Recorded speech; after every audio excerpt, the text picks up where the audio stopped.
what's going on, everybody? Welcome to another episode of the Blindside Blitz. It's a special episode. It is draft night. Joe, yes, finally, after talking about it, yes, probably sir. ever since even just the end of the Super Bowl. Last couple of months, it's finally here. It's exciting. We're already hearing a bunch of different talk about trades going on. There was already a trade earlier this afternoon. Nothing to do with the first round tonight. No. But you know, Texans said they're going to be active. They get a couple trades here with trade swap some picks with Cleveland. But Joe, here we are. We're about to start in just about a half hour or so. Absolutely. It's going to get kicking off. So what do you think so far? Super psyched, man. You know, like last night, our show last night, just so much anticipation, so much excitement in the air, so many rumors. Is it smoke? Is it fire? We're going to find out momentarily in the next half hour. We're going to find out where it starts. And that's with Tennessee. Do they, in fact, are they locked in with Cam Ward? Is that going to be the pick? Or will some people be surprised and they don't go quarterback, at least in the first round, and they go best player available? Could that be Travis Hunter? Could that be Abdul Carter? It's going to be one of those picks, but a lot of excitement. Blitz Nation, welcome to the show. This is our second NFL draft coverage on Grumblings Media. Thanks for stopping in. While you're here, do us a huge favor to further support the channel. Head over to Grumblings Media. Make sure you hit the subscribe button, hit the likes, share it to all your family and friends, everybody that loves football. This is our Super Bowl. This is our thing. This is so much excitement for NFL fans out there in Green Bay. And Jim, I saw it. A lot of people are there. A lot. It looks just like a sea of heads, and everybody just can't wait until this thing gets kicked off. It's super exciting. Listen, come along for the ride. Blitz Nation, drop in the comment section down below. We are live. We're going to respond to your comments. You got a question? Great. Ask it. And tune in soon, a little bit, kind of like in the middle portion of the draft. We're going to have none other than former NFL scout Roderick David. He's been a huge friend of the show. If you want to ask some in-depth questions about possibilities, about maybe even a question about what Roderick thinks your team might be going for, might be targeting, this is the day to do it. Get in the comment section down below. Let's have some fun with this thing. We got all night. It's going to be a long night, a lot of excitement, and there's going to be a lot of surprises so far what we're hearing. All right, Joe. That's right. It's a special night. We're going to have a bunch of Grumblings Media personalities visiting us too for some picks too as well. And first of all, we're going to start right off with one of them, one of the OGs here. It's Mr. Big John here with us. Big John's going to be here with us. So, Big John, what's going on, buddy? How's it going? How's it hanging? Oh, there I am. I'm finally on. Hey guys, glad you guys decided to invite me. It's one of my favorite times of year. Obviously, the NFL draft. I didn't even dress up or anything, but I did cut. How do you like the new cut? Yeah, I like the hair. I like the flick. I'm doing the same type of thing. Listen, I'm trying, man. He's got that Mel Kiper draft day vibe going right now with the slicked hair back. Where's the frames? You need the frames on. Here we go. There we go. Right. Get back to nodding your head and get rock back and forth and move your hands around a lot. There you go, Joe. Like I just hit 60 this weekend on Easter. It was Easter and my 60th. So I'm on the slow decline. That inevitable decline. But I will share a Mel Kiper story with you. Back when I got my first NFL pass as a fantasy writer to the 1999 NFL draft. And who do I run into but Mel Kiper? And at the time, I wasn't a big Mel Kiper fan. I kind of thought he was overrated. I still think he is to some extent. Yeah. I actually ran into him in the press pit. No kidding. And I went to introduce myself. I said, so I put out my hand and I said, "Hey, Mr. Kiper, how you doing? A pleasure to meet you." And he just looked at me while he was shaking my hand. That sort of like. Can I say Goomba? Is that politically correct? That's Goomba, goon arming, whatever you want to call it. And he looks at me and he goes, "You're the guy who's been talking a whole lot of S about me on the internet." That's awesome. But I give him credit though. He was big enough to take a picture with me. It's buried somewhere in the archives. But yeah, that's my Mel Kiper story. But yeah, looking forward to tonight, guys. A lot of intrigue. I think all of it is probably for right now. in the top 7 or so, wouldn't you say? Like if we're going to see major trades, I mean, I know we're talking about, and I know Roderick will talk to you a little bit about this. I can't wait to get his insights. But I'm thinking like there's intrigue, like say in the top 7, and then maybe in the back half, if we see some teams trying to trade back up, if they think they could see some value, say somewhere between 25 and 32. But other than that, what do you guys think, man? I think we got a nice top 5, and then after that, everybody kind of runs the same, don't they? For me, I kind of think like the first couple are going to be pretty minute, I guess, or whatever. But then I'm thinking, like you said, the trades are going to happen late. We're going to see who's going to jump in, because I'm really feeling that these teams really aren't sold on these quarterbacks, and we're not going to get 3 of them or 4th of them in the first round, at least unless they trade in. So it's not like the first these picks that with that like the Giants and teams that need a quarterback, they're not going to pick them at 2 and 3 and are up there. So at 8, even with the Saints, I don't know. That could be the beginning of it all, because we've seen things like that to where you look at teams that have needs and you're like, oh, here we go, they can grab this guy, and then they go out of left field or whoever, and it may be even just their best available or who they see on their board, like Roderick has said before too. Hey, if that's your guy, go get your guy. And that changes the order altogether. So then that's when the mayhem starts, I feel. Well, I'll tell you right now, we've seen teams that even said that they're open to trade out of the first round late on, like you said, later on. Washington even came out and said that they're even willing to trade within their division to move out of the first round, because they just feel like they're not going to really help that, an opponent out in their sense. They feel like if it's a good trade and they do well on the trade, it's a good trade. So and they also need to recoup some of that draft capital that, and again, I think they made very good, solid moves during the offseason, bringing in Tunsil, bringing in Debo, right? So, but I think they need to replenish some of their draft capital. So to pick up an extra pick or two by sliding back when you're dealing like with a gaggle of prospects that you have pretty evenly rated, that kind of makes sense too. And certainly the Ravens have done it over the years. The Patriots at their height used to do it all the time. And I wouldn't be surprised to see the Redskins pull off some kind of maneuver like that. Well, I gotta say this, guys. I gotta say this right now. He always does. There's gonna be chaos in the top 10. Already it's being reported. We're hearing a lot of different scenarios happening, and as the Giants really tried hard late yesterday to move up to the number 1 pick with Tennessee. They were the most aggressive for that pick. They tried to get the deal done, just couldn't simply get it done. Looks like they're going to stay at 3 right now, and get one of the guys that they covet. But obviously the ultimate guy was Cam Ward. Couldn't get that deal done. So Tennessee's still going to be there, likely going to be Cam Ward. And we're hearing now that Mr. Gladstone, the new GM of the Jaguars, is not trading down, but now focusing on trading up with Cleveland at 2. If they get this done, obviously it's going to be for a guy like Travis Hunter. And that right there will completely mess everybody's mock drafts up in terms of team that is selecting him. But Cleveland, by having them drop to 5, it sounds a lot like they are prepared to get extra picks to continue building that roster. And on top of it, at 5, it looks like the target is offensive tackle.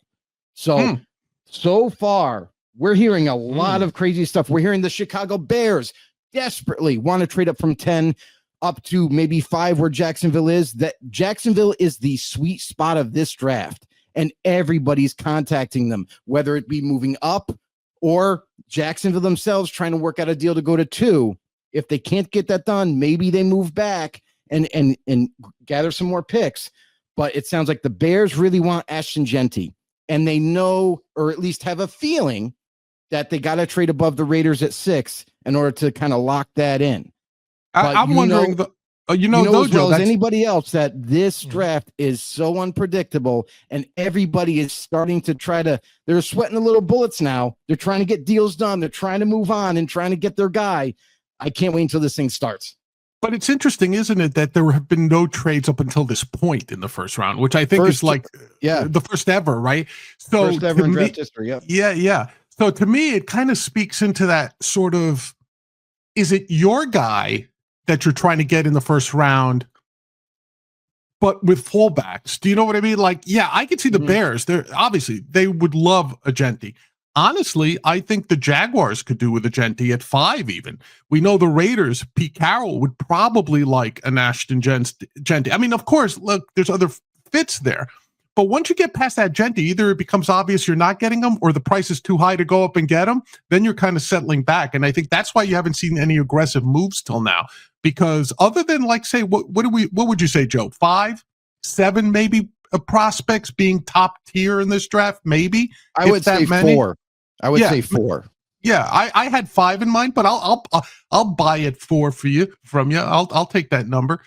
And I think that's why you're quiet, because people are trying to see what situation falls to them and what the price tag will be, because you're not going to pay an arm and a leg unless you're getting one of those 4. And if Cam Ward's off the table for the most part, what are we left with? We're left with Hunter. We're left Abdul Carter. Yep. And Gentry. Ashton Gentry. Yep. Yeah. Yeah. And if you happen to think that maybe like Campbell is the best tackle prospect, if you think that's it, right? So maybe 4 or 5, to your point. Why would you pay an arm and a leg unless you knew you were going to get them? And so we'll see what happens. Yeah, but you're right. I do think it'll be interesting. What do you think of this trade today, guys? The minor trade. We saw the Texans and the Browns. It seems like a lot of paperwork for a 7th round pick, don't you think? Like the Texans for a 7th? I'm going to be honest with you. This is preparation, because we've heard Houston is one of those teams trying to trade up, and they really are looking at wide receiver by all accounts. They're really focused on one of the high-end wide receivers that may be available. They know they're going to have to trade up to get one of them, whether it be Tedero McMillan, whether it be Golden, from Texas, wide receiver, the speedster of the draft. So there's a lot of rumors that the reason why they made this trade for 3 extra picks that are later in the draft is to accumulate a lot more capital to help them move up. So by making this work, they might actually compile some of that, what they've got, and then also with the original picks they were going into this draft with, to kind of couple them all together to move up, depending on how high they're thinking. Is it in the top 10? Is it it with right above Dallas? Because we've heard by all accounts too that the Cowboys are very, very interested in wide receiver as well. Well, they should be, right? I mean, how long can CD Lamb keep doing it by himself, right? But here's the thing: do you think that the Texans didn't they net just 1 extra 7th in that deal, or did I read the deal wrong? Yeah, I think that's what it was. Because it was for trading. Was it trading 2? It was trading 2 6ths, and then they got 2 7s, right? No, 2 6s and 7. So the Browns received a 2025 5th round pick, and then a 2027, and a 2027 5th round pick, and then they got in exchange for the Texans received 2 6th round picks and 1 7th round pick in this weekend's draft. Yeah. So they traded a future 5th basically to get the extra 2 picks this year. Then it makes sense. I misread the year of that second 5th, and I was saying that didn't make sense to me, but I guess I misread it. So in that case, you're absolutely right. It's just a numbers game at that point. If they do have to expend capital at the top of the draft to move up, right?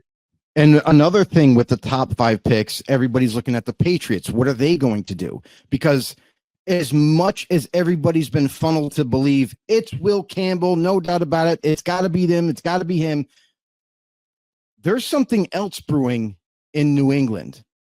It's not an estranged possibility that they might have Gentry really high on their list, so much so that they take them at 4. Or maybe they are in love with Golden or Tedero McMillan and they want them at 4. I don't think it's such a foregone conclusion that they are absolutely locked in at offensive line. Do they need it? Yes. They need help on that left side of the line for sure.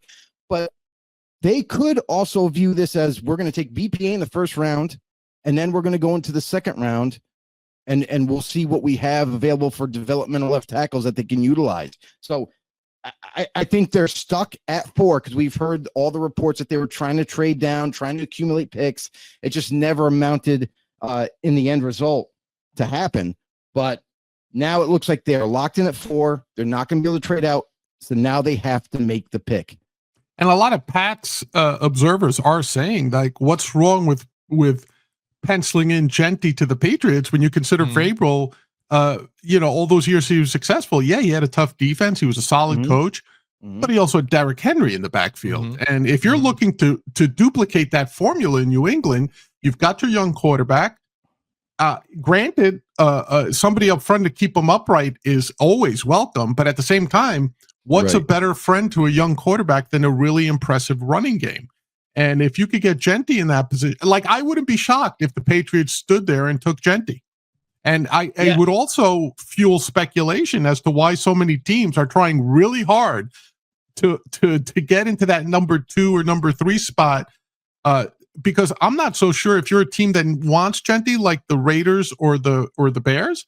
I'm not sure that getting ahead of the Raiders is the only thing you have to worry about. I think the Jaguars are interested in them, and I also think the Patriots are interested in them. Yeah, and that's the thing, though, with a guy like Gentry. We talked about it a little bit last night with you got your star receivers here and there and this and that, but we've seen the difference that even like Saquon Barkley did for the Eagles here. Derrick Henry for the Titans, and now even the Baltimore Ravens. You get a different speaker like that can revolve your whole offense all around him, and that will get you going. And for these quarterbacks that are struggling, and we've talked about Jacksonville too as well with Trevor Lawrence, how with how high he was drafted and kind of that guy he was expected to be and hasn't really hit his potential yet. A guy like Gentry would be great for them to help balance them out, run the ball, get them balanced, and then that would only help a quarterback like Trevor Lawrence or whoever. Like they said, try to move up. That could be your offense. And the Patriots, we talked about it even a little bit last night.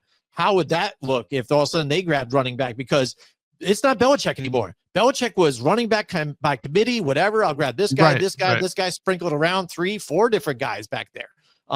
So who knows? And that's the thing. I think after the first 3 Patriots, everybody's going to kind of look and see what goes on. And then after that, it's going to dictate how everything kind of shuffles. And I'm interested to see where the runs are like start to go. Like all of a sudden some guys start dropping off, where people going to start. We already know how deep the D-line class is, but edge rusher is a premium. So I'm definitely thinking that this middle of the draft, especially the middle of the draft, pass rushers are going to fly off the board.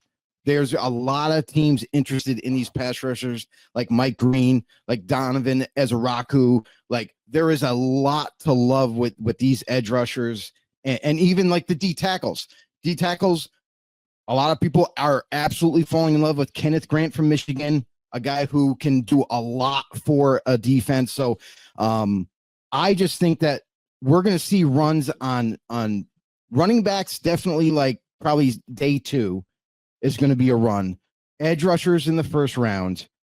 And I honestly think this is going to be one of those drafts where there's going to be some big time surprises, whether it be trades. And now we talked about the Jaguars moving up to 2. That's still in the works. So if they loved Ashton Gentry, I don't think they would be entertaining this. And I still think they do. So I think it's the type of deal where if they can't get the deal done to get up to 2 to get Travis Hunter, then I think they're comfortable saying, okay, we're at 5. We're going to just take the guy that we were going to take originally. And the best player on our board is Ashton Gentry from Boise State.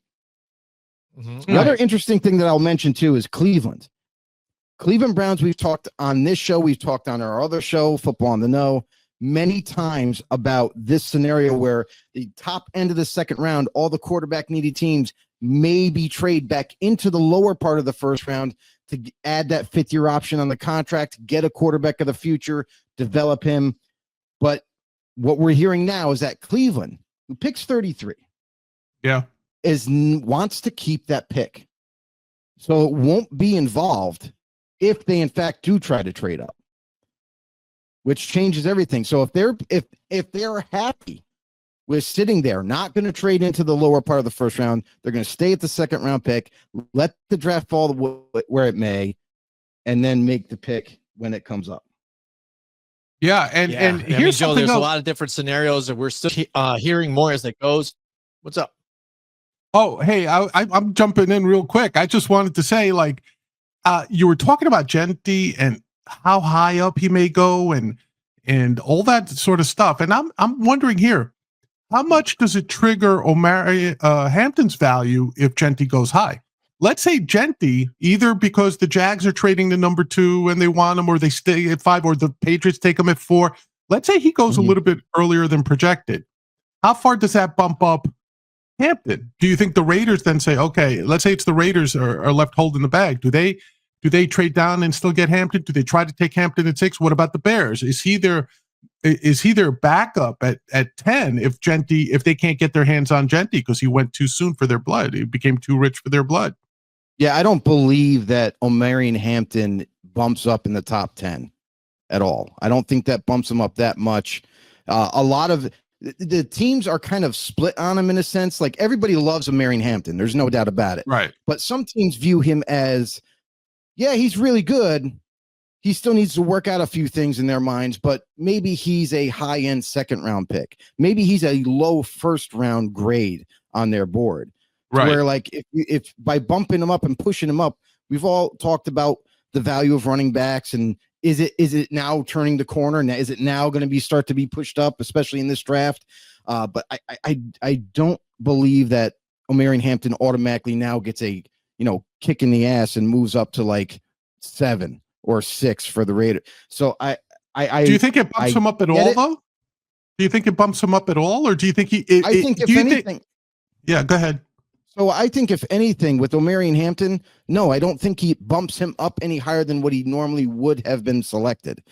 I think because what it does too is when teams take other players you didn't otherwise expect, it drops the other talent down a level every time that happens, to where other teams will be like, we didn't anticipate this guy to be here, we're going to take this guy. So a lot of different scenarios. It's definitely pretty cool. Cool. Excellent. Yeah, I mean, yeah, we talked about it with Roderick and we did that mock draft. I mean, it got pretty crazy. And when we had Chicago's spot, we obviously didn't do trades and things like that. They happened to have Gentry there waiting for them, which was pretty interesting.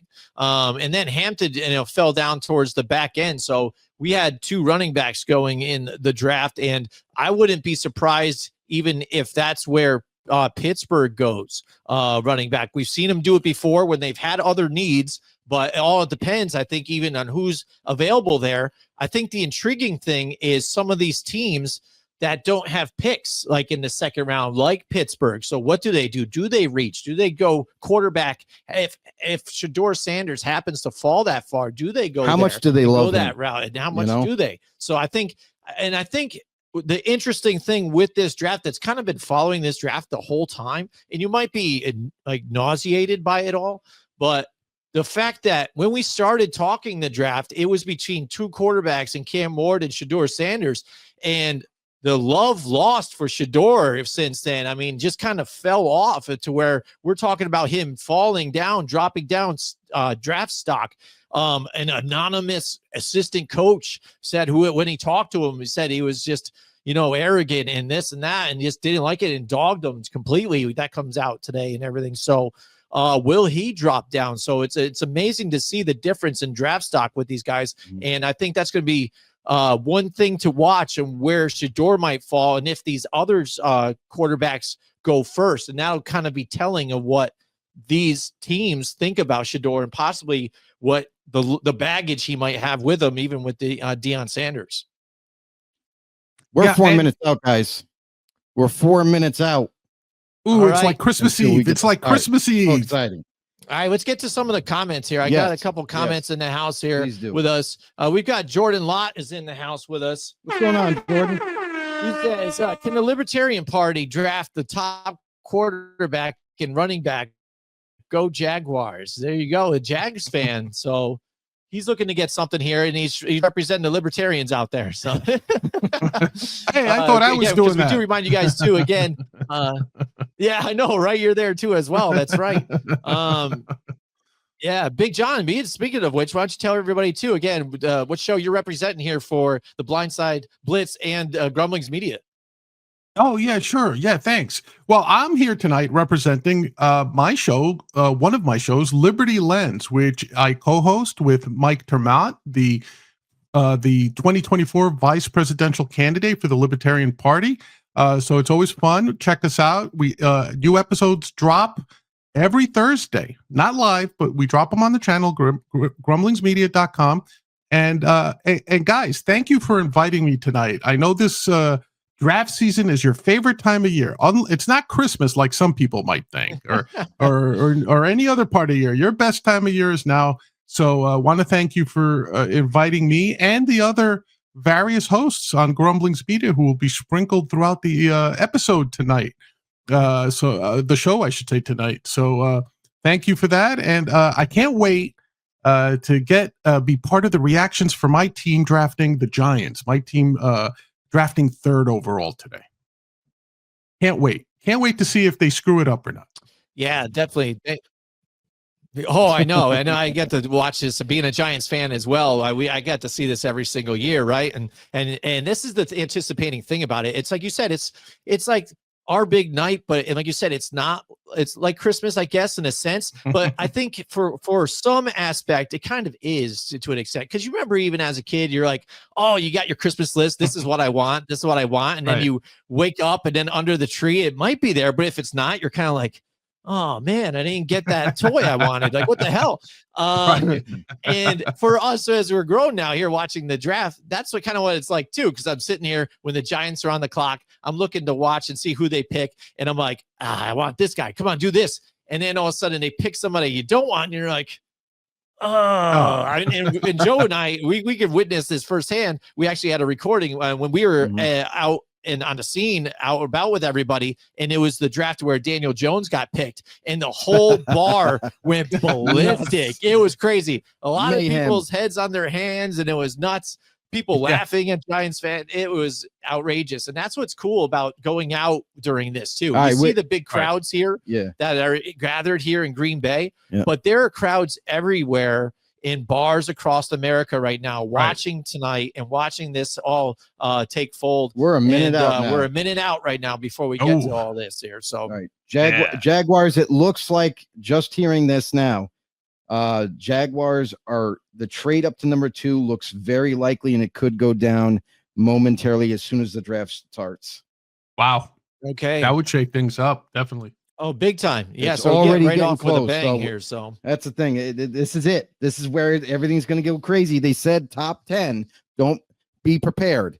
It's going to be chaos. All right. Now, so far, we've heard about different stock moving up and down too, Joe. In the latest news, anybody you hear now that all of a sudden you didn't expect to be maybe dropping in the top 10 or whatnot, and kind of land in there, or there's a name to keep an eye on. Walter Nolan, Ole Miss D tackle. I know for a while, because of off the field issues, that he was kind of getting pushed down, like lower end first round.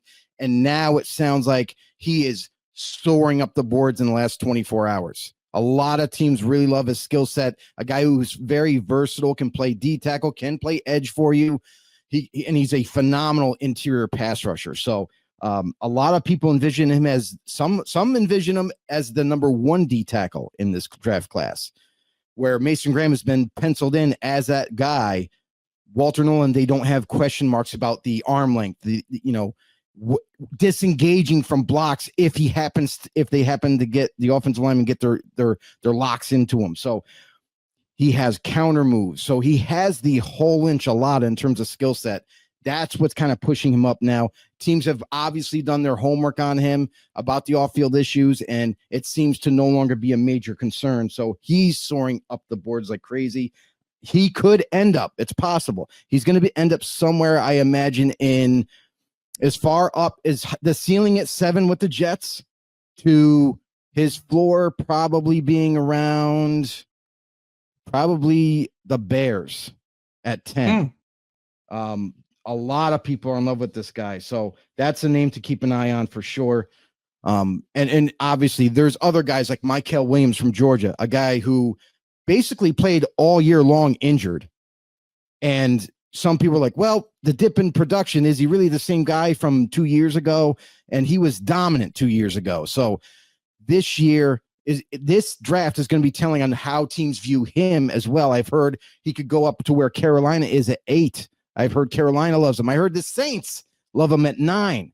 That could be the landing spot for him. I know everybody wants to say quarterback, but man, best player available scenario would work out really well for the New Orleans Saints if they were to land Walter Nolan too, a guy who's very versatile.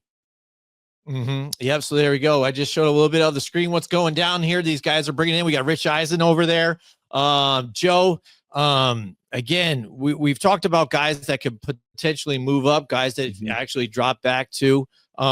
So here we are. Number 1 pick's going to be coming up here. It's going to be Tennessee right now. It's got to be Cam Ward, right? So that's what we're expecting. Yeah, that's what we're all expecting. So if all of a sudden this doesn't go down as Cam Ward, I think we're all going to be shocked. But we'll discuss even what that might mean for them right now, and then even Will Levis. But I still have a bunch of comments to get out there, so I'm going to shout out to a bunch of people out here real quick too before we get into this thing. William Del Pilar is in the house. He says, when is Fox Sports and ESPN drafting to replace Shannon Sharpe? Ooh, there you go, Shannon Sharpe. Get in some more trouble, Shannon Sharpe. Unbelievable, that guy. He definitely brings you content wherever he goes. So does William Del Pilar too, actually, too. Shout out to him. And what else we got here? We got Hodey. Hodey's in the house with us too as well. Hodey Johns said, every other year it feels like a big vet gets traded for a pick. Any thoughts on if that happens this year? There's a few different names being named out there. I think we didn't even get to talk about this pre-draft yet, Joe. The news about, we said about it last night on our show with the Football on the No Show. Green Bay linked to possibly, or at least they want to talk to Pittsburgh, because Pittsburgh now is saying they're open to trading George Pickens, and then now he removes himself from all social media again. That's what these players do now. Also, to try to make a statement. Here we go. And so we potentially could see a George Pickens getting moved here tonight too. And it looks like Green Bay. And look at this, Joe. Roger Goodell has moved on from sitting on a couch during COVID times or whatnot and making picks that he just rode in on a bicycle. So Roger Green Goodell Bay style, finding new moves and new ways to roll in to the draft, trying to make it different here. And he somehow Green Bay fans like me, please. Yeah. No, I was going to say somehow Goodell managed to make that entrance without a red nose and a big clown wig. Wayne. Yeah. Yeah. Oh, I know. Right. I know exactly. Hey, they got enough of those T-shirts circling around. They have that going on there. So here we go. I just want to say welcome to everybody out there. Again, feel free to ask about any team, any questions, even when they're on the clock. Let's be active for here. Sure. Why not? 100%. So now Goodell's here up there on the podium. We're going to get started just a little bit. Joe, what do you got? Real quick, I just want to mention something. The Broncos are extremely aggressive, we're hearing, with trading up. They are in love with Ashton Gentry. They're looking to trade in the 5 spot with Jacksonville, but man, that is a long way to go. Going to command a lot of picks. So let's stay tuned to see if we hear anything on that. Other players that might get traded, Thibodeau from the Giants. If in fact the Abdul Carter's there, they select him. Thibodeau could be on the move during the draft, whether it be just to get a draft pick or use him along with picks to trade back into the first round if there's someone that they really want to go get. Greg Newsome from the Cleveland Browns is now on the trade block. They're looking to move on from Greg Newsome. Corner, with a lot of teams that need corner help, would be a nice trade scenario for somebody that's interested. And then that's teams. Interesting. So that might even be telling them where if they pick here at number 2, still they don't trade out of that. So we talked about the Giants, the Texans we talked about, and the Broncos. Those are 3 teams to keep an eye on to move up. All right. Again, there he is. He's at the podium with guys. We're not officially on the clock yet. He's going to do his spiel, announce the start. Hey, Green Bay, Wisconsin, I love you. Yep. Let's start the draft. All right, here we go. So we got another comment from Hodey out there. He goes, what's the, I know it's not realistic or smart, but I hope the pick him anyhow, player you want to select for your team.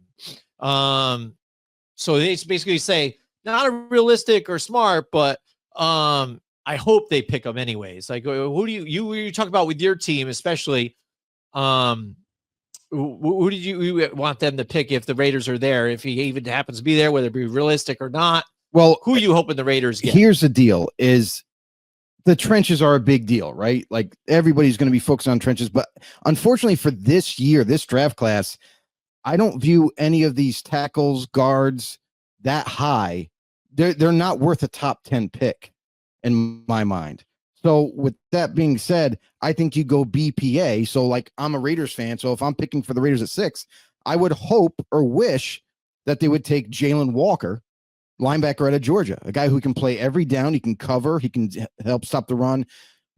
An extreme freak of an athlete who can go sideline to sideline. And by all accounts is well known as one of the best pass rushers in this draft on top of it all. So I really, really would love that pick, especially like if Gentry isn't there, like people are expecting now. Jalen Walker would be my pick. Yeah, again, for me, I'm right there at number 3. So I'm not looking going quarterback here. I'm hoping that they do get Abdul Carter. I think that's going to help out this defense. It's a no-brainer. Again. I mean, he's there. He's the best athlete besides, Travis Hunter here. That's arguable who's 1 or 2. Right. In this draft right now, it's a game changer on defense. You pair him with Dexter Lawrence on that interior. And I've talked about Kayvon Thibodeau and not been excited about him at all. I never wanted the Giants to even draft him. So seeing them draft him that particular draft, there was an oh my gosh moment as well for me. And I'm like, no. And he hasn't really panned out. So you could see that if they do get Carter, like you spoke about here too, see Kayvon Thibodeau to be moved. So, and right now it's official. Tennessee is on the clock, Joe. They started it. You got 10 minutes. There it is. They are on the clock now. So Tennessee, Big John, again, Cam Ward. Let's talk about maybe the impact this has for this team and even Will Levis here and then that aspect for the Tennessee Titans. Yeah, I think the Titans had no choice. They had to go for Cam Ward. I don't know about Will Levis. I think he ought to get used to the bench for now. I mean, the only thing I see that would prevent Cam Ward from being the day one starter there is probably if he doesn't pick up the playbook as quickly as they would like. But I mean, I like Cam Ward. I mean, I don't know where he would have got. You hear a lot of stories. He wouldn't have been the number 1 pick last year. That might be so, but to me, he's the clear top choice of quarterback this year. I also like his character. I mean, you can't argue about the guy's character. He succeeded everywhere he went. He's overcome odds. Everyone that I've read about and listened to seems to think he's a leader of men in the huddle, so you don't have to worry about that. I think this is a good move for Tennessee. I don't see them really making a mistake here. Yeah, I mean, Cam Ward, and you're right. Like in any other class of past 3 years, he wouldn't be one quarterback taken.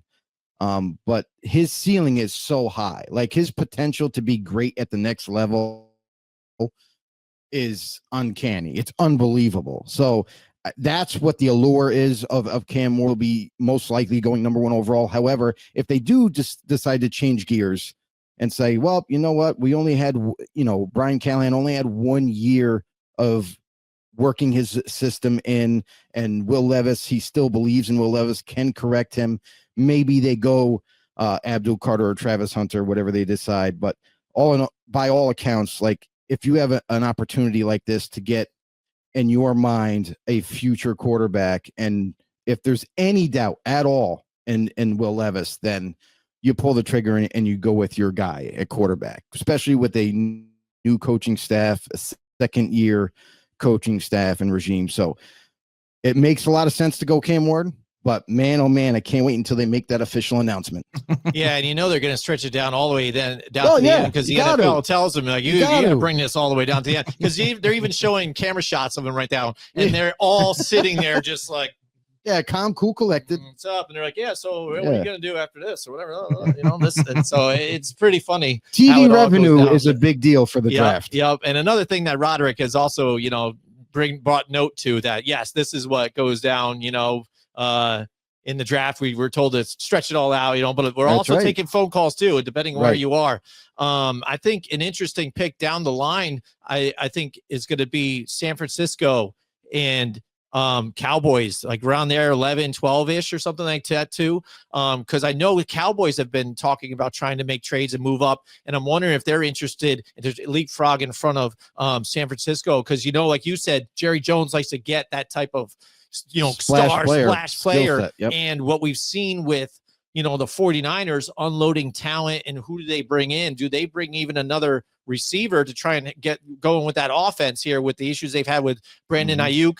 And then they moved on from a few others, but they've also lost a lot on the defensive side. So do they go defensive side of the ball here too, Joe? I mean, that's pretty exciting to find out here. There's a sentiment in the draft around the GMs and the executives that Dallas Cowboys could quite possibly end up with Tedero McMillan at 12. There's a report out that they're saying that he potentially could slide to them right to 12. They'd be happy as hell, wouldn't have to trade up, just sit there and wait. But the draft is unpredictable. So if they get any kind of phone call or any kind of tip that another team ahead of them is interested, obviously, in Tedero McMillan, because he's one of the best receivers, then maybe they pull the trigger and say, all right, you know what? That's the guy we really want. Let's make this deal and move up and get him. So it's going to be exciting, man. I can't wait. Absolutely. And again, Cam Ward, for him to have an impact on this team, like you said, Brian Callahan, second year with this team, gets to pick a quarterback that he wants. He tried out Will Levis to see how it worked out for him. There were some good times, but there were some really awful times again, and turning it over in your end of the field for those pick sixes that we saw all too often, and the dumb plays like going down for a sack, and you decide to throw it out there to who are you throwing it to, and who are you going to make an accurate throw to? I mean, we've seen Patrick Mahomes pull that off a little bit here, but we're talking, mayonnaise drinker, banana peel eater, Will Levis. So that signed and sealed and delivered his career right there. So like John said, he's going to have to learn how to sit behind somebody, and that's Cam Ward here, and watch him work. And who knows? He'll just try to find a home probably later on in his career. So right now, Joe, let's take a peek at the coverage, and the pick is in. So they didn't bring it down exactly to the wire here. So there's Ian Rappaport here saying here the pick is in. So we'll find out here right away if, again, it's given. Everybody's pretty much said this is what's going to be it. I know that early on. And now there were talks about, they're losing Harold Landry. So do they go Abdul Carter and things like that? Now that the pick is technically officially in until Goodell officially announces it, the Browns technically are on the clock. Phone calls are happening. Can Jaguars get the deal done? Can they move up to 2? Or is it just unattainable and Cleveland will end up making the pick? So definitely very interesting scenario right here. We've heard it right before the draft kicked off. Jaguars potentially look. Oh man, this is where I feel like the draft starts. I wonder then, like for Cleveland, then on the clock, if they do pull that trade off here, and Jacksonville gets Travis Hunter. So Cleveland, you let Travis Hunter go. Are they just sitting back to go back there and go to get their quarterback that they want? They're not going quarterback. No, they're going to go offensive line. It's offensive tackle would be the next target for the Cleveland Browns. I know. Calvin Banks Jr. has been another name from Texas that keeps getting pushed up into the top 10. Some people say the Raiders like him at 6. If they're out on their guy, that'll be the fallback option for offensive tackle there for the Raiders. So if that's the case, or it could quite honestly be the Patriots. Cameron Ward, quarterback, Miami. Oh, Ward, there it is. There you go, Cam Ward.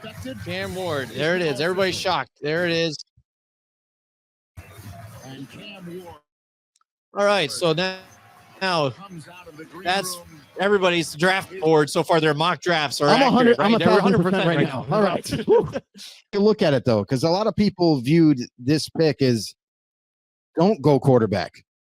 Go one of the 2 best players in the entire draft, whether it be Travis Hunter or Abdul Carter, you still can't be faulted.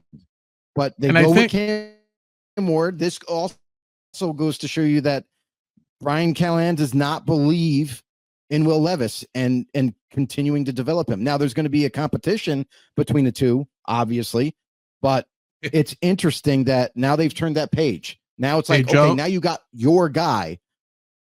Hopefully he pans out. Hey, Joe, some of my texts are hitting up that the Browns have traded the pick to the Jaguars. There you go. See, we talked about it. There it is. Yeah, Joe and Jim, you guys hit it on the head. Shout out to them. Boom, there it is. Patriots take Gentry with the 4th. Come on and screw things up. Plenty of O-line left in the next rounds. So here we go. So Smith PD, shout out to you. Thanks for chiming in. Not sure if that's their name or if that was like the Smith County Police Department or something like that. But they're watching too. So they're watching too. But definitely, we appreciate the comments out there, everybody. Either way, we don't want Big no John hassle. said it. The trade is in. It's official here, right? Yeah, that's what my Goodell should make that announcement pretty soon. He should. Yeah. Yeah, because we're active, and that's the thing too, everybody. If you guys don't even realize here that we are broadcasting live on Grumblings Media, and Grumblings Media is even everywhere. We're on Twitter or X now, YouTube, and we're streaming here to Facebook too as well, Rumble, and also afterwards you can hear us all again, even on anywhere you get your podcast, stuff like that. So they're everywhere, and Big John is linked to a lot of different people too. So we're following X and everything else, so we're getting information, and there it is. They just brought it up here on the screen. That is official. Jacksonville on the clock. They have 5.5 minutes left. That's an amazing. So that's crazy. That's a big right? move. Yep, First one. When we talked about it, and Big John even called it too. He goes, I expect to see trade early on, and then perhaps later in the draft too. So Jacksonville moving up to get again, it looks like Travis Hunter, which could be a game changer for them, Joe, who has flat out come out and said, hey, listen, I'm not going to play unless I play both sides of the ball. And I can see him being a help on either side too, as well, even for the Jacksonville Jaguars. And we've talked about this. We did last night with the Jags needing a weapon. And now they've got a weapon here on offense and then even on defense, who mainly he's really good at zone coverage, can get caught in the press a little bit, but still Travis Hunter, amazing athlete, good pickup for the Jags. If, again, that's where they happen to go. But Joe, we've also talked about Jacksonville and how they love to draft defense, no matter who's in the regime and who's running it. So do they move up for some god awful reason? I'll just say, and which it ain't going to be bad though. So if they go Abdul Carter, I can understand that too. But I mean, will you be shocked if that's what they do? I mean, I wouldn't be shocked because, in my opinion, Abdul Carter is the number one player. It's 1A, 1B between Travis Hunter, Abdul Carter, whatever way you want to flip it around. It still would be a great pick. So, but the fact of the matter is that Travis Hunter is a unicorn. This type of player does not exist ever in the NFL. A guy who has the capability potentially to play full-time both ways if that's how an organization wants to use him. And the Jaguars are probably looking at it in that lens saying, you know what? This type of player doesn't exist ever in the draft. Let's go get a very special player. If he doesn't pan out one way or the other, he's going to be an excellent wide receiver or excellent corner at the very least.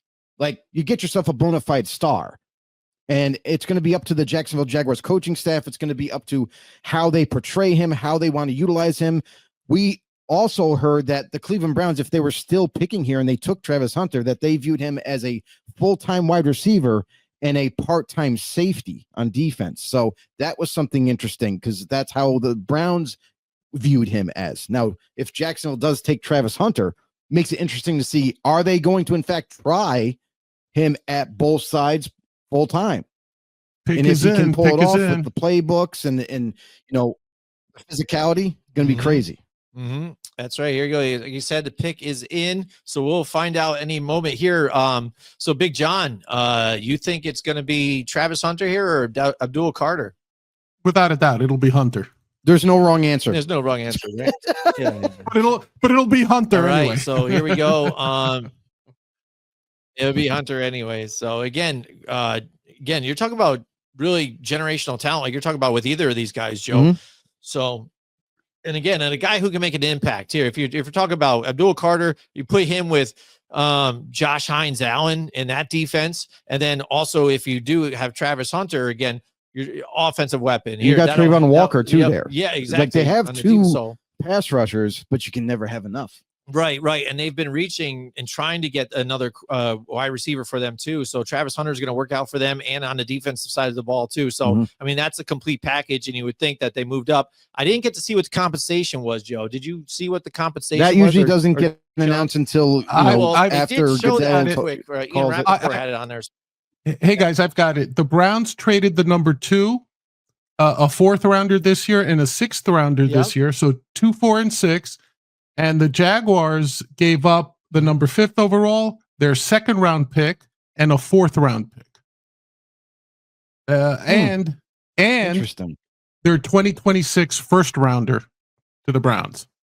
Okay, that's what, because I was going to say, where's the first on that? We did hear that Cleveland was holding out for that next year's first as well, part of the trade. So they got it. It makes all sense that it all came together and they decided to say, okay, let's do it. And they end up getting it. So that's awesome. Yeah. Big move there. We're going to get to the pick in a little bit. And I'm going to try to hold off on showing video again, just so we don't get dinged at all for copyright stuff. So I'll bring that up to everybody too. So, but he's going to have, now you drew attention to it. Now we're getting flagged. Now we are. Unbelievable, Jim. How did you let that spill? I don't know. Okay. I joined. I did it. I just wanted a little peek. I mean, what's wrong with a little peek? You're daring the NFL right Like, now. come on, You're really challenging them. Yeah, I mean, come on, NFL, give us a break here. I mean, how are we going to survive here? So here we go. Jacksonville is going to make the pick. Yeah, I know, right? I'll throw the audio out there, and hopefully we don't get dinged for that. It should be underneath 30 seconds though, so we're good. All right, he's giving a shout out to everybody out there in Green Bay. All right, let's hear it. Let's hear it. Jacksonville. Oh, come on. We don't need to hear thank yous anymore. Let's go. Let's get to the pick. I want to encourage you to just name the pick. Yeah, this is what happens too. What do you think about that, Johnny, with these players? It's just, trying to yeah. Yep. Now we're going down memory lane. Yeah, absolutely. Which I understand that too, because again, that's one of the awards that these guys really enjoy the most, and it's most rewarding for them to get that Walter Payton Award. I know, yeah. Cam Hayward was big on it too. So here we go. Come on, Jacksonville Nation. Oh my goodness. Hey guys, while we're waiting, Dove Kleiman is reporting that the Broncos are making an aggressive push to get into the top 10. Travis Hunter. There we go. There we go. It's official. Now we can move on. There we go. No surprise. No surprise at all. Mm-hmm. It's pretty uniform so far. Yep.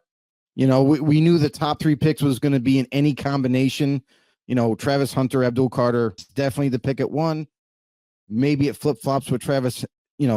Travis Hunter and Abdul Carter, but different team than we probably anticipated being at 2. Now with Cleveland trading down to 5, it seems like they're comfortable. Get that extra first, and they swapped some picks around, but now it looks like maybe the target will be offensive tackle. It'll be right in front of the Raiders. So I know a lot of people lately have been, we've been hearing that the Raiders, if Gentry's not there, then maybe they switch gears and they go offensive line. And that could be part of the thought process for Cleveland. Now they're saying we don't have to trade below the Raiders. So we're at 5, Patriots at 4. If Patriots go offensive line and Cleveland goes offensive line, man, that shakes everything up. Yep, absolutely. All right, we've got a comment here quick too. Ken Quarado, I think it says. I apologize. The QR code. What's going on, dude? Scan it. The QR code. What that is actually that'll bring a direct link right to Grumblings Media, right there, where you can find great podcasts like ours, Liberty Lens, Free for All. What else out there? Fired Up. We got a bunch of them out there, and there's political, there's sports, whatever, entertainment, and more to come. So check it out. Scan the barcode. Find out. Just live a little, will you? Here goes. Join the other 8,000 subscribers that we've been tallying up. And still right. Let me correct you on that. We're up to close to 10K now, guys. We're just about to cross the 10K threshold. That was like fast. Yeah, man. See, you blink once, and the counter just changed. Guys, any chance my Giants mess this up and actually draft Shedeur Sanders here? Any chance of such nonsense taking place? Oh my gosh. So I mean, that would again be a head-breaking here's the moment. thing. Everybody's doing as this, we right? talked about it last night. There was some speculation circulating around the Giants in the front office. Personnel-wise, is fighting for Shedeur. Brian Daboll, the head coach, wants nothing to do with him. He said, that's not the quarterback that I want. That's not who I work with well. That's not the guy that fits my offense. The Giants, I think Brian Daboll, from his perspective, is absolutely in love with Jackson Dart. Now, on the other side of it, the scouts, the personnel department is really pushing for Shedeur here at 3. I think in the end of it all, they need to really listen to the guy that's leading the team and coaching the team, and Brian Daboll, a guy who's been there, done that with guys like Josh Allen. If he views Jackson Dart as the future for the Giants, then somehow, some way, it might not be at 3, but somehow, some way, Joe Shane now has to figure out, like, okay, from the second round, can we trade up and still get Jackson Dart? We'll take Abdul Carter here. We still can maybe try to move some things around, trade back into the first round and get a Jackson Dart. That would be the ultimate scenario for the Giants. I'm with you on that, Joe. And just while you were explaining that excellent point, the pick is officially in. It looks like the Giants have gone with Abdul Carter. There you go. There you go. That's smart. See, they didn't screw it up, Big John. I'm so happy. Right.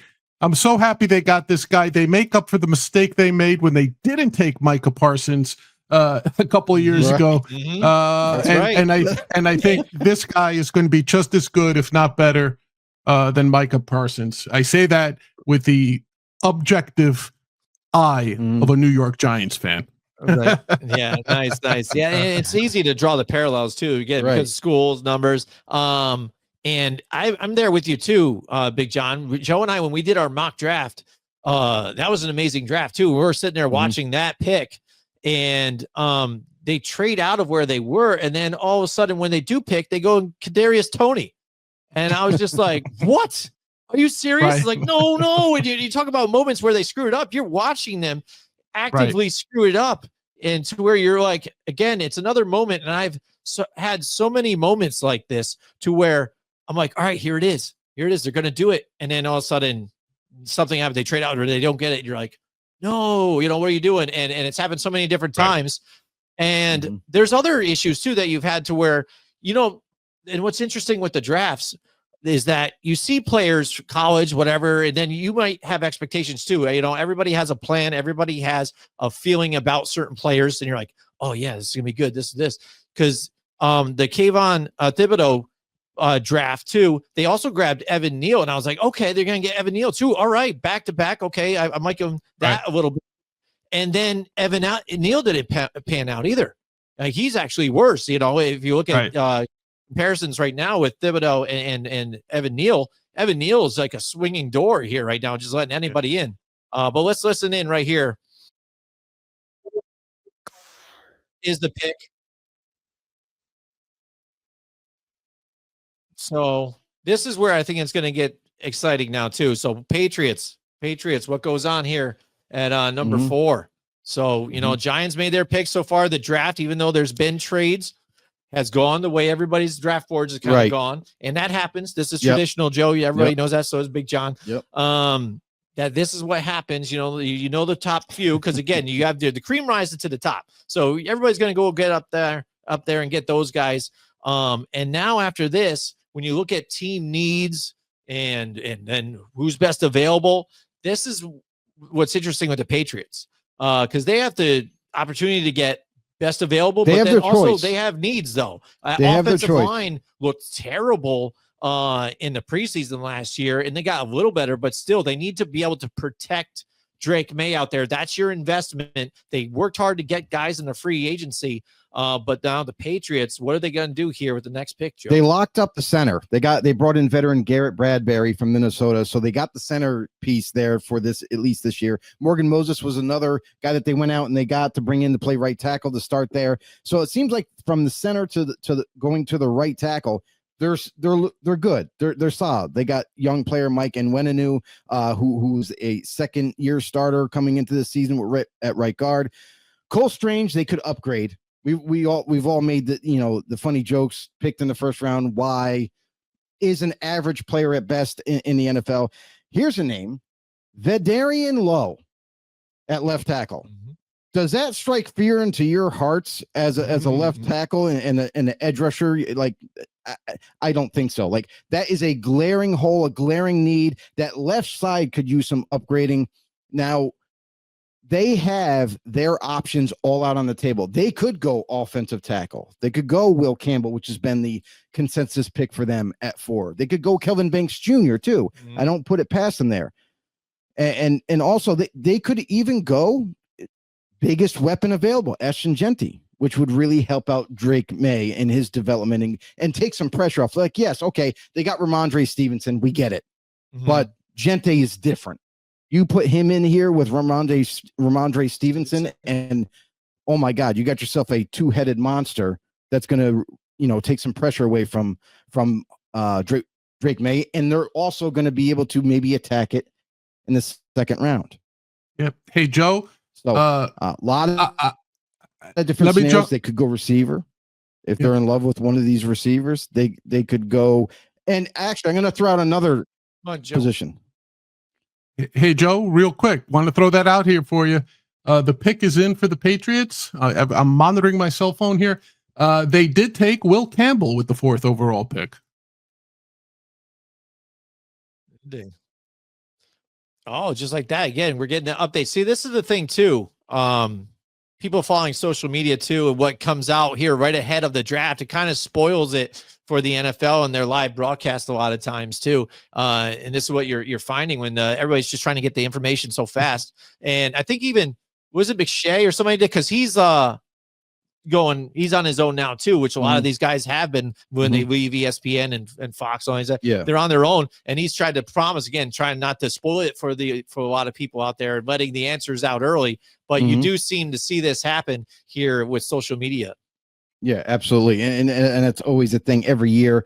Like, you can get the information faster now.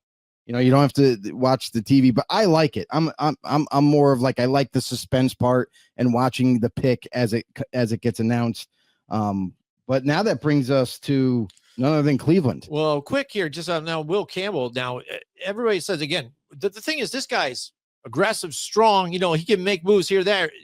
Everybody's making things about his arms, though, Joe. I mean, do you really think that's a major thing here with these guys? I mean, I think if you're a good player, you're a good player. And I'm sure even throughout his career, he's heard, you got short arms and this, but he's 100%. Been successful and has been able to move, Right. He's been successful at the college level. And NFL is completely different bear.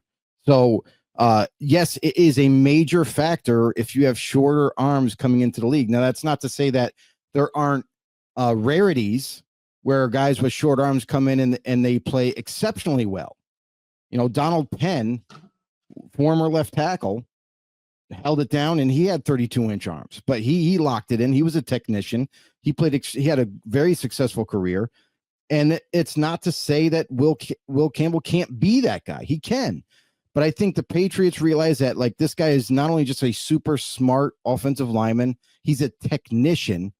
You don't hardly have to worry about that aspect or further developing him. He's going to get better at the next level, but at what position now? They can try him out at left tackle, and if they feel confident in him, then he'll stay there. But if he struggles at all, then at the very least, they got themselves a star at guard. They can kick him at left guard, and that's a huge upgrade in what they already have. So I feel like they were stuck with this pick, and they just went with the best player available, especially offensive line on their board, and that was Will Campbell. I want to give a shout out to everybody on Rumble too, by the way, too, because a lot of times we don't get a lot of the comments and stuff like that rolling through here. So we do appreciate that people do comment through there, and I don't get alerts sometimes from Rumble. So if we miss you guys, I apologize. So, but we're looking the hell out of it. We see you guys out there. All right. So we definitely appreciate you guys out there on Rumble too, as well, and making the comments too. Like, I want to give a shout out to, was it Gabe Loeb Jobs, put a comment out there asking about the Giants, saying, please don't screw it up. Please don't get quarterback. And lo and behold, they don't. So this is good. So Giants fans rejoice. And we're feeling good right now so far. So Patriots, okay. Will Campbell, again, it's going to help them out again. Yeah. Joe. So moving on, what you said now, Cleveland now is on the clock now because of the trade there with the Jacksonville Jaguars. I'm curious with this pick because Cleveland, obviously they opted out of the, getting, Travis Hunter, which was one of the best prospects coming out, which is very curious type of idea to get draft picks. They move down. Now, what is the fallback for them? Is it offensive tackle? Are they absolutely in love with one of these linemen that they want to instill? We know that they need to get better at corner. We know they need to get better at offensive line. Quarterback is still in play. Maybe they want Shador. Maybe they didn't like him at 2, and they said, you know what? We'll go down to 5. We'll get an next first rounder for next year, and we're going to take Shador here. That's another option too. So it's very intriguing for sure. Yeah, Joe. I mean, that's what I'm wondering too, because you're willing to trade out of number 2 and not take Travis Hunter. Yeah. What's your game plan? Like, what are you doing here? So, like you said, is it offensive line, but is it even again Shador Sanders? They can go different ways. I mean, again, I think that's one of the intriguing stories here is to follow what happens with him because he's been the most polarizing name throughout this draft and how he's been up and then down and then Deion Sanders, and then you hear the way he's confident, but then he's also now he's got a chip on his shoulders. So I mean, that's the one thing you can play into too here when he finally gets drafted into the NFL.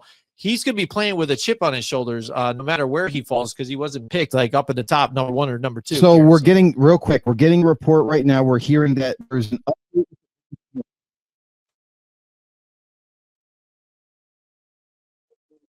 update with the Browns. They're trying to move down yet again. Oh, really? So they're on the clock right now, but they're trying to move. They're trying to sell, gather more picks. And they're attempting to now. Yeah. We don't know yet if they have a partner in play, if they're going to execute this, but they're trying to trade down yet again, which is very intriguing because like we just mentioned about Shador, possible could be sliding down the first round. If that's the case and Cleveland is trading down again, maybe that's still the target. And they're saying, well, we can trade down again, get even more picks, and still get our guy at quarterback. Hey, guys, just give a shout out here to Eric. Yeah, what's up, Tim? Oh, okay. Just want to jump in here. The Browns did stick at number 5, and they have made a selection if you're interested. It's the pick is in. Okay, so the trade didn't happen. There we go. They're picking, and they took Mason Graham over 5th overall. Interesting move. Very interesting. Because a lot of people with Mason Graham in the last 24 hours, he's been falling for a lot of people on their draft boards. Because you go to short arms, right? You go to with Mason Graham, he's a hell of a talent. There's no doubt about it. I have him at number 1 for my D tackles. Forget about the short arms. The guy is a phenomenal pass rusher in the interior, but the problem is with him is he's got to find a counter move after he gets stopped the first time. And that's kind of what he struggled with a little bit at Michigan. Is like when he actually did get locked up, he didn't have any counter moves to separate and break away from the block. That's going to be something that Cleveland is going to be looking at and saying, okay, he's going to be an impact player. We might even just put him right next to Myles Garrett. And good luck for that side of the line. Now get back to the comments here. Aaron396 says, I hope the Steelers take Sanders either way. So he's hoping that they do get Shador Sanders. And it's possible. Again, will it be that the Steelers try and move up here to get him, or they're sitting pretty right where they are? 21. Do you think he could fall that far even at this point? Definitely listen. If from the quarterback's viewpoint, I didn't have any of these quarterbacks as a first rounder. Like if I'm just speaking, realistically, these guys wouldn't be a first rounder, but we know that the position is so important that they get pushed back up in the first round. Yeah. Tennessee couldn't get the compensation that they wanted when they originally were trying to trade out. So they stick with their guy. They're going to go with Cam Ward. Shador now is falling. Who else is in love with Shador in the first round? It could be Pittsburgh at 21. It's very possible. or is it going to be a team that we don't envision trading up ahead of them? Is it going to be the Giants? Do they still like Shador, or is it Jackson Dart? Mm-hmm. I think for sure that Jackson Dart and Shador are both going to be first-round picks, whether you like it or not. Oh, what's funny too is he says thanks for a shout out, but then even there was a typo. What kind of typo is that? That is so bad to where it's the opposite. He doesn't want him at all. So I mean, nope. That is great. Count your blessings. So he's like, no, is that what I said? No, that's not what I said. That's not what I said. I didn't mean it's it. There. I was out there. I said I it. Didn't mean it. There you go. You can't take it back. I take that back. We didn't mean it. No. Gabe, let's see what Gabe says. He goes, Sanders isn't worth the headache. Most teams will be able to drop most of their guys and build an entire team around his strengths and weaknesses, like his dad in Colorado. So there you go. Not a lot of people loving Shador Sanders here. Mm-hmm. Cleveland, again, their pick is in. They go Mason Graham. Again, like you said, the addition that changes things. Yes, definitely. And but that pick, a lot of people had Mason Graham going to Jacksonville if they were staying at 5. Mm-hmm. So it doesn't change too many mock drafts. It just changes the team who took them. Mm-hmm.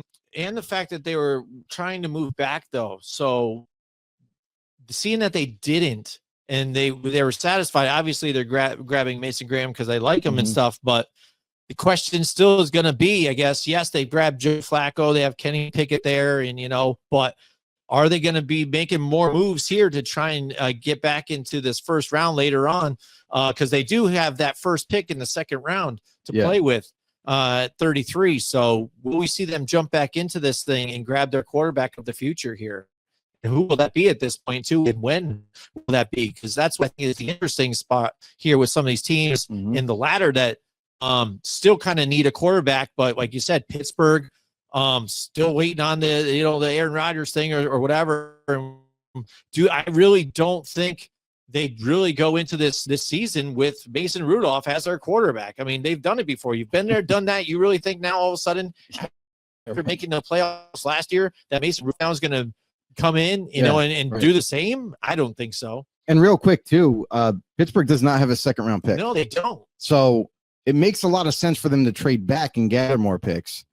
But if they really are, they have to be absolutely in love with whatever player falls to them at 21 to take him, knowing that beginning of day 2, they don't have a second round pick. So there's a lot to discuss with Pittsburgh.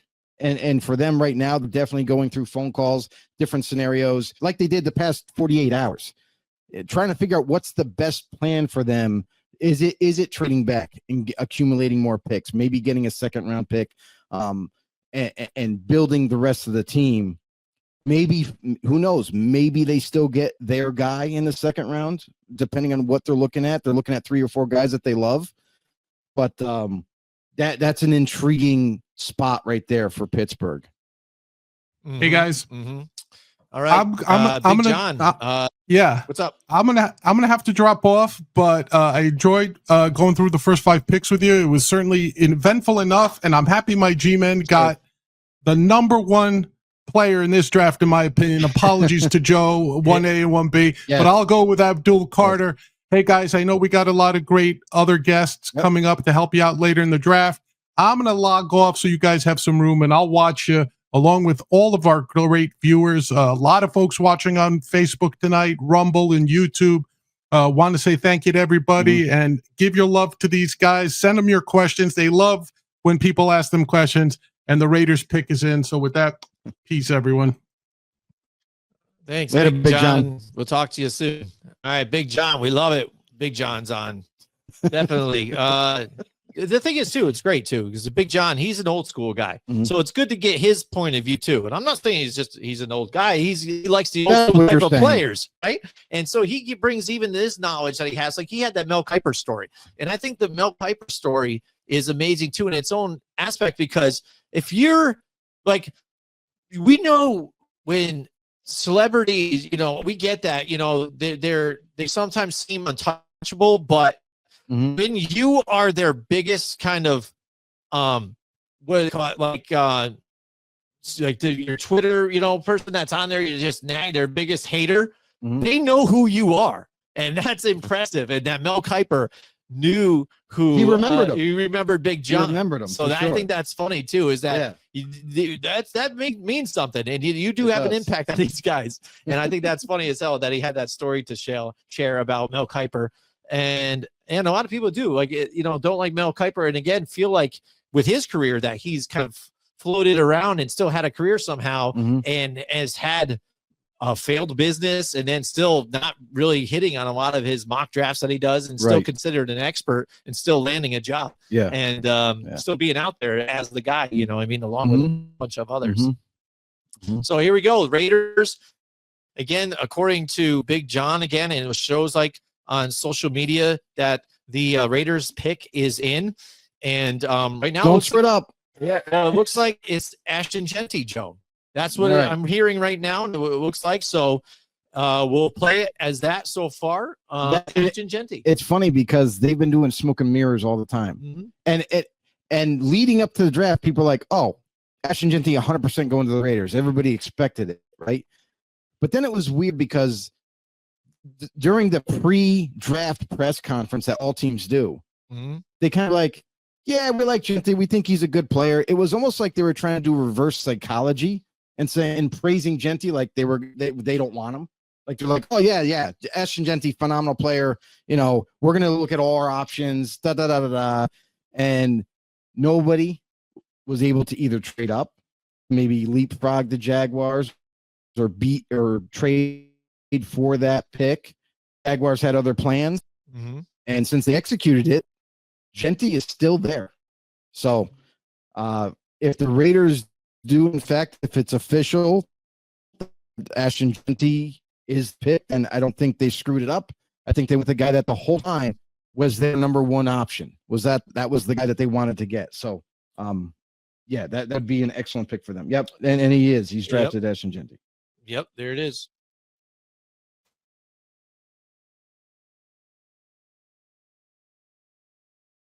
There he goes. So running back picked in the top 10. Yeah, running back. You know what I mean? Something that you needed, because again, what did you guys miss? You talked about it last year. Again, you let Josh Jacobs walk out of there. You know what I mean? Didn't keep him there by the pass regime. Did not have a game plan. You know what I mean? And it failed you. And you saw the difference here, especially when you're trying to figure out the quarterback situation here. When they kept juggling, quarterbacks back and forth. Can't be musical chairs which I think position. Was a mess too anyways. You can't do so that.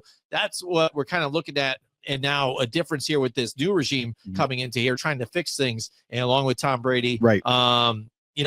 Moving forward here, getting the player, and like you said, I think is interesting the fact that a lot of people try to. Well, what we were hearing is, oh man, now a lot of people are interested in Gentry. Do we try to trade up above the Raiders because we're hearing that they're going to pick them, and we didn't see that. We didn't see that at all. So they still. We saw it. We heard about it. We announced it on the show last night and today, before the draft kicked off, that there were several teams, Broncos were in love with Gentry. They really wanted to trade up, but obviously the asking price was way too high, and it didn't come to fruition. We've heard Dallas Cowboys were also rumored. Now, are they still looking at the wide receiver position, or were they one of the players trying to get ahead of the Raiders? So there was other teams, the Bears too. The Bears were trying to trade up from 10. They really, really wanted Gentry in the worst way. And again, the draft didn't happen. The Jags had other ideas, so they flipped the script on the draft, so to speak. So Gentry still remaining there. I think it's an excellent pick. It's, to be honest, it's one of the two picks that they definitely had to make, and they picked Gentry. So the rest of the draft, I can't wait to see what actually else is going to transpire, because they're being rumored that there's going to be not just one trade here. There's going to be other teams are still interested in certain players. Federal McMillan was another big name. He's still around. Matthew Golden, he's still available. So those are two top end wide receivers that we kind of expect to go in the top 15. Right. And as far as Gentry for you, again, a guy, everybody's actual top running back. I mean, it was no surprise there too. In college, averaging 7 yards per carry. And you've brought up a bunch of different times too, where you see this guy just out muscle people, out, maneuver them, everything. He's like the full package here. There's nothing that he can't do here. And I think it's a big help for this offense. And a guy where he's an impact player to where you can run your offense strictly around him and then work around it. And that'll keep your offense balanced here. So I think it's a great pick for the Raiders here. So now let's move on to the Jets. This is a big question here for the Jets now. What goes on with the Jets? Because we've heard of different stories going on with them and who they might go with. So, I mean, I've heard really that they're interested in offense, but are they going to try to fix that offensive line some more? Do they go defensive side of the ball really? Or what I heard recently, again, Tyler Warren, tight end, possibly that they go here. Does a tight end go with that early? Or is it him or not him? Because there's plenty of other tight end talent out there as well. But right now, they're saying the pick is in for the Jets, Joe. What do you think? Yeah, there's only one pick in terms of tight ends. It's Tyler Warren right here. They could go Colson Loveland, who's also deserving of a high first rounder, but they missed out on Brock Bowers last year. They didn't take him. And now I think that came back to haunt them. They're looking at Tyler Warren, by all accounts, is rated very high. They expected him to go in the top 10. This is kind of the landing spot for him. I would fully expect Tyler Warren to be the pick. Or offensive tackle. One of the guys, Armand Membu comes to mind. Melvin Banks Jr. comes to mind because they don't have Morgan Moses anymore at the right side. So, the pick again, we're waiting to hear from that. Again, the Jets coming off of a really terrible season to where nothing seemed right. Aaron Rodgers actually healthy this season, but he complained about getting another weapon. You get Devontae Adams to try and help them out, and they didn't get any better. You would have thought, adding Devontae Adams, that would have helped out this team, tremendously, and got nowhere. So now Aaron Glenn's in there as the head coach, blows the whole thing up pretty much. Says, if you don't want him to show up, get the frig out of here. And so again, does he have that influence on these guys and say, hey, I'm a defensive minded guy. This is who I want to grab even right here in the trenches or whatever. This is what I want to do. Because we've seen that before. When you get these types of head coaches up in here, they think of their side of the ball first and that plan of attack, and then they'll add coordinators or whatnot to fill in the gaps for what kind of offense they want to run. But a lot of anticipation for the Jets and what they're going to look like this season under Aaron Glenn. A lot of people really like Aaron Glenn coming in this job, and also Ben Johnson with the Bears, stealing from the Detroit Lions. You got to see what they did with the Lions. So, I mean, the Jets, they got a lot of stuff going down here. We'll see what happens with this pick. Let's go to the comments here. You're in here. What the hell happened there? What'd you do? Throw it up there. Genty, not Giants. Genty. Nice. I appreciate that, Joe. I love it. I love the emojis too. They're really throwing it out there. Peace. All right. So, Jets, as we await the Jets, and the pick is in, let's move on to the next one and see what we got. As long as so far we know it's still Carolina. This could go anywhere now too. Carolina Panthers, Joe, what do you think about this? Do they grab, an offensive lineman here to help protect, Bryce Young? I mean, we talked about weapons too, as well, with Roderick about getting a weapon, and he thought even tight end for these guys here too to help them out. If it's tight end, it's Colson Loveland. No doubt about it. That's what he said. Yeah. But I kind of expect them to go edge rusher here. Yeah. I think, or they can go with the linebacker like Jalen Walker. I know that they love Jalen Walker throughout this whole draft process. That's an option to keep open. Don't be surprised if it's wide receiver either. Because yes, they drafted Xavier Legette last year, but they really need to continue to build that position. And I'm feeling it's getting older by every season that passes by. A guy who hasn't played a full year in the last 2 years. So maybe looking to turn the page on him, maybe make an up here. Obviously the top two receivers are still available. They could have their choice of whichever one they want to go with. Also, I wouldn't put it at a realm of possibility of them going offensive line too.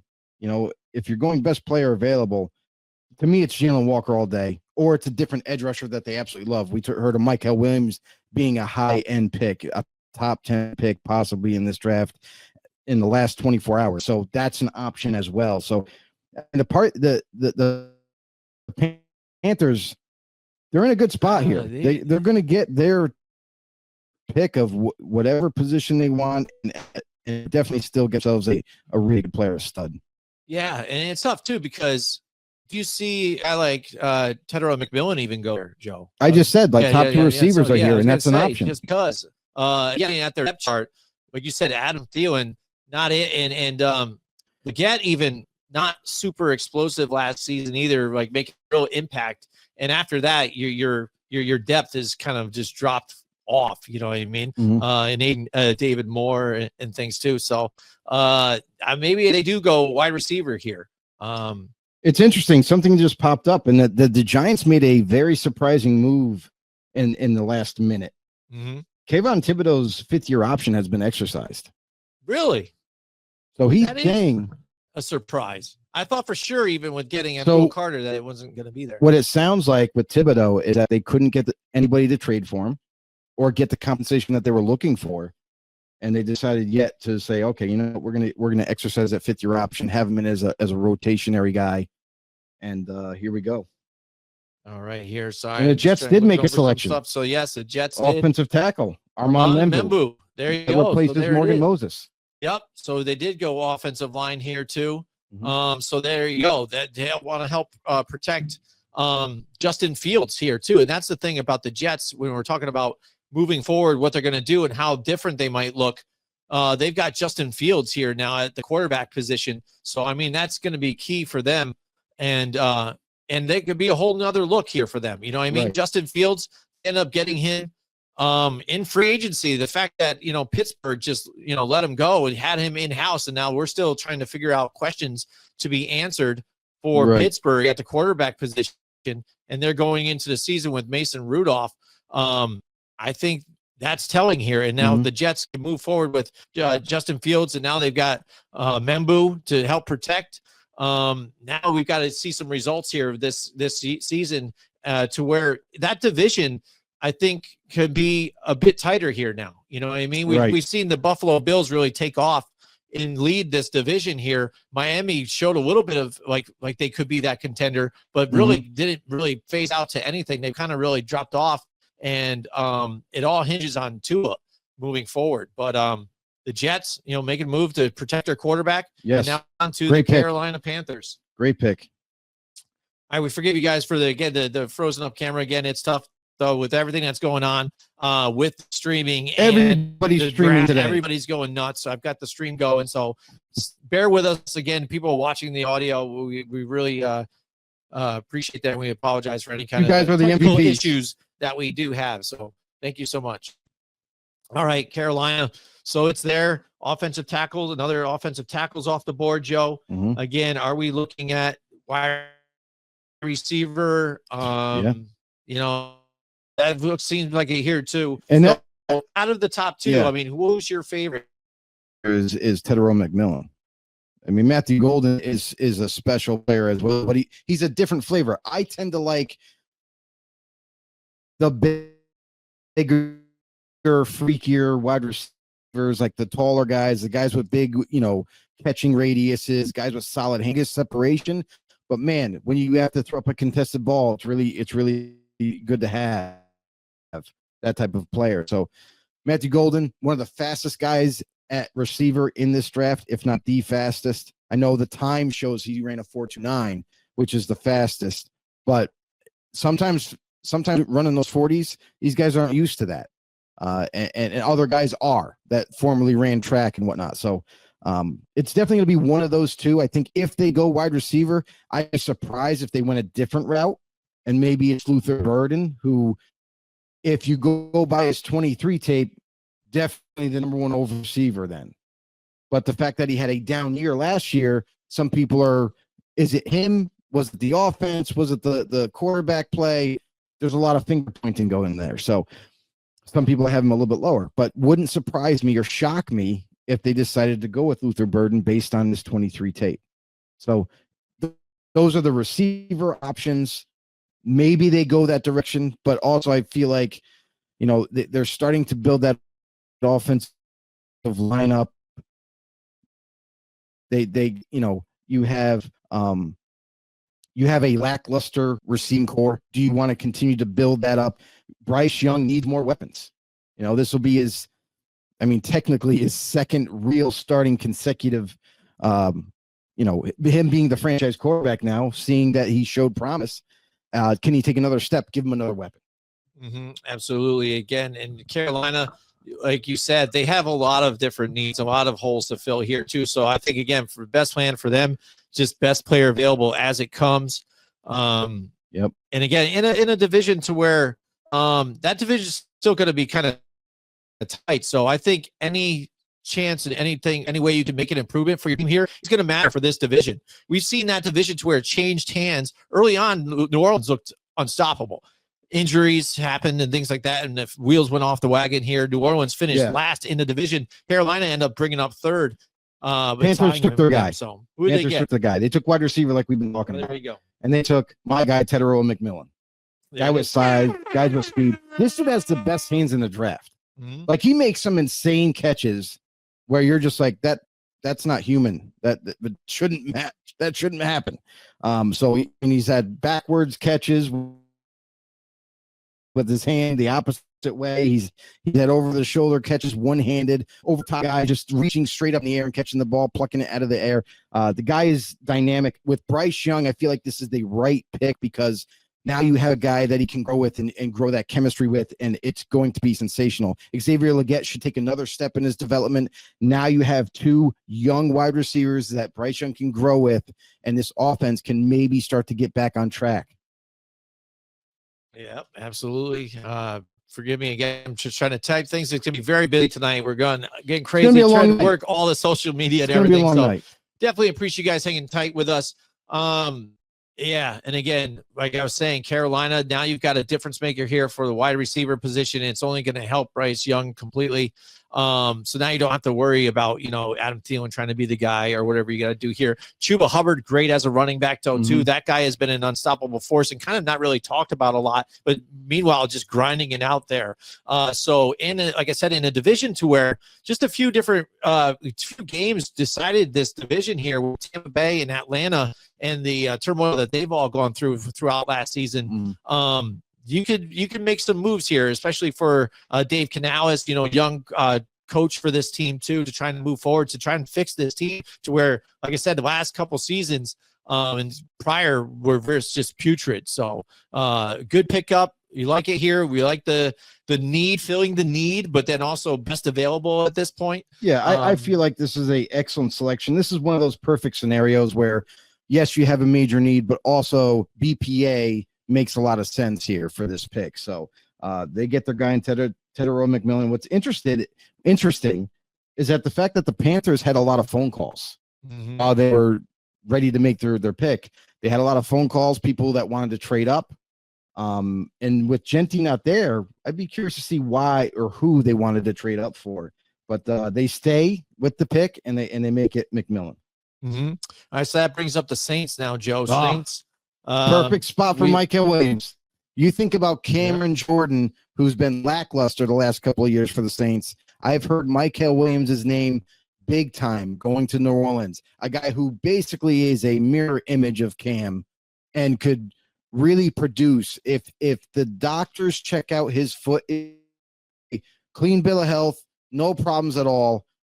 This could be an excellent option for the Saints. I know people want to push quarterback Shedeur Sanders. He's, there. Do they take Shedeur here at 9? I think the best player, the highest value, though, is still there. You could get Michael Williams. You could get a Jalen Walker, a guy who can play multiple positions for you at edge or at full-time linebacker. So there's a lot to like. They could also go corner, and I wouldn't be surprised about that either. Is the fact that people have kind of. It's been a roller coaster ride for a guy like Will Johnson. Does his medical check out? What exactly is his top end speed? That's why he's going to end up sliding in this draft. Otherwise, he would have been picked earlier. So that could be an option. You think that they traded away corner last year to Washington and a guy who's often injured. I don't think they want to bring in another guy who possibly is going to be injured a lot too, especially going forward with that, coming back from his lower half issue. So a lot of potential here. Do they go offensive line too to help, continue to build that Kelvin Banks Jr. Right. Like that would be a nice option. You can have him on the left side with Talisi Fuaga. It would make a lot of sense here too. So is it edge? Is it corner? Is it offensive line? I don't think it's Shador. Right. Yeah. And I get that too, just because, again, certain things that the way they've kind of played out to where they fit their needs and the guys are kind of there. And, Trevor Penning, they didn't pick up his 5th-year option either too. So, and there you have it, Jim. Line. What is it? We just got done saying his name. Kelvin Banks Jr. is the pick for the Saints. He's going to help block up that left side with Talisi Fuaga. Mm-hmm. And what's interesting, though, too, is the fact that they have Dylan Redunz, who they just signed in free agency at left guard. So are they possibly switching him to right side? I don't think so. But, again, you can't go wrong. This is an upgrade. Even though they signed Dylan Redunz, they went with best player available on their board, and it happened to be a guy who can play both guard and left tackle. So don't fault them for it at all. Mm-hmm. And this will only help you out. That's the best option for them right now. And we didn't really think they're going to go quarterback here. And yes, you've got in and stuff, but again, just like many Saints fans following, and I've watched a lot of the different podcasts here that are close to the Saints, they feel like that, again, the talent that's out there right now is pretty close to where they have Spencer Rattler. I'm not a big Spencer Rattler fan myself, but they feel like if we got him in backup, if Derek Carr is really going to be injured for a while, we still get to see another season with Spencer Rattler, and then it is what it is after that. Or even they still go quarterback here, but it's not right now. And this has been a position that they've desperately needed to continue to get better at. We saw before Talisi Fuaga got there, that offensive line was a sieve. They just let anybody in the backfield. Derek Carr was taking a fumbling, led to some injuries. That's what leads to the injuries. And now finally getting it. They're like, you know what? Maybe we should continue to build the trenches up here on the offensive side. Mm-hmm. Absolutely. So again, Joe, we're on top of it. We're ahead of it with everybody out there. It's a funny thing, like I said, about social media and stuff like that. We're getting these picks way ahead of time before they get announced. So they're getting announced. So now Roger Goodell is actually coming to the board right now to say it. Do you want to hear a soothing voice, or we're just going to let it go? Maybe we'll just let it go. I don't know, because again, we're so far ahead of it right now. But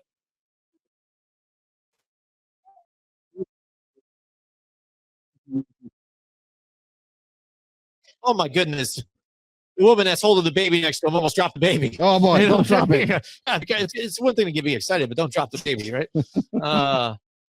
This is the amazing thing too about the draft too, is seeing the guys their reactions too with their families and stuff like that. So that's always an exciting part about the draft here. So all right, Saints pick is in. You hearing any more news out there with any trades? People moving up, moving down, because again, this is where I think it's going to start to get kind of saucy here. Chicago sitting here, Ashton Gentry, we talked about that, would have been perfect situation for them. So he's not here. Maybe they were in talks to try to trade with Cleveland or whatever, and weren't able to get up there and jump in front.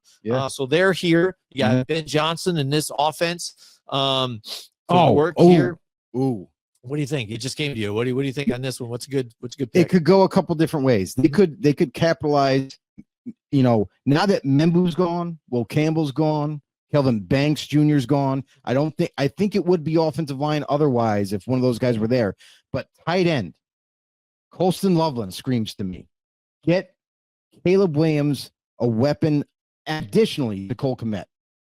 You get a guy who's a freak athlete at tight end, and you pair him up with Cole Kmet along, with DJ Moore. Like, there's a lot to like with that, because now you're going to be able to utilize the short intermediate game, taking attention away from DJ Moore. I know it's difficult to do, but you got another weapon like that on the interior, like who can play inline, can play offline as a tight end, and is gifted like he is. Team him up with Cole Kmet. You could have a lot of really interesting plays. Ben Johnson likes to be creative. He could go 12-man personnel, have both tight ends at the same time. That makes a lot of sense. Offensive line to me is might be off the board now with those 3 tackles going earlier than maybe Chicago anticipated. They probably thought one of them was going to be there, but now it could up to a lot of different scenarios.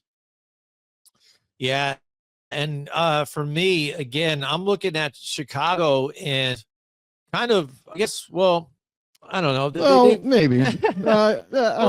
You always try and think, because, again, in free agency, one thing I think did have an issue with last year was offensive line. So in free agency, they really tackled it. You know what I mean? Got Joe Thuney, Dalman, Jackson. What's up? I got to mention this. What's up? Clay Matthews Jr. was on X and tweeted out that Bears still suck. The Bears still suck. The former Packer just wanted everyone to know. Nice. They've attacked the offensive line, which I think also needed help. But like you said, you got Roman Dunze, DJ Moore trying to pair with those guys, and Cole Kmet trying to help them out with another weapon that could only be great, especially in a Ben Johnson offense. Shout out to Hodey out there. Yes, sir. He's actually what up, giving us Hodey? the inside scoop on a lot of stuff too. So he says, I hope my Broncos stay put and get Omari and Hampton. And that's something that they like. The Broncos were one of the more aggressive teams that were trying to trade up. They were in love with Ashton Gentry. They want to try to make that happen. Obviously, the Jaguars kind of changed their minds on things. And now it looks like you might get the next best running back, which is Marion Hampton, which isn't any slight towards Hampton. Very gifted player, a bigger type of running back that can do every aspect, of playing that position. Some people question his vision a little bit, and you see that on tape. So maybe it's a teaching moment, maybe it's something else, but the talent is definitely there. Marion Hampton definitely deserving of whoever takes him in the first round. I would not be mad at that, and it would make a lot of sense for the Broncos. Yeah, absolutely, Joe. So there you go. The pick is in. Chicago Bears. Again, promoting some other crap on there. There's 2 females on the stage, so I'm not going to listen to that right now. No females, but we'll get to it in a second. And we're going to see what the pick is. I know Hodey's out there with it. I'm going to shout out to my man Mike Tackett, though. My man Mike Tackett's in the house with us tonight. He's a know-it-all that watches our other show here. He's with us. Shout out to him. So the Bears did pick. Yeah, they did pick. Yep. The pick is in. Who did is they get? Tight end. Colson Loveland. Colson Loveland. There you go. Mike Tackett says Sanders not getting drafted by New Orleans was a smart franchise move. Some teams, Jacksonville, have already sold their soul for anything but a franchise player. Nice. Always bringing it. We love Mike Tackett out there. Yep. Pleasure. So we're at the now the Niners. The 49ers. And we got to bring in a guest here. That's right. The Niners. He's going to help us talk. Guy who follows the Niners and is passionate about the San Francisco 49ers. That's right. Jee Manghani here from friggin' Fired Up. We love it. Let's bring him in. Let's bring him in the house here. What up, Jee? Let's see if I can get you on here. What the hell? What video are we on here? There we go. There you are. Jesus. Technology. God damn. But all right. But Jee, we hear you're a 49ers fan, and we know you're out there in sunny California. What are you expecting here for the 49ers? Well, for the season, I hope they can pull it together and not play the Kansas City Chiefs for sure, and lose in the Super Bowl again. But I'm not a full team roster type of guy. I'm more of a big picture guy. But I do know that Brock Purdy. I think if he has Christian McCaffrey in his back pocket, I think they run a good chance of getting back to the Super Bowl. Yeah, definitely. Yeah. And the thing is, even last season too, it was so many different times where you kind of looked at the 49ers and you hated to see them kind of fall off the wagon, because you looked at them and you're like, all right, now they're going to turn around. Now you're going to turn around. And then it never came. And then the injuries piled up. Christian McCaffrey, you're like, oh, he's finally healthy. And then he's not. And then he's done. And so then it was just a nightmare of a season, I guess, for the 49ers. And it's probably a shock to 49ers fans coming off to, making the Super Bowl in the last 3 years a couple times. And so now a season like you had last year, to where you had Brock Purdy even on a friendly deal. Now you're talking about money with him. And this is where 49ers fans, I think, also are kind of like, oh, no, all right, how much are we going to pay a guy like Brock Purdy? Is he worth, big money? What's he asking for? And then also they're trying to work out George Kittle's deal on top of it. Right. And I look at Purdy and I was hoping he'd be kind of a Tom Brady type of league in that same league, but he's not. He's more like a Russell Wilson. He needs weapons around him to make him perform decent. And you're right. When there are injuries, he doesn't have his weapons, then he doesn't perform as well as he could. But I know he has a lot of haters, and I think a lot of those haters are wrong in terms of his skill set. But he needs those weapons. Otherwise, he's going to be throwing to the green grass more often than to a player. Right. And you saw that a lot last season. I mean, we always notice when Debo's getting injured, with the difference with him not being in there. Now he's not even on the team anymore. Not having Brandon Ayuk again, and George Kittle was the only guy you had that was reliable, for them. So that's a big moment. Well, let me ask you guys, because I'm not a roster guy so much, but if Debo and Ayuk are gone, then who would replace those two in the wide receiver position? I'm going to be honest, Ayuk isn't going anywhere. No, he's going to stay there. But the major glaring hole for the 49ers right now is the trenches. They need to they need to improve and upgrade the offensive lines, the D lines. We saw last year on how much it was all on Nick Bosa, and he had really not much help at all from everybody else that they had on the roster.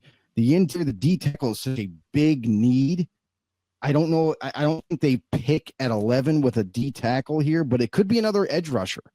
And we talked about before we started the draft that from 11 on, there could be a run on edge rushers because there's a lot of really good ones there. You have your pick here at 11.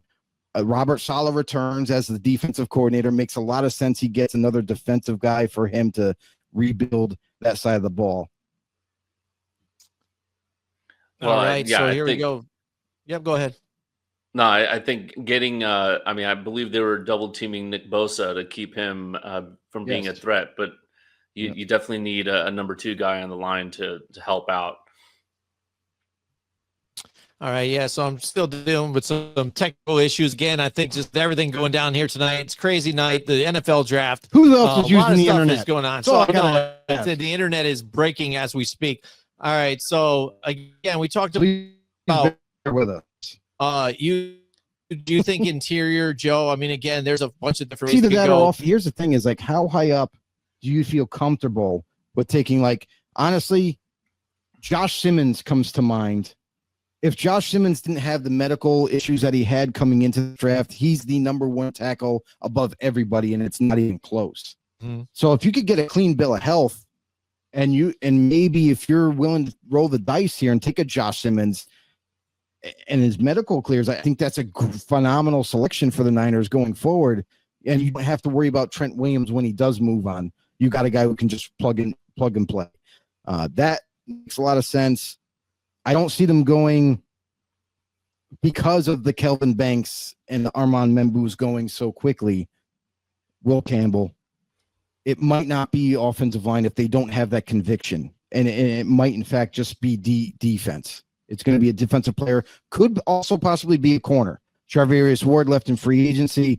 A guy that fits Robert Saleh's scheme to a T is Will Johnson. But again, you also got to go back and get his medical cleared and be confident that he's going to have a clean bill of health going into the season. If that's the case, Will Johnson makes a ton of sense for Robert Saleh. Loves to play heavy cover 3. That's what Will Johnson excels at and is elite at. That's another option. Mm-hmm. Yeah, definitely, Joe. Gee, again, while we're out here awaiting the 49er pick, tell us about Fired Up, man. What's that all about, for Grumblings Media? Yeah, so William, he he just jumped on for 10 seconds, but him and I, we co-host. Yeah. Well, he's the main host, but I co-host with him, and it's a conservative talk show that we do it on Friday nights at 7 p.m. Pacific, 10 p.m. Eastern. And we just talk about all things national conservative issues. So, and then on Sunday, there's a Fired Up California version, which focuses on local issues here to the state of California. But the main show is Friday. It's live. And then we have the segments the next week on YouTube archived. So we have a lot of fun. We talk a lot of stuff about recently tariffs and Garcia, who's over in the El Salvadorian prison, and the media calling him a Maryland man when he was a legal alien here, and having no due process, but he had quite a bit of due process. So we talk about a whole host of things, and of course it's conservative oriented, so we do have that slant. But we Absolutely, have it that's on, great though. I've actually been blessed to be on it this show too, so I love it. Yeah, it's on YouTube, right? Everywhere you can get your podcast Rumble, too as Pandora, well. Spotify. Absolutely. So yeah, I mean that's always cool, and yeah, you guys see that's what I mean. There's so much shit going down in California that you guys actually had to have another show just for it. So that's what you get fired up twice. It's like I got fired up. We got to carry this on to another show, right? With news and everything. Oh my goodness. We always try to say dumpster fire. Yeah, we always try to stay 1 hour. We always end up going an hour and a half. There's just so much insanity out there that's going on, and you know, I'm of the belief that the country's on the right direction, and 55% of Americans join me in that belief, and so yeah, we have a lot of fun. And William is a wonderful host and one of the founders of Grumblings Media, which is the parent company over all of our shows here.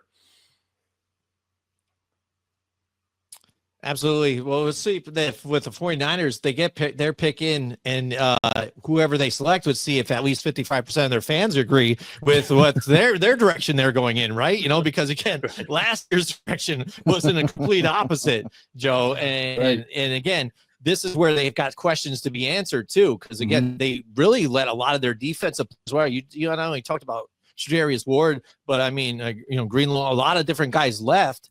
And so what do you got here? Are they going to go defense? You know what I mean? Or are they going to go, you know, offensive weapon or even offensive lineman? I think that edge rusher is screaming out to them right now. I mean, interior D tackle wouldn't surprise me, but I feel like it's a little too high in my opinion to take D tackle at this point. But man, like that's what it is rebuilding this defense line. Give Nick Bosa some help and continue to grow this team. Also, another little nugget I'm going to throw in here is linebacker. Jalen Walker is still out there. You know, that's a guy who can play all three downs for you and give you pass rushing capability, unlike a lot of others. Some people envision Jalen Walker as the number 2 pass rusher to Abdul Carter, which is he's a very special player. So I'm actually surprised that Walker's still kind of sliding at this point. I thought for sure he was going to be picked somewhere in the top 10. But now he's here at 11. Does Robert Saleh view it the same way and say, that's one of my... All right, so here we go. We know now from Hodey, it says the pick is in. The 49ers select Mikael Williams with the 11th overall in the 2025 NFL draft. We're flying through now because the Niners went with Mikael Williams. This makes a lot of sense. This is a guy who throughout the season played with an injury. And some people, it made it difficult for a lot of people to analyze him and figure out, is he still the special player from 23? And obviously the Niners are like, we didn't anticipate him being here. He's here.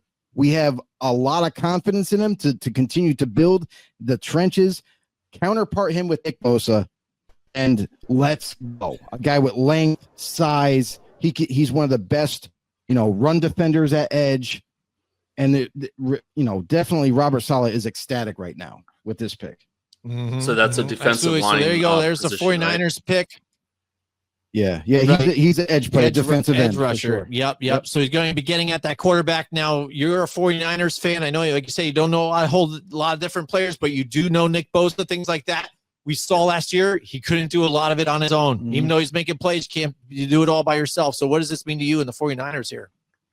Well, I think that's good. So I'm guessing that they would position him on the other side, right? So now that you have a twin threat on the outside to come at the quarterback. And they always say championships are won by defenses. So if we have a strong defense, I think this bodes well for the 49ers.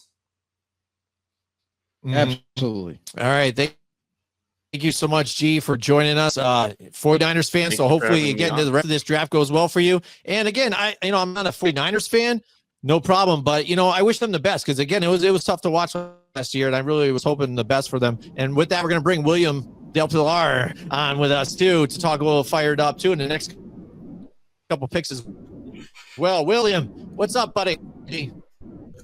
Gentlemen, how you doing tonight? You got the hat on tonight. Got the William. hat. You got the hat. Yes, it is busy, very busy. Dealing with some technical stuff here, but you know what? It's crazy. The internet's Cowboys made blowing the up. pick. So the Cowboys made the pick, right? The pick is in. Yep. It's offensive guard Tyler Booker from Alabama. All right. So what do you think about that now with them, the offensive guard here? Do you know they had some leakage, in the offensive line? You could say that. You'd say again. Again, some retirements and problems here protecting Dak Prescott. I know with, rumors you heard they were going to go with somebody to help protect Dak Prescott. But what do you think about the pick itself? I think this is a player that a lot of people kind of pushed under the radar.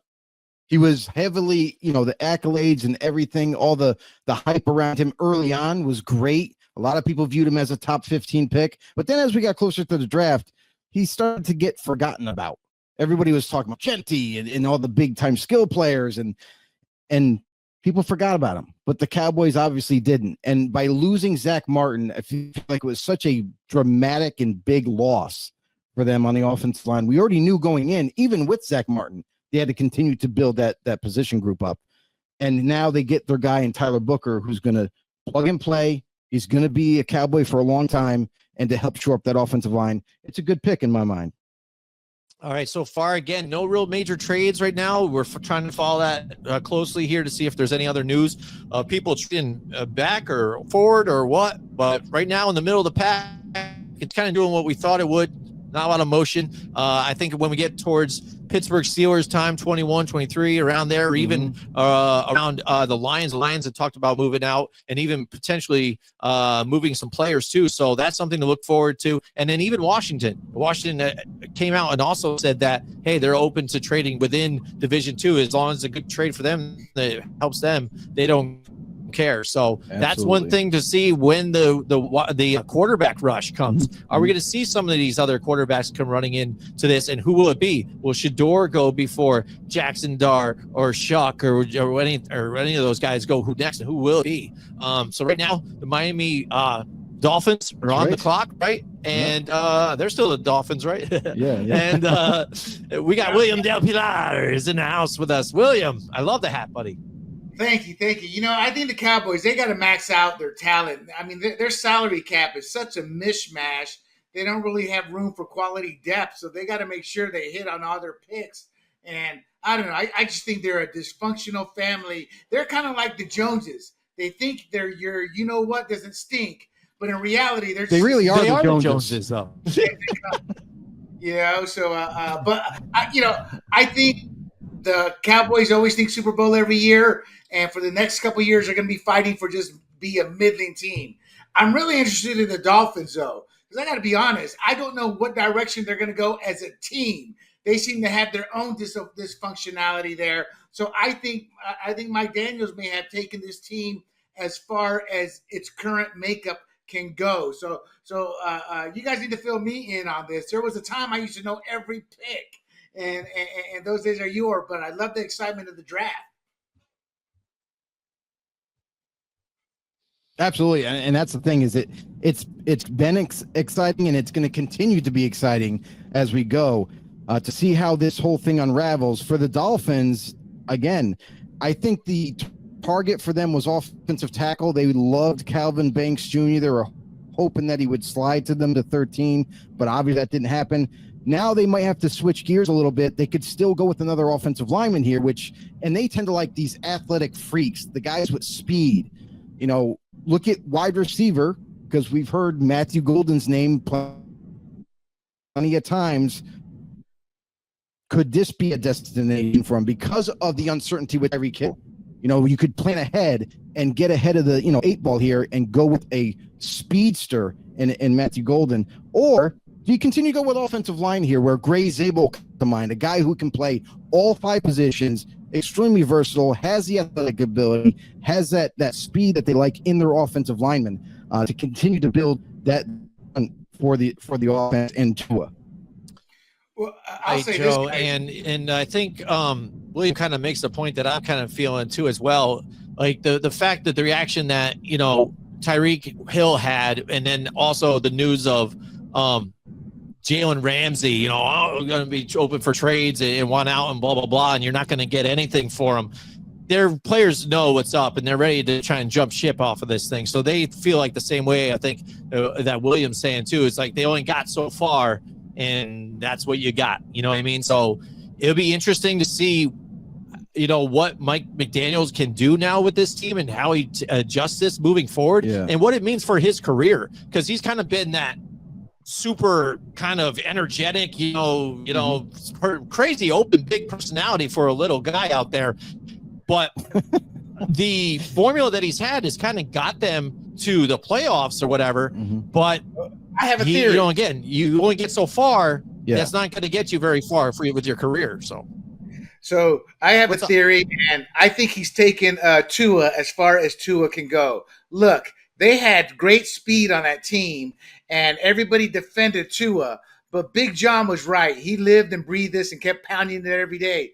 And he was correct. When you look at the film, his receivers are constantly slowing down to let the ball catch up to them.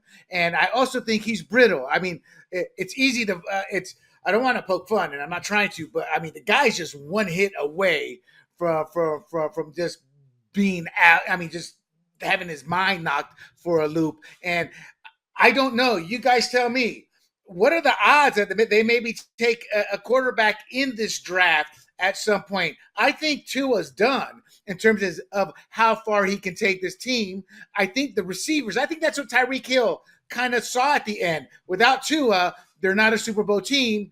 With Tua, they're still not a Super Bowl team. And without it, let's be honest, today's receivers, they care more about themselves and their stats.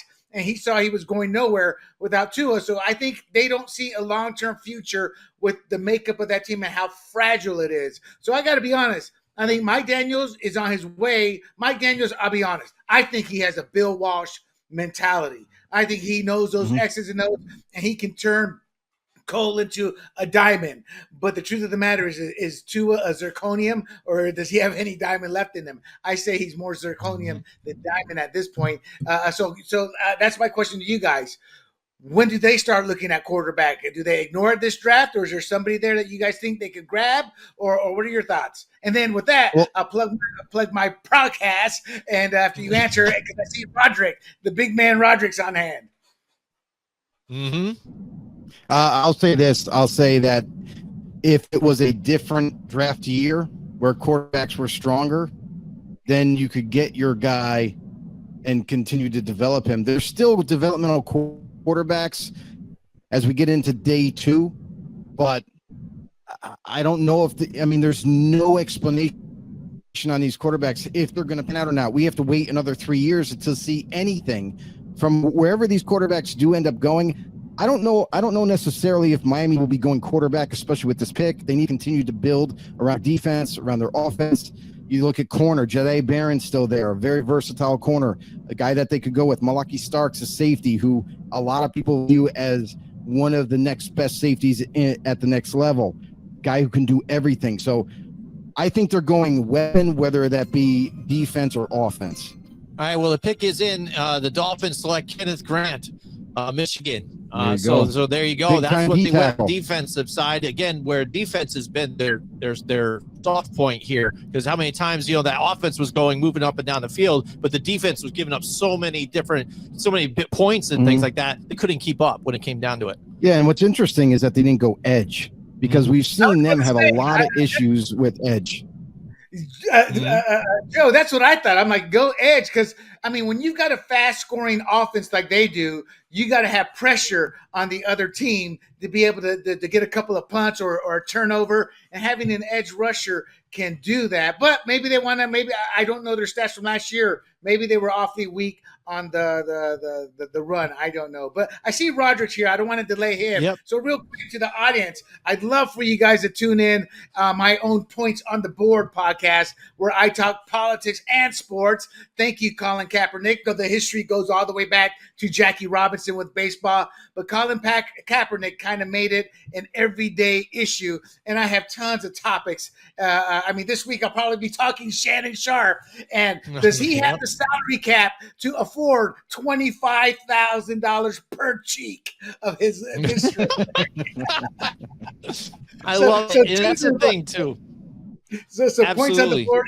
And my other podcast, real quick, is the Red, White, and Rude, where I talk pop culture, entertainment, music. So it's a lot of fun. And for the audience, thank you guys for supporting us, especially the Blitz boys. Guys, I got to commend you. Not only do you guys take this with tons of energy, you are some of the easiest people I've ever had to work with, and I thank you both for that. And we appreciate you. We appreciate you. Well, you're welcome. And I'll get this beautiful mug will get off and ask Roderick if those cheeks are worth the salary cap. Our first question. That's the thing. You got to watch William's show and even listen to it on the podcast because he brings the information. He's got it all there. But the way he delivers it, his delivery is top notch. Charismatic, you know what is I mean? all hell. I love it. I love his charisma. All right. Thank you so much, William. We'll talk to you. All right, so there you go. Hodey Johns in the house with us there too. Again, he's bringing us updated too because we missed even the pick here with the Colts. The Colts do select Tyler Warren. There he is, tight end off the boards here. So it's good for them. And with that, we're going to bring in Roderick David here with us again. What's going on, Sports Series with us again. We love it. Our guy right here.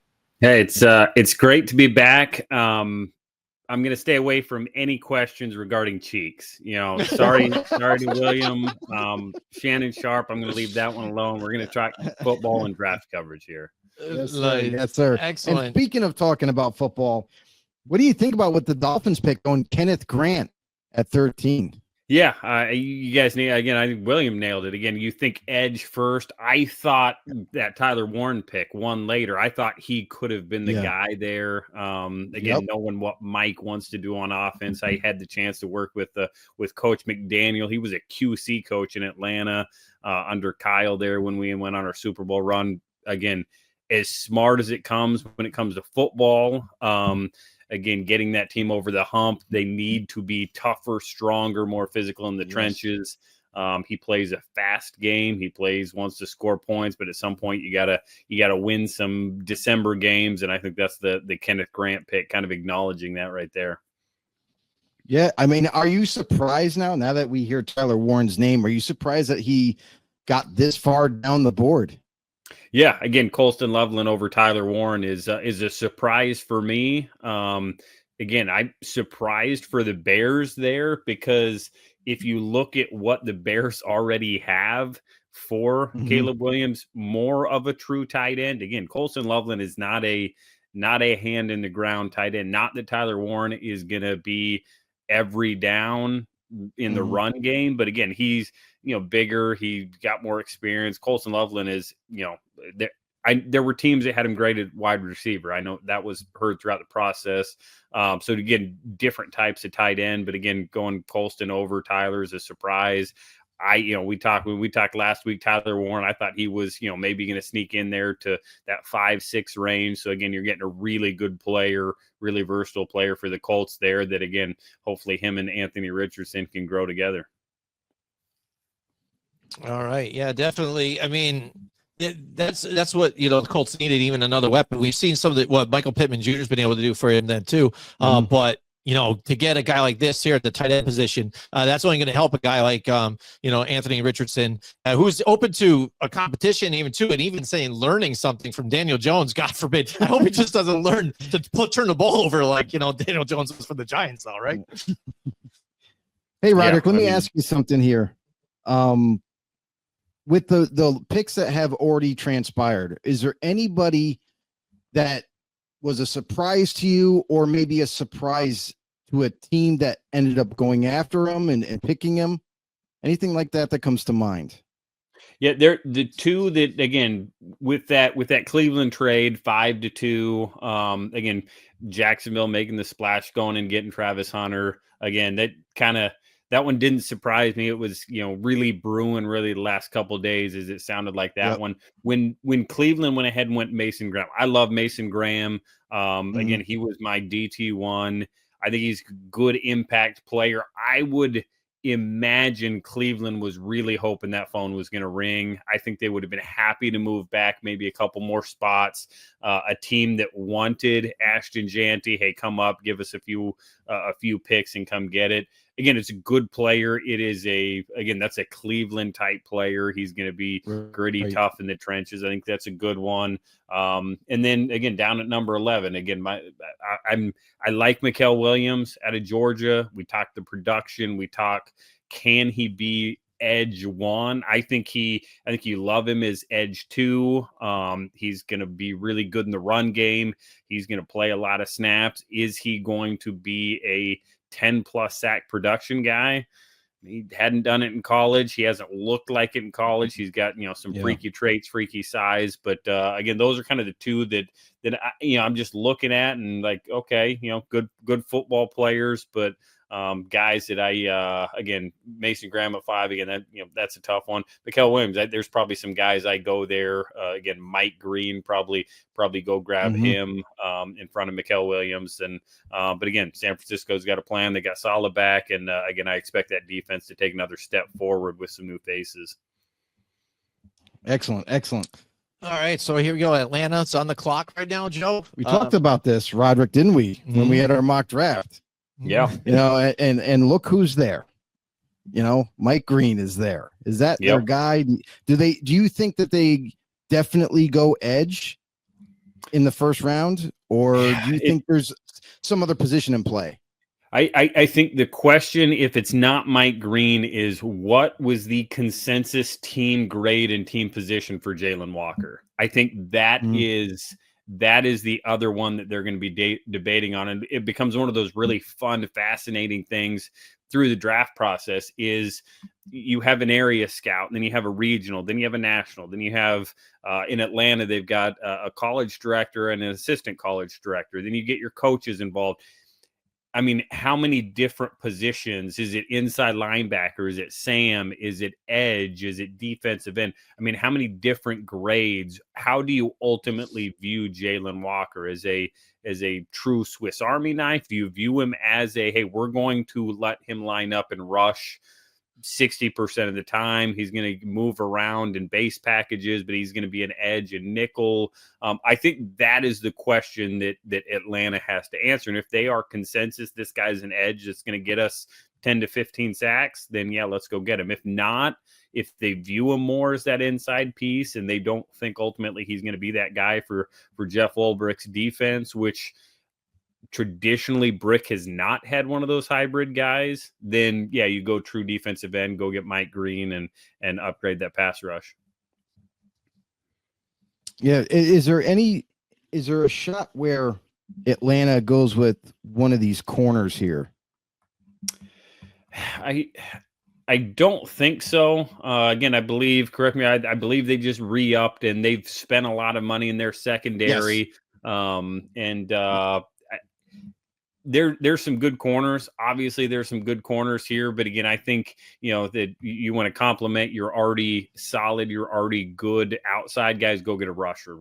Go get a couple rushers. And again, I'm never put anything past these guys, and the grades will fall the way they are. And Mike Green, again, whatever questions he has going way back. Again, you talk, some of the stuff that he really acknowledged character-wise off the field from early on in his career. Again, that is not a guy that Thomas, when I was there, would have ever drafted, and would have been a tough conversation with Terry, with Raheem, and at the helm. That is a guy that they would absolutely take now. So I think it's one of these two players. It's the linebacker Mike Green, and be happy with the secondary they got.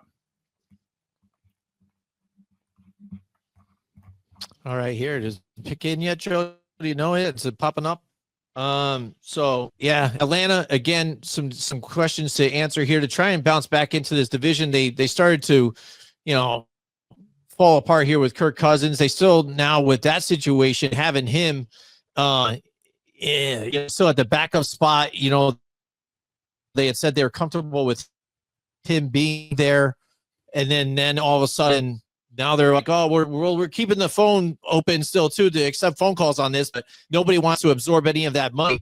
And some people are still expecting that there could potentially be a Kirk Cousins trade, but not until like a day 3 thing. Do you realistically see that happening at all? Yeah. Again, the fact that Kirk Cousins is still there is, not surprising. Again, they've got a lot of money. They've got to try to find somebody that either, again, it's tough with there's not a team that's really feeling like they're missing out on a quarterback in this draft. That would be all of a sudden, okay, we missed our guy, we're going to Kirk Cousins. So then he's still going to be there. So it's I would fully expect Kirk to be gone sooner rather than later. And we'll just see when that time finally comes. All right, the pick is in, and the Atlanta Falcons select Jalen Walker with the 15th overall pick for 2025 draft, linebacker out of Georgia. Great pick. I'm jealous. I'm not gonna lie. I love Jalen Walker, and especially after I got confirmation from Roderick. The last time we had him on the show, I asked him about Walker. Like, is he? I know he's a freak, but can he be a full-time linebacker? And after getting confirmation from him and saying yes, he can cover, he can play the run, he can spy for you, and he's a phenomenal pass rusher on top of it. I was sold after that. I'm just like, man, it would be awesome if my team would take him, but they didn't. They went with Gentry, which I get, but now Jalen Walker going to Atlanta makes a lot of sense, honestly, because now they have a guy like Roderick, like what you said, a guy who can be on the field full time, a guy who can be a chess piece for you on defense. You can move him down towards the line, have him off the ball, cover tight ends, like whatever you need, and good for the Atlanta Falcons, because they needed a special player like this.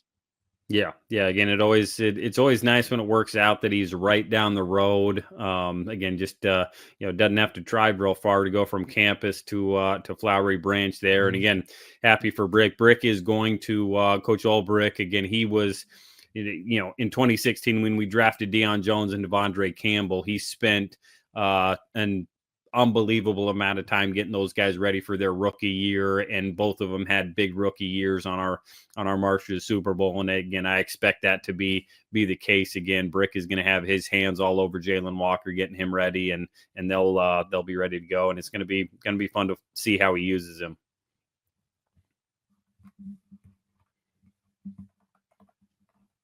Yeah, definitely. I mean, again, Atlanta trying to get back into this thing, and another, like I said, this division is going to be tight. So, I mean, the decisions that made within this draft here can decide the winner of this division, because, like last year, I think again we had 3 different leaders. I think at one point in this, and that's happened again in this division. So it's going to be tight. And Atlanta now moving on with Michael Penix Jr. again trying to that defense. Raheem Morris, he's big on that whole thing. That's his shtick.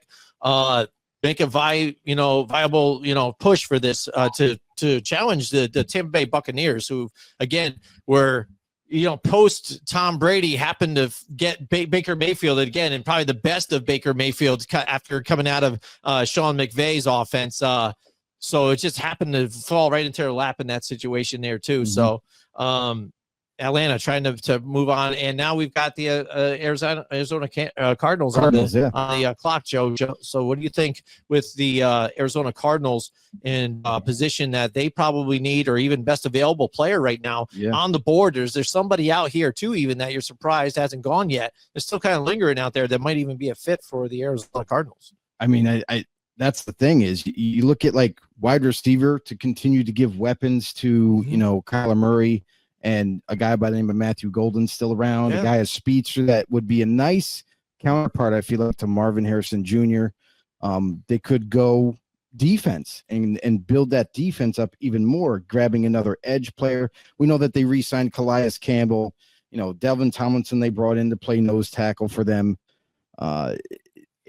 They still could go, and further strengthen that cornerback room, maybe get a better nickel corner for them. You look at like maybe Jedi Barron, if they do go that route, a guy who's very versatile, you can move him around. Do they envision him as their guy for this pick? I'm actually surprised that Mike Green is still coming down this board here. And he doesn't necessarily. I don't know if he necessarily fits the defensive scheme that they're using. We know that they had a lot of attention with Josh Sweat. They brought him in to help rush the passer off the edge. Do they view edge rusher as a big value right now? Do they go with Mike Green? Do they go corner? Do they further develop and maybe add to wide receiver? Roderick, I got to tell you, man, I feel like the Cardinals can go a lot of different ways here. What's your take on this? Yeah, no, I think you're exactly right. Looking at who's available, you've got a couple edges in Shamar Stewart or Mike Green that you could go with. And again, I know for I'm going to draw a blank. Coach Gannon there again, defensive guy, was with that defense in Philly that. Man, they had 3 or 4 edge guys and then move them all around. So again, wouldn't surprise me at all. They go there again. Jahdae Barron again, move around, good nickel, good coverage guy, ball skills all day. And again, you want to flip over and go on the other side. Again, you've got Matthew Golden, who I think would be a great compliment, great piece for Kyler Murray in that offense. And I think you could certainly go there. And again, there's still guys like Derek Harmon. If you want to go big, get a little bit bigger inside, you could certainly add him in there. Again, I think this is where I would be thinking about Jihad Campbell as well. So that's another good one. That's another one. I didn't think about that, but I mean, the guy's gifted. Jihad Campbell. I mean, I think he's one. Right along with like Jalen Walker. Like, there's a lot to like with Jihad Campbell. The fact of how quick he is, he commands. He's a leader, great tackler. Instinctive. I love him, and I think this would make a lot of sense if, in fact, they do go linebacker here and maybe take Jihad Campbell. I know there was coming into this, and Roderick, I don't know if you heard the same thing, but there was maybe a little bit of growing concern with an injury that he's coming back from with his shoulder. Is that realistic, or is that kind of just smoke that they were spewing out there to get him to drop? Yeah, again, you never know with stuff like that. Again, it can be a short-term shoulder, long-term shoulder. Again, there's always those guys where, hey, it's going to go out at some point. If we can get him through rookie year, again, at this point in the process, you're not doing anything before the 2025 season. So a lot of different questions on it. Ultimately, on a player like him, I don't think it's going to be of concern because, again, the talent's there. He's made it through, again, barring something. I think if there was anything more significant than, something that the team would have, been able to take care of, I think we would have heard a little bit more about it. There he is. All right, there we go. Yeah, sorry. It's a lot of technical issues going on here tonight. I don't know. It's just the Wi-Fi bogging down. Yeah. I'm going to have to yell at my kid, see if he's up there gaming or something like that. Bogging down the internet. God damn it. Yep. Don't you know what today is? Yeah. It's draft day.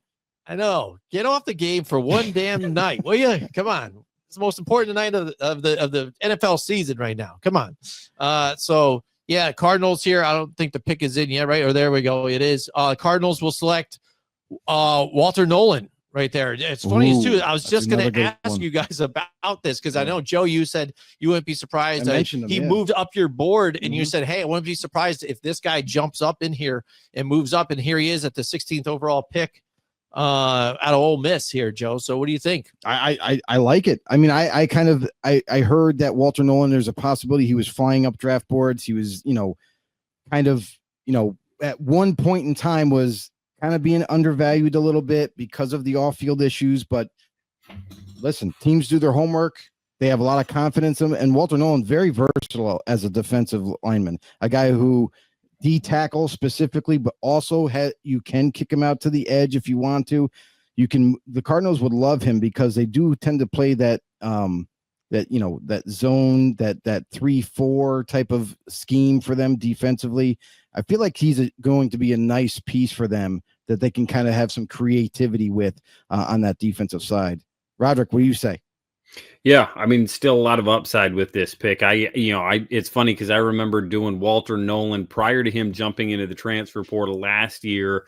Long, talented. Again, he's added quite a bit of weight since that time. But again, the traits stood out at that time. He really unpolished though at the time. And again, coming from, you look at the background and as guys get through college, you hope to see a little more polish and hope to see a little bit more of that shine on him. And again, maybe kicking inside, simplifying it a little bit, playing a little bit more of that true 3 tech, again, get off the ball, go one gap, get up the field. That really helped him out, obviously, this year, going where he's going now. Again, this is an upside pick. Again, this is a guy with good traits, good talent. Again, the challenge for the Cardinals will be to get it all out of him, though. Again, continue to refine it, probably stick him in a spot his rookie year, let him play, on the edge, or maybe just one side, again, play right 3 tech, right defensive end, and kind of simplify it for him as he continues to grow. And we've got Hodey in the house with us. He says Walter Nolan and over Derek Harmon is nuts, he says. All right, so we got who is next on the clock here? What is the Bengals? The Bengals, Joe. And we've talked about the Bengals. You know, we got to find out from our guy Roderick here that the front office is not a joke. The front office is very hardworking staff, and they're doing it with less people than anybody else throughout the league. So I found that to be very interesting and eye-opening. You know, so with the Bengals here taking here, and you know, we've talked about, you know, Grant possibly being there for them. Maybe that might have been a pick, but he's gone earlier for the Bengals right here. So here, are they still going to concentrate on D-line because that's where maybe the value is, or do you envision them going corner, safety with Malaki Starks or some of that nature? What do you think, Rod? Yeah. I believe when we got together last week, you took the Starks kid here, and I said they were going to go Jihad Campbell, and it looks like we're both going to be wrong. They're going to stay on defense, but again, you go with the value pick on defense, and it looks like that's what they're going to do. And right now, they're going to go with Shamar Stewart here. The Bengals, Shamar Stewart, Texas A&M, edge rusher. Defense. And then again, this is what we've talked about with these guys, because the last time we even talked before even the draft, because that's where they were lacking too as well. You talk about this offense and all this money that they've invested in the offense, the weapons and blah, blah, blah. Trey Hendrickson's out there doing it all by himself pretty much. You know what I mean? So he needed somebody else to help him on the opposite side here. So this would be big for them, for that defense to get some of that pressure off and help them out so that they don't have to score 50 points in a game, you know what I mean, to try and dig a game out. You know? Yeah. And we talked about Stewart and how he had a lack of production, and a lot of people weren't quite sure of how to evaluate him, at least from outside looking in, that is. You love to see the production. It definitely confirms what you see on tape and everything. But, you know, I had some kind of wild, crazy theory that Texas, you know, A&M was utilizing him and kind of in a decoy way for a lot of the plays and freeing up the linebackers and such. But we'll get to see at the next level, because the guy has filthy traits, like very gifted with size and speed and strength. I mean, the guy's super powerful. I'm curious to see just how good he can become at the next level. Yeah. All right. I think this is. Go ahead. I've got full confidence the Bengals are going to get Trey Hendrickson done. I've got full confidence that they expect him back, and that is where the Shamar Stewart pick, if there, you know, is actually a spot and a defensive end that he fits really good with, because Trey is so savvy in the way he wins. If Shamar just wants to run past guys and push quarterbacks up in the pocket, Trey's going to feel that. And then, you know, vice versa. When Shamar goes off script and goes inside move, again, I think Trey is going to take Shamar under his wing. And I think it is a really good combination, good tandem of edge rushers there, that I think Trey is going to, I think this is one of those that really, really benefits both guys, just because stylistically they're not the same, but they'll play really well off each other.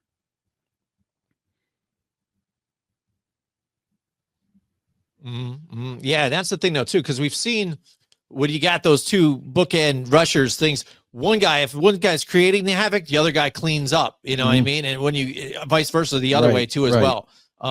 Because Trey Hendrickson, yes, he's getting all those sacks, and things and doing that and stuff, but a disruptor. And if the other guy, like you said, even on top of it, he can just disrupt that pocket, and Trey Hendrickson come in and not only do what he does, but then the opposite side, Trey Hendrickson gets pressure, so they got to be, because they're going to be keying up on him. That means then you can get clean up on the other end too. And like I said, keeping the offense, rested, things like that, and keeping the points limited so that they don't have to try and do it all here for them. I think that's key for the Bengals here to where they want to get back into the Super Bowl here. And it's a big deal to have 2 pass rushers or more, because now it frees up. The offensive line can't just all of a sudden be like, all right, you know what? We only got to worry about this D end over here. Like the Niners last year with Nick Bosa. They double teamed the hell out of that dude and try to limit him as much as possible, but he had no help. But now you team up with, you add another potential stud opposite of him.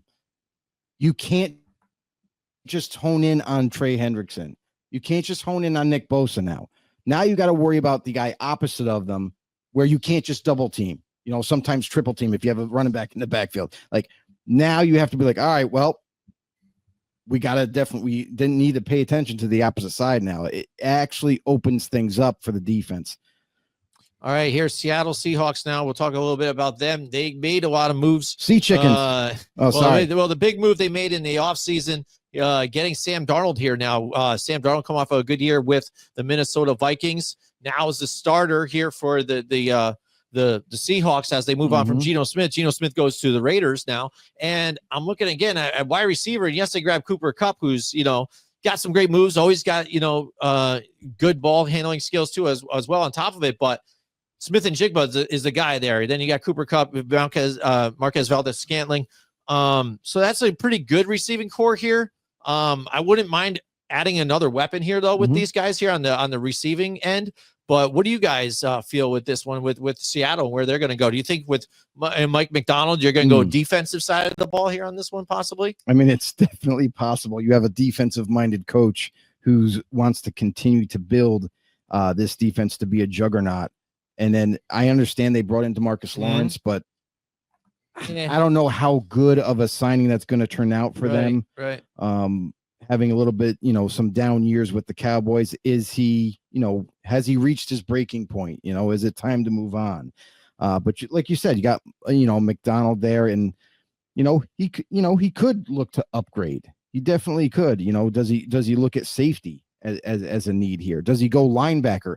I'm Roderick, correct me if I'm wrong. Did in our mock draft, we had this conversation before that maybe linebacker might be, something that they look at, or even now you look at how the draft is falling with Matthew Golden still around. Maybe they get a speedster there too. Yeah, no, I think that's, again, I think you're right on. Again, I think that Matthew Golden would be really nice. Again, you deal Metcalf, you've really kind of redone that entire wide receiver group. But again, you got a defensive minded head coach, and again, bringing some of that defensive player. Again, you start thinking about those guys, Starks, Jihad Campbell, Jade Barron. Again, there's some really nice pieces in there that I think would fit well. And again, they're a team that again, kind of a tough division, and kind of a division that throws the ball quite a bit. So, secondary may not be a bad spot to go. And also, like, a lot of people in some of their mock drafts leading up to this main draft, maybe they look at offensive line, maybe interior. I don't know how you feel about Gray Zabel. I know that some people are really high on him because he can play all the different positions at offensive line, and, maybe could be an option. Yeah, could be an option. Again, I'm a little bit lower on Zabel. I think he's when you start talking about a first round pick being a potential 4-spot guy, like, hey, I want my first round pick to be the best at his one spot. And again, that's when you start talking about that cross value, and again, getting all that spot. Again, good player, again, gritty, tough. I think he, fits that culture that Coach McDonald's wanting to build. Again, I'm probably a little lower. I think there's some other offensive linemen I would take in front of Zabel. But again, could certainly feel a need for him as they kind of clean up that offensive line. Mm-hmm. All right, now with Sam Darnold here, they bring back Drew Lock too as their backup once again. So back with Seattle here, but Sam Darnold there. One thing I did notice, at least for me, in my point of view, when he was there in the playoffs, I think that's when it kind of showed his ceiling. I think where he was good through the regular season, but then I kind of I think when the pressure was on, I think he kind of just plateaued. Do you think this is the right move for the Seahawks to go with Sam Darnold? And what's your confidence with Sam Darnold and the Seahawks? Yeah, no, again, I think Sam Darnold's a good player. If you watch that Minnesota game, it was, I hate to, it was organizational. They did not look prepared, which was really surprising from Coach O'Connell. It looked, they got down 14 and it looked like they were trying to score 14 every drive. And they did not look like the Vikings you had seen all year, which again, Sam obviously was starting to feel some ghosts, see some ghosts, but again, a huge step in his progression. I still think highly of Sam. I think he's going to be a good player there. And again, if you get to the playoffs and you're one of the top seeds, you got a chance to go win it all. And that's certainly the way that I see Sam, and in a division where he could come out and be the best quarterback in that division this year within the either aging or you've got kind of quite a mix of quarterbacks in that division with small and talented, the ultimate field general and kind of an aging guy in Matt Stafford. So would not surprise me if he is QB1 in that division next year. Oh, wow. Well, Jim, okay. The pick's in. The pick is in. That's right. And we just got done talking about him, Rod. Yeah. It's Gray Zabel, by the way. Yeah. Offensive lineman. I got that they, envision that can have that versatility, can play at a high level. I know some people aren't as high on him like you are, but again, we'll see if it plays out. We'll see if he does, develop into that starting caliber, which a lot of people view him as, but a guy that you can move around. So you're not pigeonholed into saying, oh, only a center, only a guard, tackle as well. So I think it's a good idea to continue to rebuild the trenches like it always is. And I think they did a good job. Yeah. All right, and next if you're up, we got the Tampa Bay Buccaneers. Yep, go ahead. Yeah, if you're taking Gray Zabel, again, it looks like he got announced as a guard. If you're the Seahawks, you've got a spot for him. You've got a plan for him. That's the case with all these guys. Hey, this it becomes the floor conversation, which again, I can't imagine is much of a conversation for the Seahawks when you're talking your first round pick. And, this guy's going to be our starting guard, left or right, whatever it ends up being day one. And we feel like we upgrade that offensive line. Excellent. Yep, definitely. And that's the thing they've been actually looking at for a while here for Seattle. So next we got the Tampa Bay Buccaneers here. They're on the clock now too. A few different options here. Like you said, there's a lot of talent out there still, so they could go a lot of different ways. Todd Bowles, he probably even still like to go defensive side of the ball.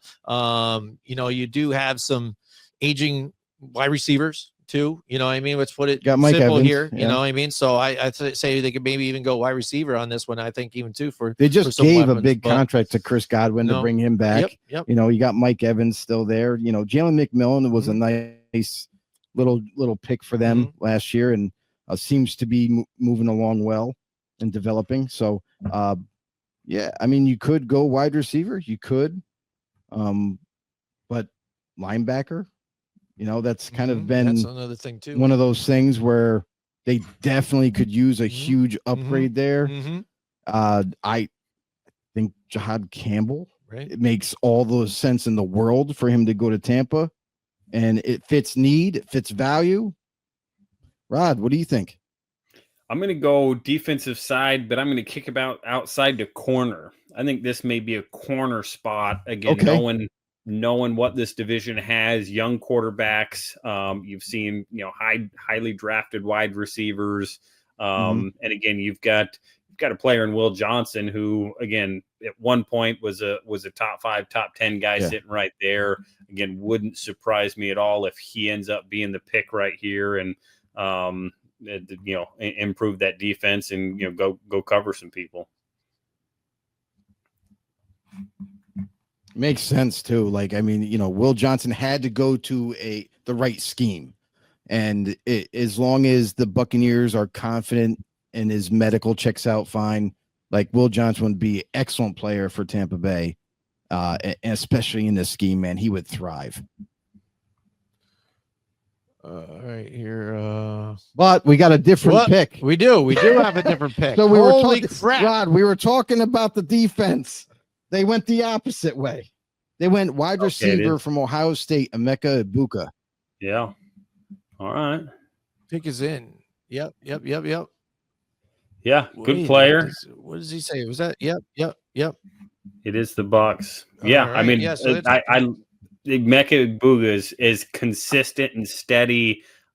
He is going to be, again, it's amazing. He's going to go into Tampa as wide receiver 3 this year, and you'd be happy to have him because he's going to turn into probably one of the better wide receiver 2s. I don't think he's ultimate. Again, he can't be the guy for an offense, but is going to be steady Eddie. He's the kind of player you win football games with.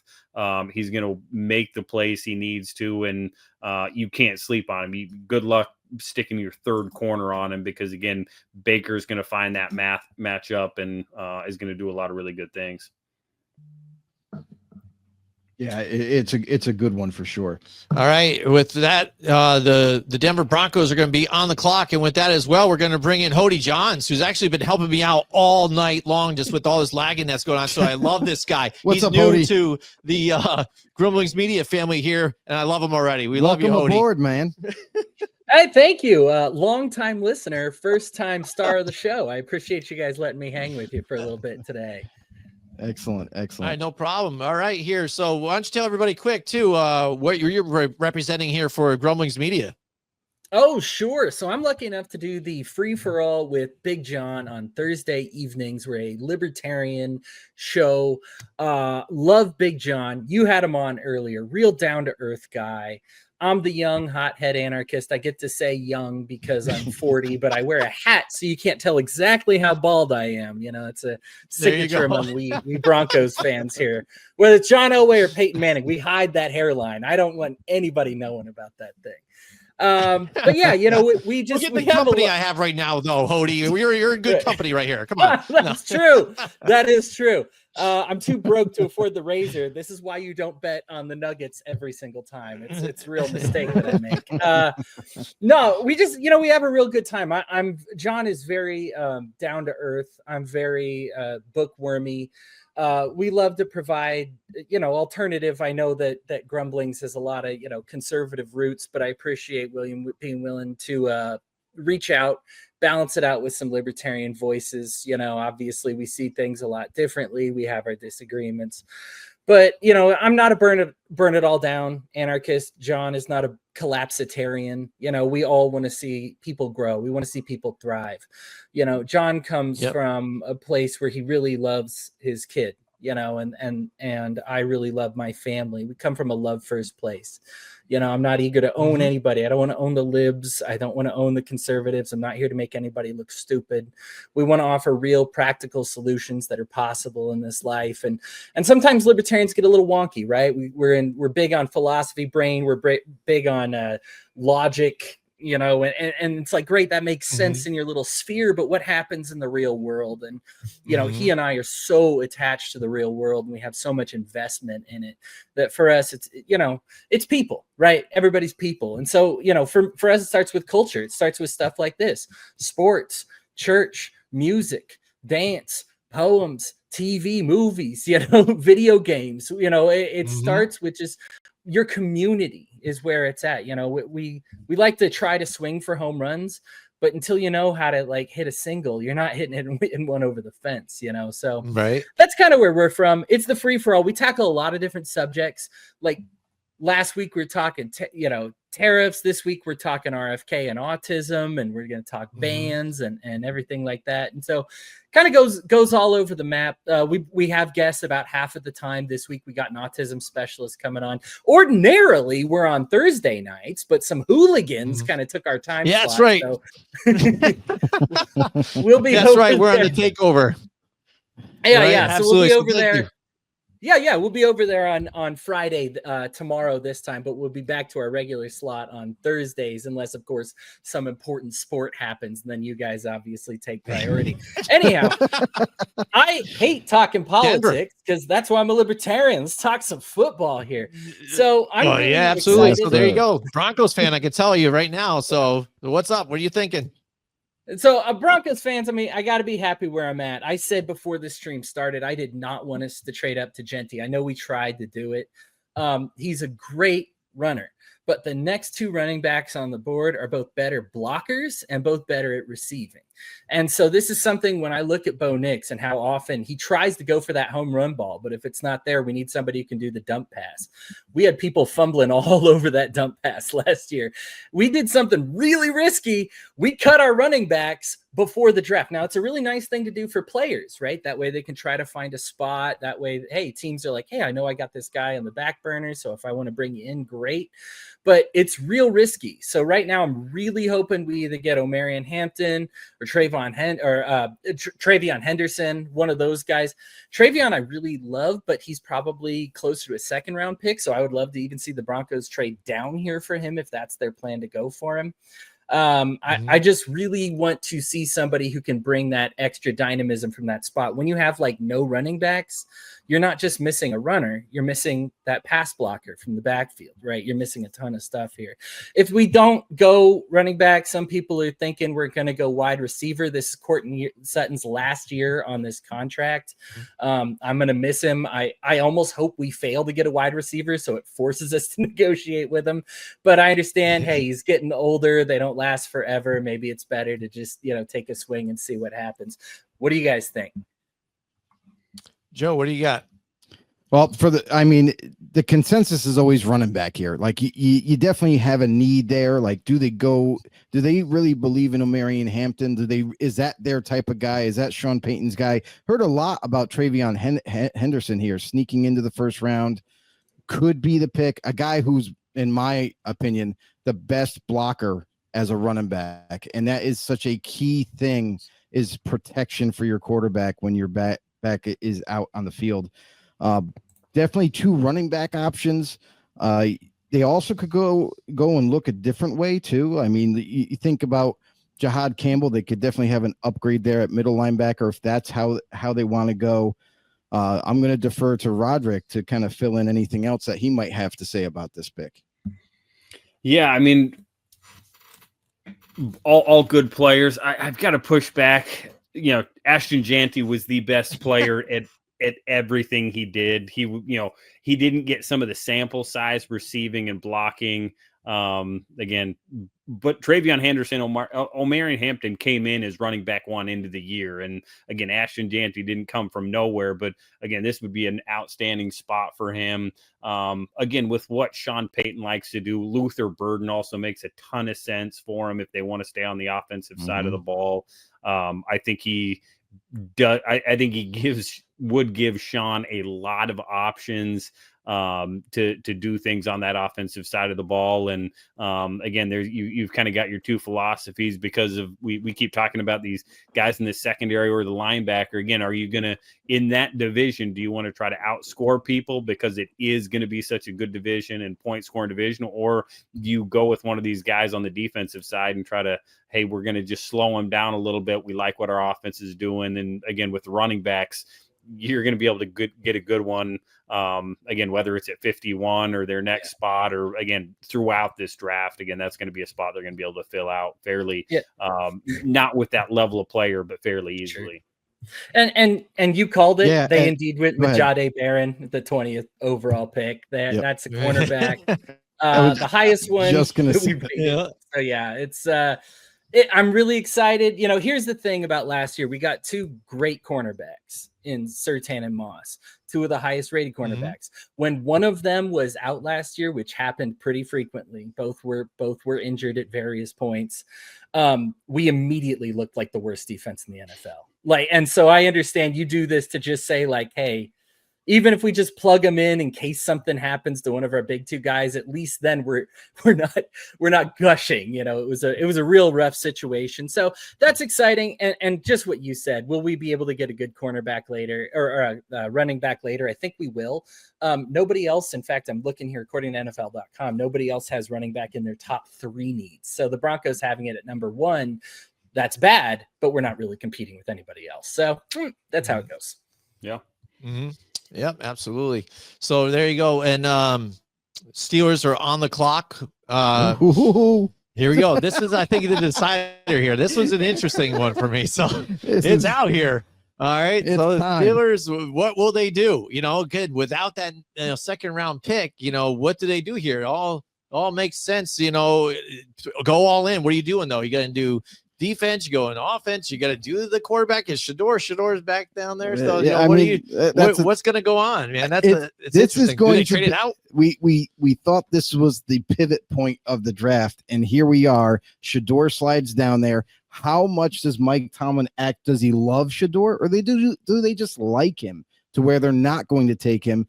Me and Roderick, when we did our mock draft, we got onto the Steelers pick, and Roderick was thinking like, hey, you know what? You go D tackle here. You know, maybe Derek Harmon is an option for the Steelers. Yep. Maybe it's another edge. Maybe it could be a lot of things. Could be safety, you know, to continue to build the secondary up. Could they go wide receiver? Because if the George Pickens trade idea is a real thing and they plan on moving on from him, do they go with a wide receiver that they really like here? So Rod, where this is a tricky situation here, you know, no second round pick for the Steelers. Do they possibly look to trade back if they're not in love with anybody here at 21? What do you think? Yeah, I mean, again, this is a classic good franchise takes best player on the board, and again, that's going to come down to where, again, what that draft room has as their top player, and again, they, you know, it may be corner again. Will Campbell still sitting there? It may be, hey, we're good at corner. All right, who's that next available guy? Is it a Derek Harmon? Is it a Malaki Starks? Is it a Nicky Manawari? Again, there's some really good options here, and this is the kind of Steelers pick where, hey, let's just look at the top of the board and not reach. And again, if it's not Shadir Sanders, then again I'm still expecting Aaron Rodgers to be suited up for the Steelers this fall. Do you guys want me to say what these picks are when my source says them? I'll let you announce them. I don't want to interrupt any flow here, but I'm getting them about 5 minutes. No, that's fine. Yeah, because we just got. It's funny because got the information too, so it's fun to see it when it goes down. The pick is Derek Harmon, D tackle. Yep. So I mean, like again, just like Roderick was saying, he was alluding to it even in our mock draft. Doesn't think they go quarterback here, even if Shador was there. They end up going with a guy they absolutely love and a stud at that, Derek Harmon from Oregon. Yeah. Mm-hmm. Mm-hmm. Yeah. I mean, that's great for them too. And there you go. That question has been answered. You're gonna have to be big, that's the thing we talked about too, Joe. Mm-hmm. Mm-hmm. Yep. All right. So that brings up the Chargers here, and I know in our mock draft, no tight ends. No, it was funny. It's getting too. I think I even brought up, some of the guys that went in the mock draft as you guys were going through. Mason Taylor. Yeah, I think 3 tight ends went in the first round here. Again, 2 quarterbacks. But right here, I think is when Roderick picked Omarion Hampton. I think was the pick here for him. Yep. He's out there. So I'm wondering if they do go this route with Omarion Hampton with Jim Harbaugh, and again that run first type of offense here with Justin Herbert and those guys. So what do you think here? Now he's out there, going out there, Roderick. You think that's the focus that they were going to do here? Yeah, I mean, again, I'm going to bring his name up till he gets drafted. But again, if you talk connections, again, Will Campbell. Again, if anybody knows him, Jim Harbaugh knows him, and got any inside scoop that nobody else did. So again, I think they can go defense. You can always go corner, especially if you get a starting corner that division. But again, yeah, you've got your running back out there. If that's the guy that you like, I think that's what it is. For me, it's corner. Corner or running back here for the Chargers. Joe. Yeah, I mean, they did invest at running back too. They brought in Najee Harris. How much is that going to be a factor where they might not go running back here? I know a lot of people on the outside looking in are always pleading for wide receiver. That's Matthew Golden is there, but we also know that Mr. Harbaugh is like, screw receivers. Who needs wide receivers? I got a running game and I want to be physical. So there's always that kind of little shred element here. Like, would it be a Matthew Golden? Would it be someone else of liking at wide receiver to kind of help open it up with Justin Herbert? Listen, early on last year, they were such a heavy running team, and we expected that it kind of almost held back Herbert's production and what he was able to do. But then midway through the year, they changed gears and said, all right, let's become more balanced. And that's when it really opened up for them. So it wouldn't hurt to add wide receiver, give him another weapon that he can depend on and can grow with, even though they did bring back Mike Williams. But let's be honest, Mike Williams does miss time, isn't that elite type of receiver. Keep giving weapons. Yeah, and I think even Roderick brought up Luther Burden. I think a 5-tool type of guy, multi-sport type of guy too. I think would be great with that offense too, as well, for the fit. So still waiting on the pick. We'll see what happens with that. But again, Chargers. What do you think about defensive side of the ball though too? Do you think defense, they do something now to help out the defense at all? I mean, they were good. They really stepped up last year too, and be one of the top ranked defensive. But are they looking to upgrade the secondary? Is what comes to mind. It does a safety go here to pair him up with Derwin James? Is it going to be an upgrade over Alohi Gilman? You know what I mean? Like, yeah, they could go that way. They could still even go defensive line. I mean, the value is there for D line. It's going to be, 2-3 rounds in. Like, it's so deep. That's a potential. Like, do they prepare for moving on from Khalil Mack when that day comes? So there's a lot of scenarios, obviously, for the Chargers here. They could go a number of ways. All right, let's check the comment sections. We got our man Mike Tackett is in the house with us again, a know-it-all from our other show, Football on the No Show. He's out there. What does he got to say? He goes, what do teams and GMs know about Sanders and Milroe that they aren't sharing, or is it typical media overhype? So what we point on this with Roderick, have Roderick answers the question, because he's been inside there. He's been inside the room, so he can give us 100%. That inside information. 100%. So what do teams and GMs know that we don't? A ton. I mean, that's even the best, even the guys on ESPN and the NFL networks that do it from, again, their platform. Again, if they're getting 25% and then hearing part of any background stuff from these sources, again, there is so much that teams, GMs, coaches know that we are never privy to outside of the room. And so whether it is a learning thing, whether it is a scheme fit thing, whether it's just, hey, we're in a fine spot, we like him, we just don't like him here, we like somebody else more. There's always the overhype with quarterbacks. That's always going to be the case. It's the most important position in the game of football. You've got to have that one right if you want to be successful long term. And so again, you really get two different guys with Sanders and Milroe. Sanders, again, a lot of questions about a lot of elements of his game. And so again, every team is going to have those answered in whatever way. Milroe, we kind of know the story a little bit more. He is a rare athlete that has to learn how to play pocket quarterback. And again, you can point to Lamar Jackson and the progression he made. That comes down to system and being able to sit and who's going to be his quarterback coach. And then again, how does he learn? And all the questions that you are answering, again, scouts are answering in the fall, probably the last 2 years on these guys, all-star games, meetings, everything is answered. And again, as we sit here, even if you're well connected with sources, you've got just a couple pieces of the full pie. And that is why GMs and coaches and teams are in the spots they are, and why we get to talk about it on the outside. It's a lot of fun. And but again, ton that they don't share and will never share. And even the anonymous stuff is half the time made up and doesn't have any bearing on it as well. Yeah, that's funny too, because I was going to ask you about that too. Your take on the anonymous sources, out there and what they're saying. So I'm glad to hear that it's just a bunch of smoke out there. And that's the knowledge and the takes that you can get only if you tune into our live show right now. Like, right. Where is everybody? Come on, we need to get the numbers up here. We love Mike Tackett out there. We're the best interactive NFL talk show out there. I'm going to keep saying it until someone proves me wrong, because it's not going to happen. We got our boy Roderick here, who can break down anything that you want to ask.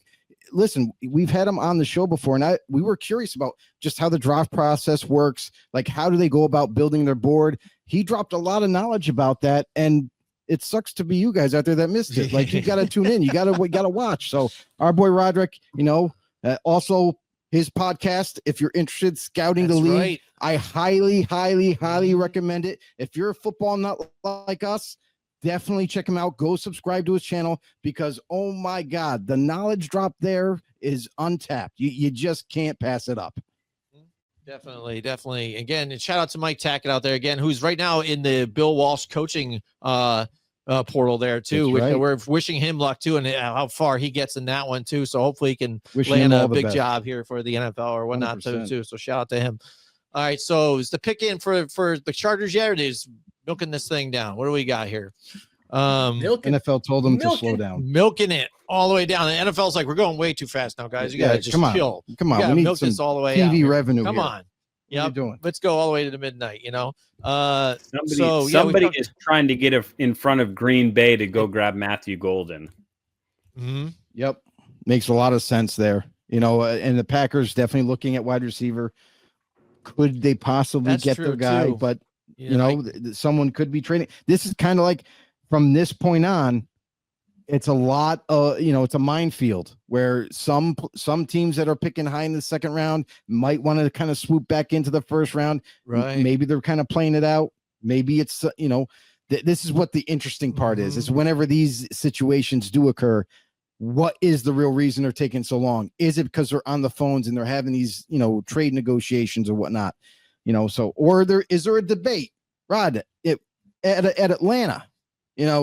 Was there like a debate over like some friction over a pick where, one side was really heavy on one player, the other side was heavy on the other player, something like that? Not much debate. You get some questions, and again, it's really you've got it narrowed down. Again, if you're sitting here at 21, 20, where are we at? 22, 22. Yeah. When you get about 18 or 19, you've got it narrowed down to 2 or 3 players. Now, again, the thing that will often delay it is that phone ringing. You've probably got your player narrowed down. Not much debate at this point who it's going to be. That's going to be in the GM, head coach, and owner's chair. And really, you're just kind of letting the process play out. And sometimes all it is just the NFL saying, hey, slow it down a little bit. Nice. There you go. See, so that's a real thing too. It is 100% a real thing.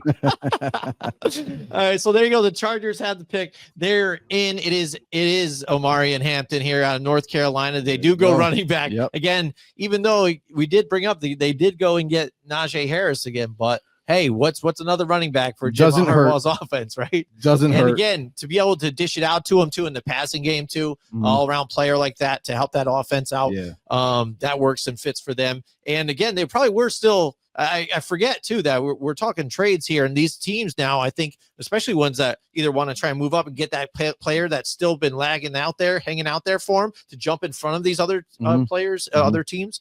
And then we're going to start hearing about trades coming, and those teams from the second round or third round wanted to try and jump up into this round to get that quarterback too later on, possibly in this one, because there's crickets out there. We've only got one quarterback picked so far. And again, and all those experts, like we talked about, the ones on the TV, and like, oh, there's gonna be like 3 out there, 4, definitely this guy. And it's quiet right now. So Green Bay is on the clock right now. Do we see a trade coming out of here? I know Roderick talked about Golden here, that they might have been interested in him. They got their choice now. It's there, their choice right there. Wide receiver could be a big part for this offense. I know when you talked about George Pickens and the potential trade, that Green Bay kind of lit up there, was like, oh, they might be interested in the Pickens deal. But now they can pick a wide receiver if they want, and who they might find interest in, Joe. Yep. And maybe to them, Matthew Golden is just too good to pass up here at wide receiver. A speedster, add him to the wide receiving core, a receiving core that's been injury riddled at times, and not all of them can stay healthy and stay on the field together at once. So makes a lot of sense if they do go wide receiver. Is it Golden? Do they view maybe a guy with size? Maybe it's Jaden Higgins if they really like him. And you know what? Honestly, like if you look at their defense too, they got a pretty good defense. They still could add to it if they want to go that route as well. Rod, Green Bay Packers picking here. Do you envision them trading out? Do you envision them staying with the pick and going wide receiver? What do you think? Yeah, no, I think the Matthew Golden one makes a lot of sense here. A guy that opens up that offense, a guy that, like you said, with some of their other wide receivers, if they weren't having suspensions and, anger issues with guys that ended up missing time. It was Christian Watson getting hurt. And again, having a consistent vertical threat for Jordan Love, I think would be really good in this offense. Again, whether he was right there with Tet McMillan or again, was talked about in that range at different times. That's certainly one spot you could go. Again, I think linebacker, and again, there's still Mike Green there, player that could work on the edge. I think there's a couple really good options here. I think Green Bay, I think they probably stay and make this pick right here. And I could see him going with kind of one of those 3 guys would be my guys that I would pencil in here. Yeah, definitely. All right. Hodey, you want to bring up anything about the Packers? Yeah. So, I mean, I just as a quick question, as an aside from my man Roderick here. So on one end, it looks like it's so predictable. If the top 15 players projected to go, they were gone in the top 16 picks. So you might think, oh, we know everything there is to know. But I'm looking at a lot of these players and they didn't go to the team we all thought they would go. So we're like, are casuals just better at like estimating talent, but really not good at estimating like team fit? Because that's all that can go in my head to me. But when something like this happens, what does it say to you? Yeah, again, it's always the top end guys, really the top 20, maybe even go top 30 sometimes. Again, it's easy to see the talent on the field. Again, anybody sitting at home can, be like, yeah, that guy's really good at football, and forget about the reasons why and the trait talk. And again, that's where the scouts and teams, hey, these are the traits we really like. So again, the difference between between one defensive end and another one is, hey, both are really good players. This one wins this way, this one wins this way. And so schematically, that's where, again, the team fit ends up getting moved around a little bit. And then again, all that we talk about with character and learning, hey, this guy learns this way. That's the way we teach it. He's going to learn our scheme. It's very similar. He's going to be able to play right away. So again, that is the stuff that, the casuals, or again, I just call it non-NFL people, which again, the amount of football that, the draft world watches is unbelievable to me. I make a living doing it, and I think there's people that watch more football than I do, which again, I don't know where they get the hours in the day to do it sometimes. But again, to be able to dig in on 32 teams and know the way they do things, that's where, hey, we've got the top 15 right. We just don't know exactly who they like and why. And again, that's where you talk about the big board, the best players available, kind of the traditional way of doing things, will all factor in there. Awesome. Again, more insight. We definitely love it. Hodey, we definitely appreciate you joining in with us here. Hopefully you'll stick around even in the back here. We appreciate the help you've done for us tonight too, with all the lagging. And it's a pleasure to see you and meet you out in front. That's the thing about some of this tonight. Up front, we're not able to see some of the guys that are on Grumblings Media. We know these dudes, but we never even got to visually see them and talk to them a little bit. So pleasure having him on there too, and meet some of our fam from Grumblings Media. So, we love William. William's always good, but he gets, he gets a little too much sometimes, you know what I mean? So, oh man. So, all right. Shout out to William Del Pilar out there. So Green Bay, again, I think like Roderick's saying too, I mean, you could go to a few different ways. I like my green too.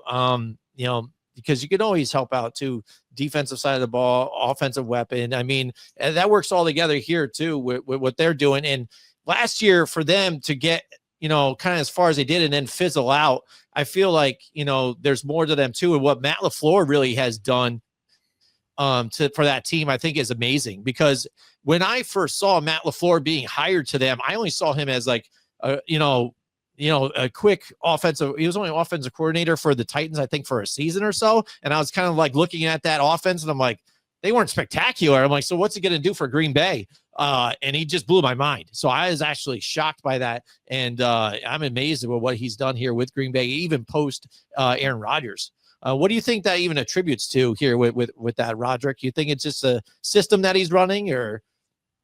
No, I think it's a lot of things. Again, I had a great opportunity. He was the quarterbacks coach in Atlanta when we were there, and was actually a really fascinating conversation that at the time I was a pro scout in Atlanta. And the question was, is Matt LaFleur ready to be the OC? Can he take over for Kyle when he takes that San Francisco job? And there were mixed opinions. He had Kyle was fantastic. Kyle was really good at what he did. Obviously, we've seen what he's done in San Francisco.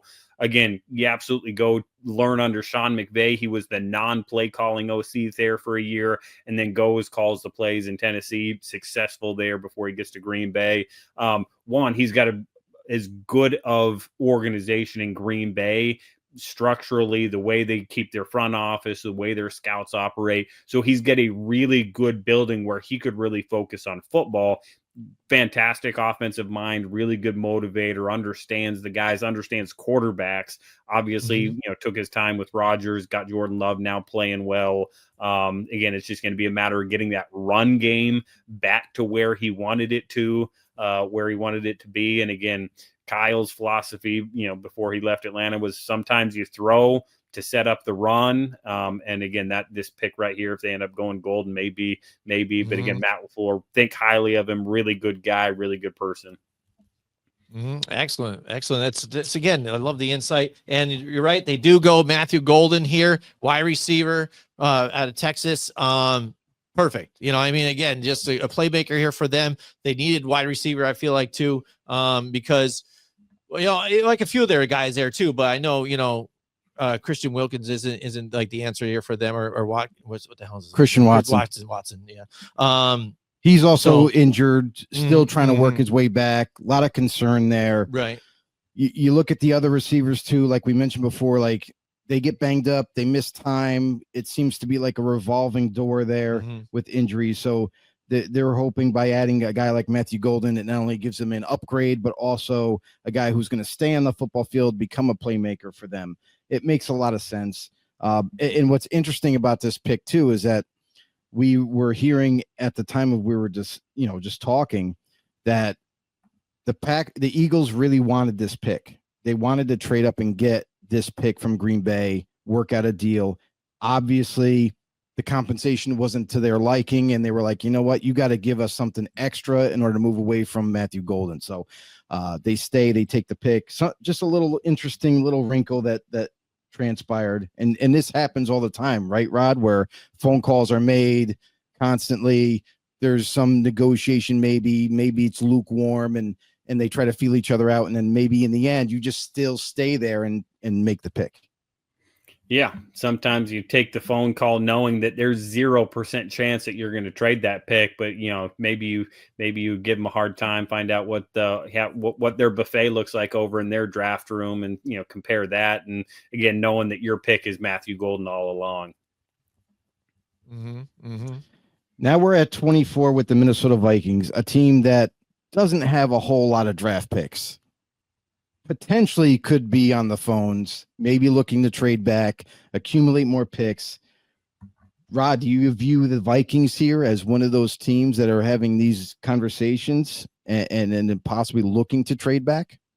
Yeah, again, that's they will. I expect the Vikings to take the full allotment of time, because again, that's if you want value for your pick, you better hope somebody's making the phone call on you.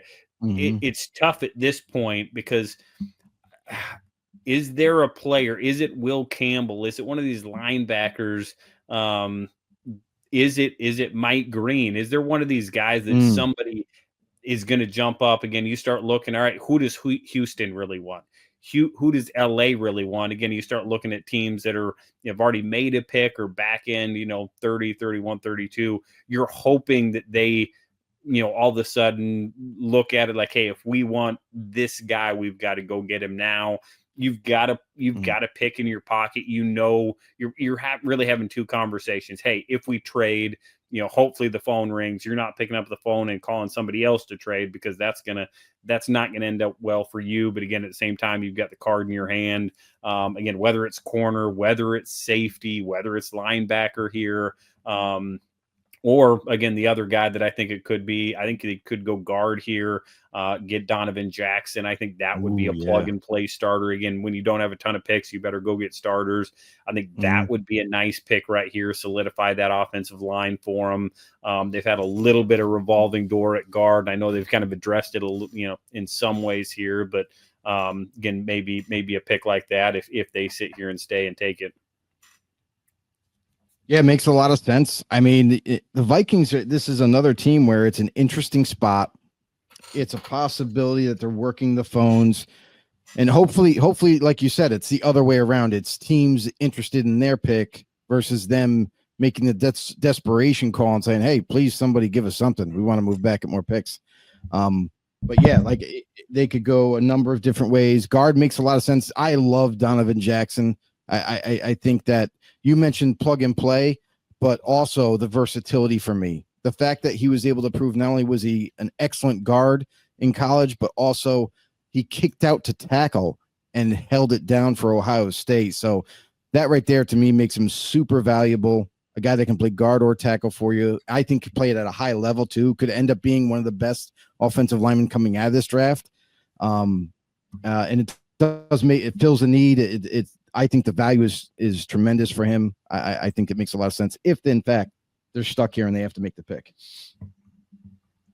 All right, we've got a comment in the house. BD. I don't know what the hell that's going to stand for, but the BD out there. Hey, shout out to you out there on YouTube. He says Jalen Walker. He's psyched. So he's psyched for Jalen Walker. Yeah, so I'm wondering if he's a Vikings fan. Atlanta Falcons. Atlanta Falcons took Jalen Walker. Yep. So.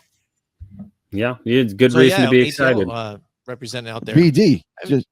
BD. Appreciate you joining the show. Make sure you hit that subscribe button on Grumblings Media, of course, and keep it locked here. We got our boy Roderick David here. If you didn't know, former NFL scout, also scouted with the Atlanta Falcons. I'm just saying, if you guys want to ask some questions, now's the time to do it. I'm having issues over here. There he goes. Stupid technical issues tonight, man. This is great. I love it. You gotta love live television, right? So yeah, here we go. The thing about the Vikings though too again is like they have all the cards in their hand right now, so they could do whatever they want. And the thing is, when they even hold into their spot, they always seem to make the right move here, the right pick here too. So you guys talked about it. The pick is in, and it is Donovan Jackson. So there you go. So you guys are right on it again. So perfect. Again, you guys are spot on point with this stuff. Rod is on fire. This is why you tune in. This is why you get to learn some things along the way. You get to see some of the in-depth, knowledge that Roderick David has from Scouting the League, by the way. Great podcast. I encourage everyone to check it out. Make sure you subscribe. If you're a football nut, if you're not a football nut and you don't just absolutely have a passion for football, still subscribe because it's a different level of football. Yeah, it definitely is. We get into the weeds that, you got to be a football nut. That's a great term for it. You got to be a football nut to get into the weeds with me and Neil on that on a weekly basis. Right. Yeah. Yes, sir. Yes, sir. I like it. Donovan Jackson, good pick. Again, it answers an immediate need. Again, you plug and play this guy as a starter. This is one of those ones where I think the Vikings, like I said, they're sitting there, they're waiting for it. They had their guy. It had to be a really good offer. Again, I think you look at Houston, I think O-line is going to be in the conversation for them. Wouldn't surprise me if the Rams think about it. I think they may go defense though. So that Houston pick, that may be the team if Donovan Jackson's coming off the board at 24-25. So great pick for Minnesota. All right, we got news. The Giants traded up. We talk about trades here and people going for quarterbacks. The Giants are first to make the move. That's right. Who is it for you guys? That's the big thing here. What's going to go down? Yeah, I mean, we talked about it earlier. We talked about the differences. We know that Shador's sliding. I personally don't think it's Shador. I think that Brian Daboll really does like Jackson Dart. I think that would be his guy. If he gets his way, I feel like they're trading up. Joel Shane trying to figure it out. We mentioned it earlier in the show. After they make their pick, got Abdul Carter. Now, are they going to get their guy at quarterback? Now, which one is it? Like, does Brian Daboll get his way? Does the personnel department? We were hearing that, they had a little bit different, opinion on the quarterback. So definitely trading back into the first round with the Giants. I mean, Rod, what do you think this pick could possibly be right now? Yeah, I don't think it's quarterback here. Okay. Whether we're going to get a run on corners or offensive linemen was really where I thought Houston was going to go when Houston made the trade earlier in the day with some back end picks. So they must feel really good about kind of what they're planning on doing, day two with their work. So I think this is probably a defensive pick here, and they just wanted to make sure they got the guy that they wanted, whether it's Campbell, whether it's Hairston, whether it's Starks. Again, who's that defensive guy that they just didn't feel like they could, sit and wait until the second round for? Who's it going to be? Yeah, I mean, and that's the thing, is it's an intriguing trade up. A lot of people are saying, well, maybe they're going to get their quarterback. They get the 5th-year option added to it because they trade it back into the first round. I don't know, man. Like, for me, personal opinion, I don't think any quarterback at this point is still worth this pick. I think if they're trading back in, I agree with Rod. I think it's something of a high value on their board that they didn't expect to get this low. And they're like, man, would be pretty sweet if we can go get this player. And that's why they maybe pull this trade off, going to get another guy who in their eyes is a plug and play type player and is going to further help develop this roster, further help it, and get them a little bit better for this upcoming season. Mm-hmm. All right. So what do you think your player right now here they go for? Obviously they've worked on getting corners in free agency and stuff. Do you think linebacker, maybe a Jihad Campbell or something here? Because I makes a lot of sense. The thing is with the linebackers and the Giants, they have been weak there, and even not only just positional wise, but then it's been a rotating door, and then injuries on top of it. So I think if they go Jihad Campbell right here, I think that'd be a nice fit for them, especially in like a 4-3 defense, which would work out for them. What do you guys think about that? Yeah, I mean, that's the thing too, is Jihad Campbell. I mean, I'm actually surprised he's still falling. I am. I get maybe somebody threw out some smoke a little bit to have him drop. Maybe it was the Giants. We'll find out soon. But Jihad Campbell, to me, at any given point now, you're getting an extremely valuable player, a guy you can plug and play, a guy who's going to lead your defense. I think it would be an excellent pick. Because they did go out and they got, Javon Holland from the Dolphins and free agency safety. They got Paulson Adebo, corner from New Orleans. And now they drafted Abdul Carter, continuing to build that defense. Do they go again at corner? Are they not satisfied with Deion Banks? Are they not satisfied with his development? So maybe they do go corner still. Maybe there is a guy like Savon Ravel from East Carolina, that they really like. So yeah, they could go a bunch of different ways. All right. Well, the pick is in, Joe. They traded for the pick, and the Giants select Jackson Dart with the 25th overall pick. There you go. So again, he won it. Brian Daboll won the argument. Gets his guy. Put his fist down. Rod. So for Jackson Dart, first team to trade back into the first round, they get Jackson Dart. They obviously love him, or at least Brian Daboll loves him. How do you view Jackson Dart going into the next level? Yeah, no, I think it works out for Jackson Dart. Again, Brian Daboll is a good offensive mind. I think Jackson Dart can do a lot of the things that he wants to do. He's going to a spot where he's going to have a giant spotlight on him. I think that's fine for Jackson. He's not going to have to start right away. He's going to be able to have a little bit of time. You go in there, best case scenario works out for Daboll and Joe Schoen, and they're there multiple years. Joe Shane, and he can be their quarterback of the future for a couple of years down the road after Russ is done. And if not, he'll be QB1 moving forward for whatever next regime is. But again, he can make every throw. He's talented.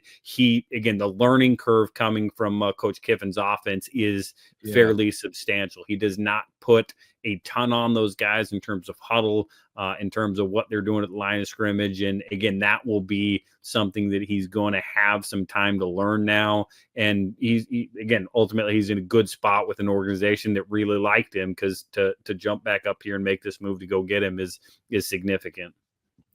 Yeah. And I personally love Jackson Dart. I think that he has a lot of growth that still is in front of him. I agree with you there. But and he's going to have to be taught, right? Like you mentioned, like there's certain nuances of playing quarterback under center, played shotgun in college. He's going to learn how to give out dummy counts, read the defense and maybe audible and be under center, taking the snap, drop backs, all of what entails at the quarterback position that he's going to have to learn going into the NFL. No more clapping.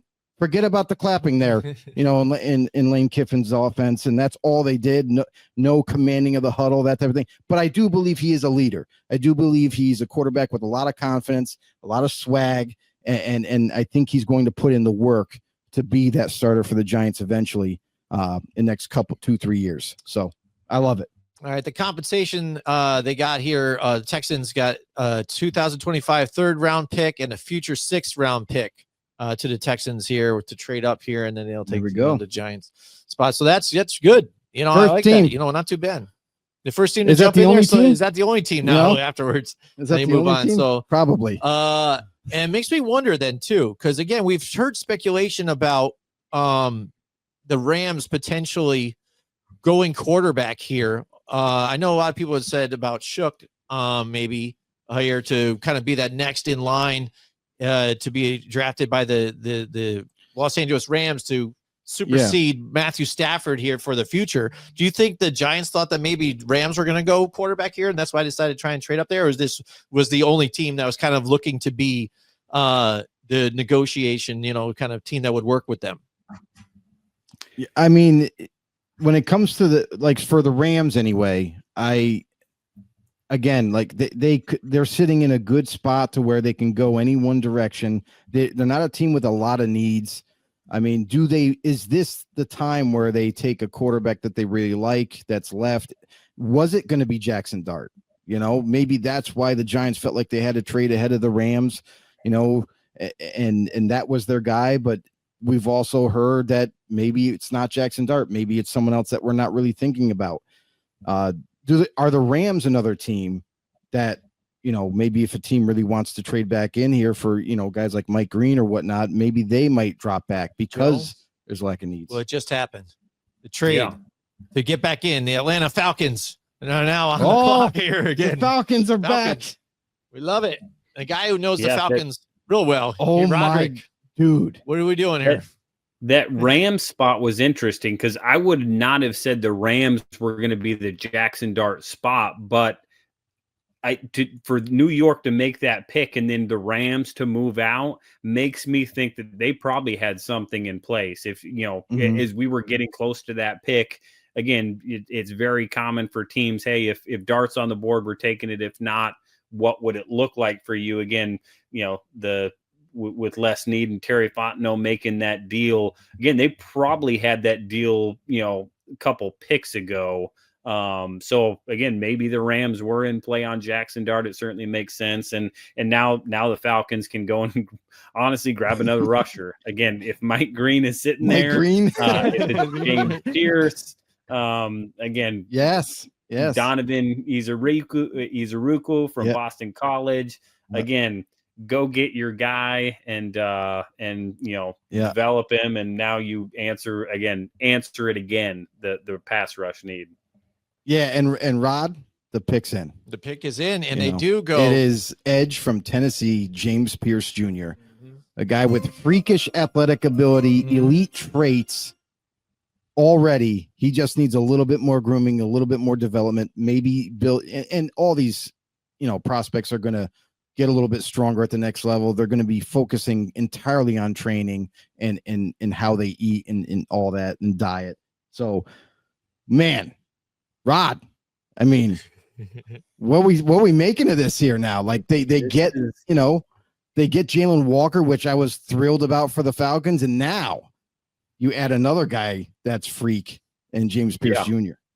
Yeah, I mean, when you talk all that you can do with Jalen Walker, James Pearce may be a 40% playtime guy, 30% playtime. You're going to be on passing situations as they polish him, because again, when you talk, Jalen Walker is going to be Mr. Everything. That is everything that it sounds like. He is going to be ready to go. James Pearce, this is where coaches make their money.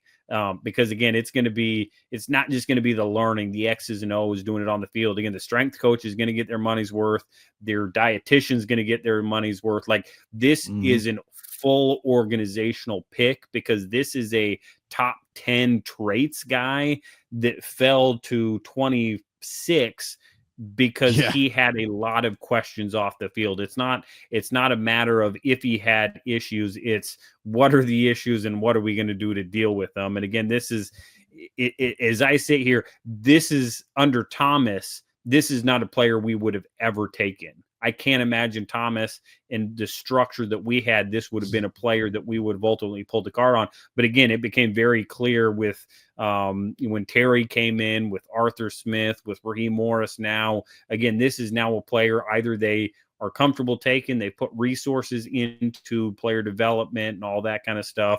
Again, you get it's a really, really talented player that, again, if he goes for 15, I'm not going to be surprised. But if he also goes for 4.5 and only plays about half the games, I mean, I'm also not surprised by that either. He could, be a big boom or bust player.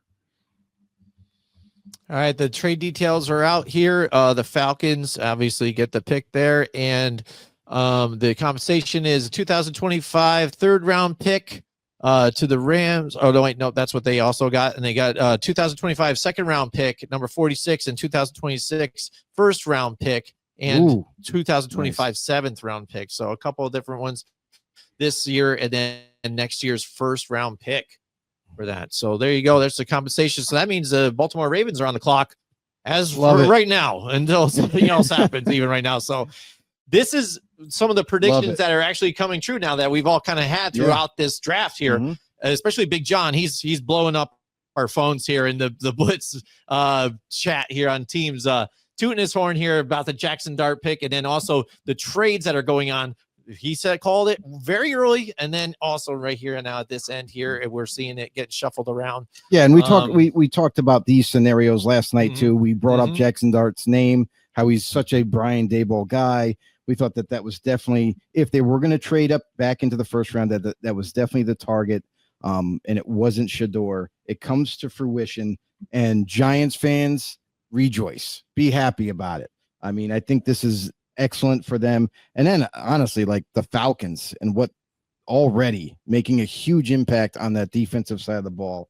I mean, I can't wait to see what the defense is going to look like this upcoming year. It's going to be fascinating for sure. Baltimore Ravens on the clock. Interesting. You know, Baltimore's done such a great job of continuing to add to the offensive line, never really being behind the 8 ball in that position group, always seems to be kind of just ahead of it. You know, they've added Daniel Falele, they've added Roger Rosengardner. And those guys were picked ahead of when they were actually starters. Ronnie Stanley, it's such a thing. I know they re-signed him, they brought him back, but he's getting older. Is this another spot where Baltimore maybe kind of picks ahead of the 8 ball? Maybe if they get clarification on Josh Simmons at left tackle, that could be nice. A guy who doesn't really have to play right away, but man, if the medical checks out and you happen to get this guy this late in the first round, I think they would be elated with it. Or do they maybe concentrate at wide receiver if they like one of these wide receivers defensively? I know, Rod, that when we did our mock draft, I believe we selected an edge rusher or a defensive lineman of some sort. Rod, what are you getting the feeling for on this one? Yeah, again, Baltimore is good a front office as there is in football. They have almost always been a best player available. And again, you think about some of the players that have fallen down, and it was Ozzie Newsome. Now it's Eric DeCosta.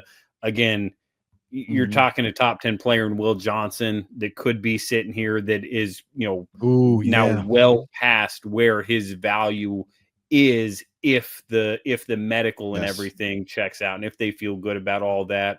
As you keep going through here, a guy like Mike Green, again, this is interestingly, Baltimore has tended historically to go big schools. They are going to live at your big power force. Is Mike Green a guy that they'd be interested in? Is it Malaki Starks? Again, maybe the sleeper for me is go and add, a Travion Henderson to pair him and have have a compliment to Derrick Henry and just say, hey, we're good at running back, and now we're going to be even better. You can't sleep when we take Derrick out. Give Lamar another good weapon out of the backfield to fit in that offense. And but again, it's going to come down to who's the top player on their board. And again, Will Campbell just makes a ton of sense here for me for Baltimore. It does. And I'm honestly, like you talk Johnson, about like the medical. Not Will Campbell, Will Johnson. Will Johnson. Yeah. Yep. We definitely get you.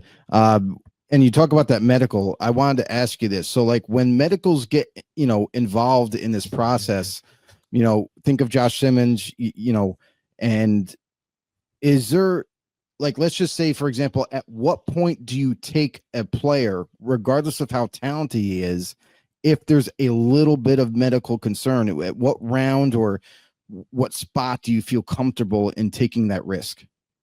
Yeah, again, that's going to come down to a couple different things. One, what is the short term and long term? Again, is this guy going to be out for part of this year to get cleaned up? Is this a, hey, we feel good about 3 years, but again, year 4 is going to be when it pops up, and when he probably, again, it's not if, it's more a matter of when. And again, that's where, again, if you want the most active draft rooms, it's when you start having those medical questions, because again, your trainers, your doctors, they've answered it probably 20 times, and they're going to have to answer it again draft night. And again, it's like, hey, we didn't feel like the value was there up here because of, whatever the issue is, but hey, yeah, he slid down a little bit. If we don't take him here, we're not going to get him. Do we like him that much? Is this a player we can't miss on? So those they're really tough medical questions for scouts and evaluators, because it is so far out of your hands. You're not a doctor. It's not your area of expertise. And you're really having to put your livelihood on that pick, on that player with somebody else. Yeah. And you talk about BPA, best player available. Well, the Ravens got their guy for BPA. Safety out of Georgia, Malaki Starks. Rod, I have to ask you about this position group. Now, safety, regardless of maybe how talented someone is or in this position, is it undervalued at this point in the NFL to where these guys tend to keep sliding down lower in the first round, maybe into day two? Again, it just that is going to be a really, really good position group. You pair him with Kyle Hamilton, and man, that is safeties schematically. Safeties can be more or less valuable. Absolutely. Again, a cover two defense where, again, you're just sitting too high and playing top down. Yeah, you're probably not going to take a guy quite as high.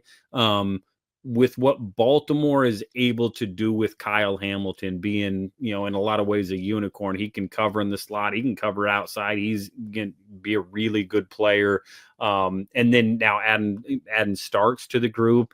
Again, two really high football IQ guys that are very good athletes, answer a lot of questions. They are going to be able to do a lot of things, whether it's disguising, being scheme versatile, week to week changes. This defense is going to be in a really fun spot to answer, what Cincinnati's going to throw at you twice a year, what Pittsburgh's going to throw at you with their big wide receivers they have now. And safeties always, unless you're a guy that can do a little bit of everything, you're going to slide. This is, traditionally where these guys are going to end up going, late first, early second. But again, it's really good spot. And again, no surprise, Baltimore goes big school and probably the best player on their board. Yeah, great pick. I mean, that's amazing right there. Like, it works. It works. Go right along with the secondary. Help that defense out again, just to keep building to the juggernaut that it is already. All right, and that puts the Detroit Lions on the clock now. Do they trade out of here, or do they stick? Rod, is this the spot where Mike Green stops sliding to pair him up with Aiden Hutchinson? It makes a ton of sense, doesn't it? And if he's not gone here, I think he's gone on the next pick. So we will be getting his name called soon. Again, for Detroit, I think that makes a ton of sense for him. Yeah. That it just makes so much sense right now. And knowing that Aiden Hutchinson is coming back, he looks really good, actually, like in his workouts, like him sprinting up and down the field. Like you've seen that footage. It looks like he's going to be 100% coming back this season. Would be really nice. This is a Detroit Lions team that is win now mode. They could really, stack that up, place opposite side of Aiden Hutchinson, a guy like Mike Green, or maybe it's someone else that, maybe I'm kind of a little bit, tunnel vision in adding Mike Green to this team, and maybe they like somebody else. Donovan Ezaraku, is another name that some teams are higher on than others. We've also heard about the trade rumors about, Jameson Williams possibly being on the block, and do they move on from Williams? I don't foresee that happening, but I think they continue either way. They continue to build this roster, whether it be Mike Green or not. Yeah, I think, again, looking at that too, and it seems like that makes a perfect sense here, right here too, because even, they added Davenport, I think, was it last year? It didn't have a real big impact, I think, for that team here, especially with Hutchinson injured. You get a full healthy Agent Hutchinson, especially with the shape he's in now. Adding this would be perfect sense here for this defense. And like you said, they've already kind of attacked that corner kind of situation here too, getting DJ Reed in here too as a newcomer. And they're good at wide receiver even too. I mean, even if they decide they want to move, they could go. They could go. Williams, but they could. They've done a lot with what they have there too. So I mean, we'll see what happens, but I mean, I like the defensive pick here for them. And as far as anybody kind of trading into this, I mean, what other teams would be looking at a quarterback, or what would they be looking at right now? Cleveland, who was active early with getting trades before the draft happened, and then even early on, they're kind of quiet right now. So do you think that they're kind of happy sitting there with the first pick in the second round, or they might kind of bump up here? I mean, honestly, I think the Cleveland Browns are happy just sitting where they're at. Knowing that Jackson Dart is gone, I don't envision anybody else trading up for a quarterback. That is, I think Cleveland might, be comfortable, and they might be able to get Shador at the top of the second round, and maybe that's the target, But again, for the Lions, I find it hard to believe that they're going to bounce out of this pick right now, knowing that they have the opportunity to have one of these great edge rushers at their disposal, or if they decide to go with a different player in mind that we're not really kind of pointing at just yet. But it's a spot where this is where the good teams are, right? They're at the bottom of the first round. They typically don't have a lot of needs. They can cash in on BPA and still be okay. Rod, I got to ask you, in the lower part of this first round, if none of these teams, the rest of these teams anyway, plan on trading out, is it really BPA all day long, or is there maybe something where it's kind of both? Like it might be best player available for a position that they're looking to bolster? Yeah. No, again, best case scenarios, again, the best player available is also at a spot that you need. Again, this is, it's funny, in 6 years in the draft, I remember years where by pick 28, we were done. We were, more or less checked out. Everybody sitting in the office, but again, we were not expecting any movement. And again, you probably have your teams like that they're already starting to plan for day two. If you're Cleveland, you may be doing some work to think about moving up, but again, you maybe just be sitting there. And again, these teams that are sitting here and looking at the board, again, you probably have, as you get further down the board, you've got more players at a similar grade. So again, you're gonna the true BPA doesn't stand out quite as much. But you're going to, look at the players that you like. And again, through the process, most organizations are going to put some stickers, again, a Lions logo, a Commanders logo, a Ravens logo on a guy like, hey, this is a guy that if he's here, we really like, and we're going to go get him.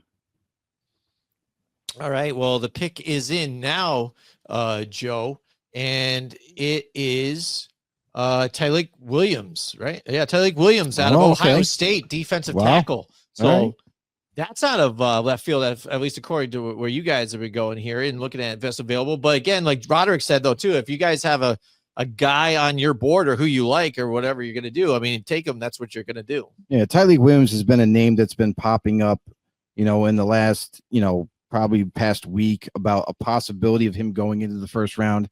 A lot of people love his versatility at D tackle. Yes, he's a guy who's going to plug the middle. He's one of, if not the best run defenders at D tackle. And also he gives you a little bit of pass rush ability too. He's a little bit of a disruptor in that way.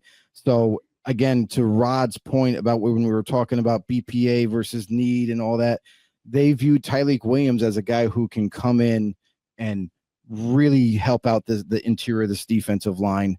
I'm a little surprised that they didn't take that edge rusher, but again, this is where, you really start to see how teams view the prospects and what their draft board might look like. So up to this point, Detroit does add defensive side of the ball. Rod, do you agree with the pick?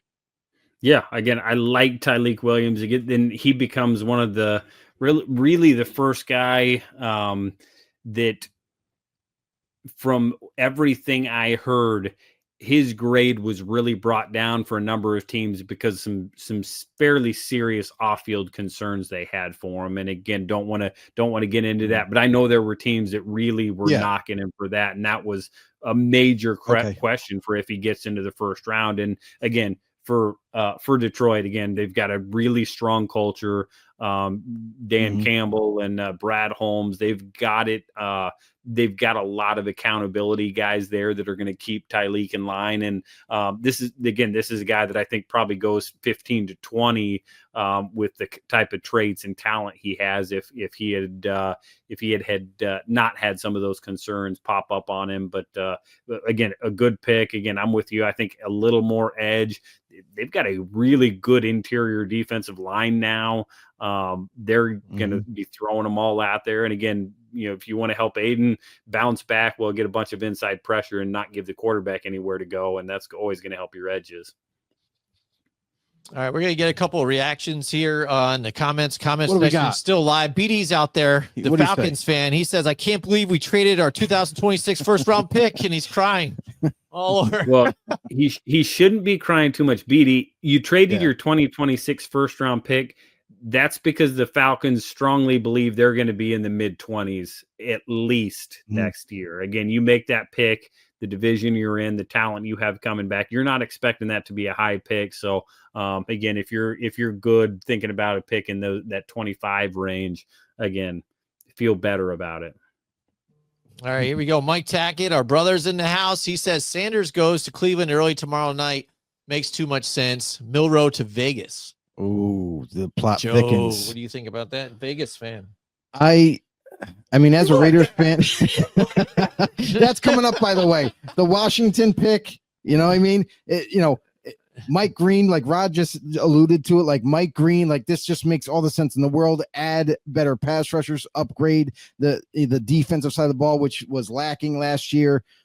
Kind of, definitely, was part of the letdown of Washington and their big time run with Jaden Daniels. So stack that defense, build that thing up.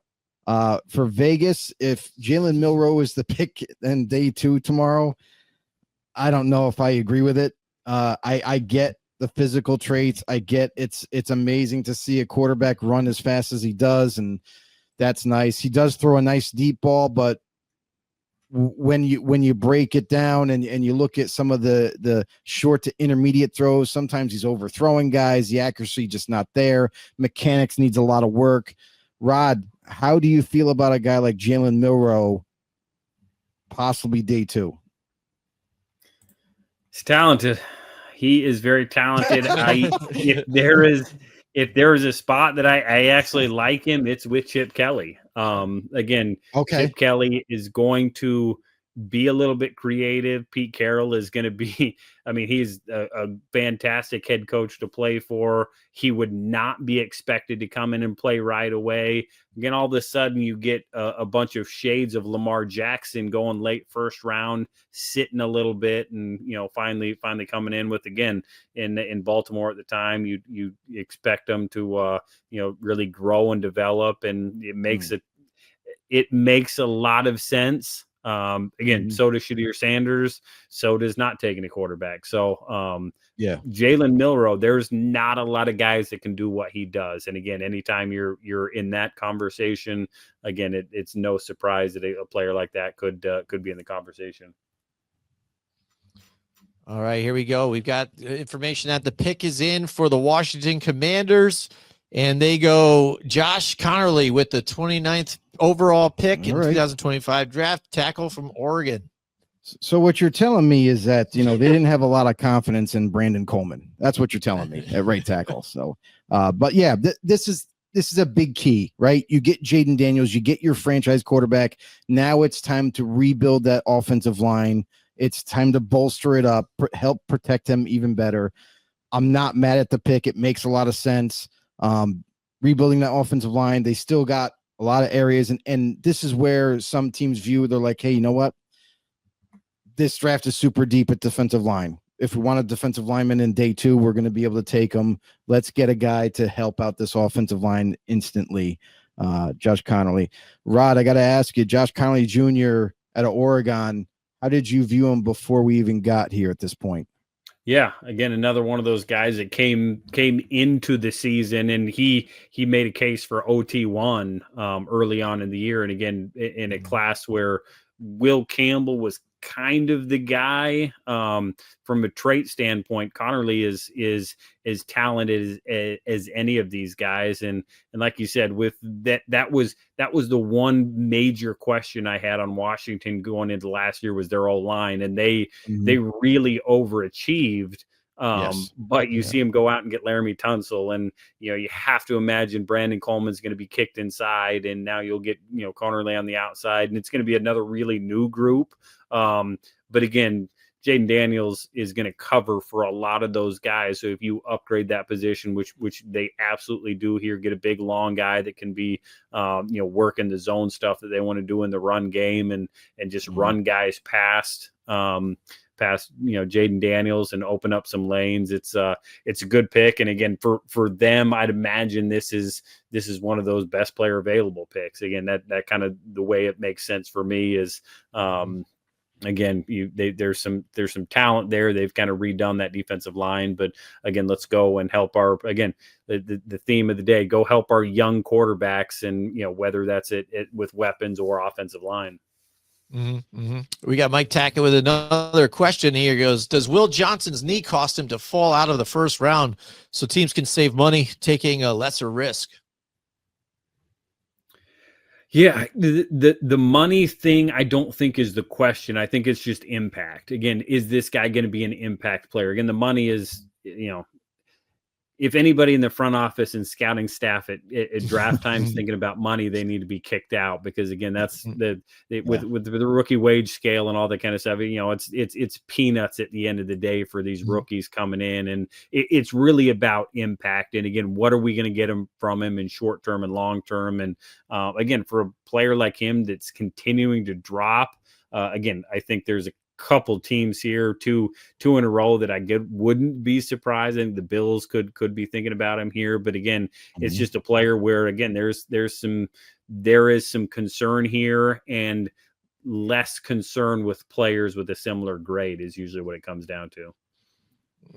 Yeah, I mean, looking at the Buffalo Bills again, what happened with them last year too, especially in the playoffs, that one playoff game too, they were dropping like flies in the corner position too. So I mean, Will Johnson, if they do believe in him and that he's all right and make an impact here for them, that'd be a big player for them. And that would fill that void, I think, that they have there. So that would help them in the playoffs and make it another run, push for the Super Bowl. So maybe this is the time he goes finally. And we've been bringing some of these between him and Mike Green, every single back and forth. So we're like, oh man, are they going to go? We'll see. Yeah, but right. I think that's a good fit here for the Bills. So what do you think, Joe? I mean, also you think of even Mike Green, like you said, edge rusher too.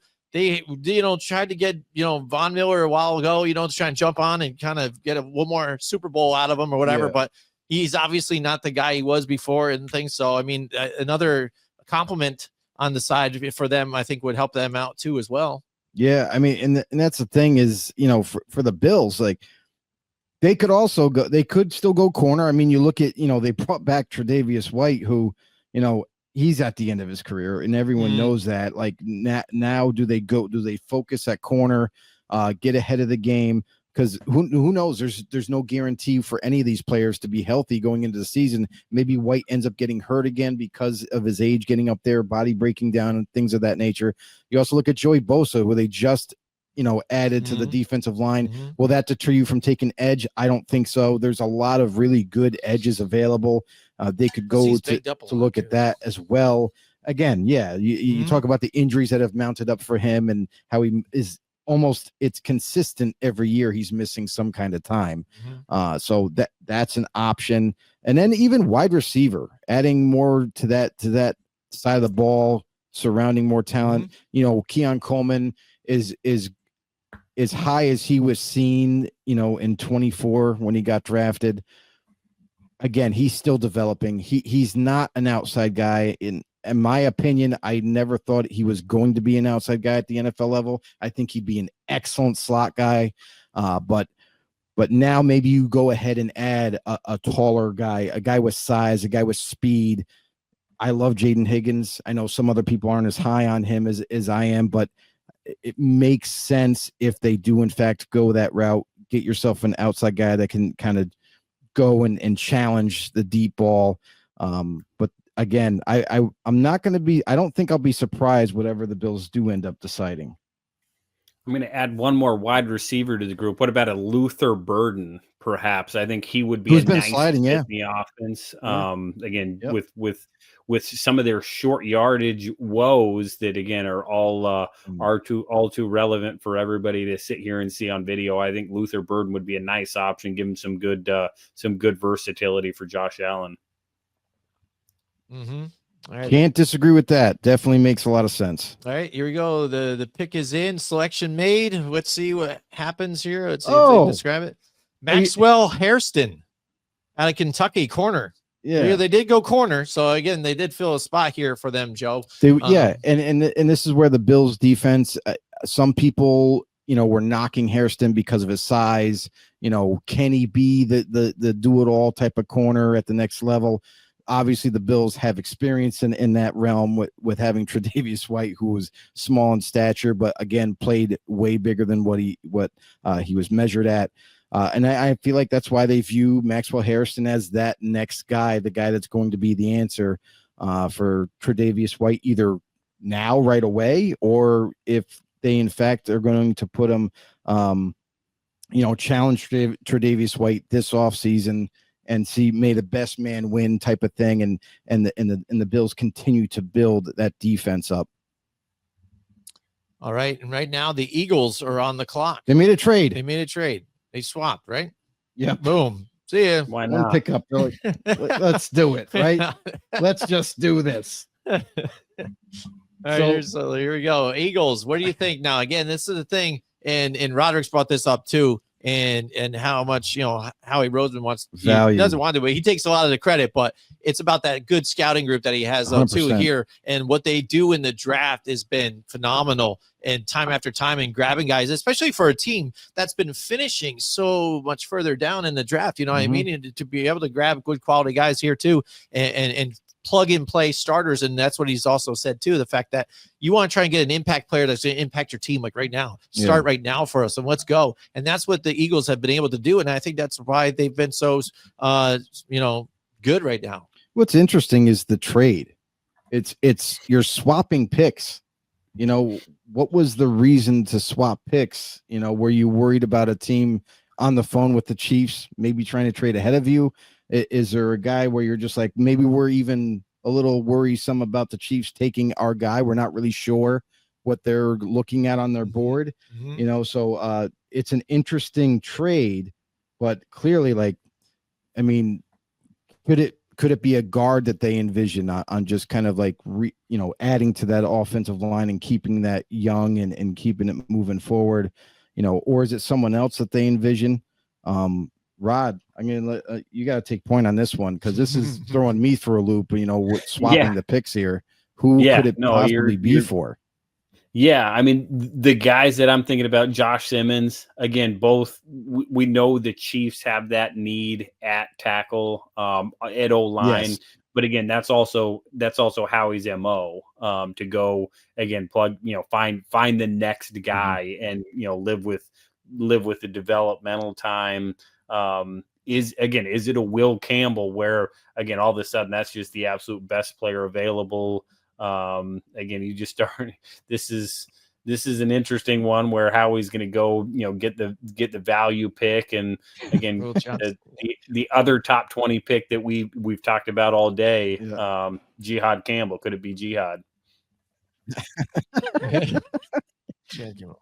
Yeah, I mean that would be amazing. I mean, that's the thing. That's what he does, right? Well, it is, and the pick is in. The Eagles select Jihad Campbell right there with the 31st overall pick, and the draft. All right, there you go. And they're trading number 32 and number 164, their 5th round pick, to the Chiefs.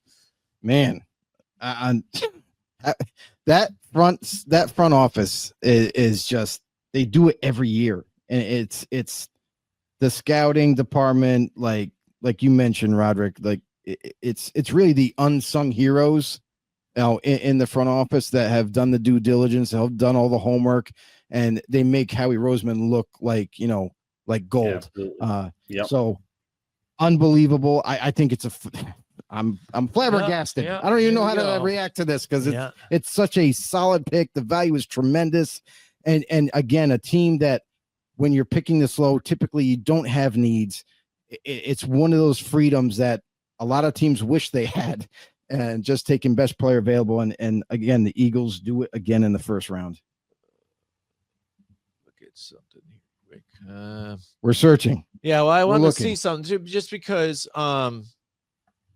Let's say with that division, let's stick with the Eagles division, right? With the Eagles, the Giants making moves to try and get better. Washington, obviously, really good start, better than they expected. Now building onto what they had before with weapons, with the offensive line, and the Cowboys where they are. Do you find now that that the Cowboys now aren't going to be a contender in this division, that they could slip with what the Eagles have been doing traditionally for the last couple seasons, and what moves now that the Washington Commanders and what the Giants potentially could do? Green Bay Dallas still has a franchise quarterback, and they've got some good weapons. They're going to be competitive. I mean, the line between winning and losing in the NFL is so thin. The Giants are going to be better. Again, you're not going to get that one out easy. Obviously, we know what Washington is. We know what Philly is. Again, Dallas is, if you have a franchise quarterback, you expect to be at least about 500, and that's what they're going to do. They've got a lot of continuity down there. They've got some good weapons, and again, I don't think they'll. I like what they have done this offseason, and not just trying to make a big splash, not just trying to make headlines for headline's sake. It's, if you're not getting better, you're going to get knocked down in the division. So I do expect them to, still have some moves the rest of this offseason, but again, all in the name of making their team better and not just making headlines.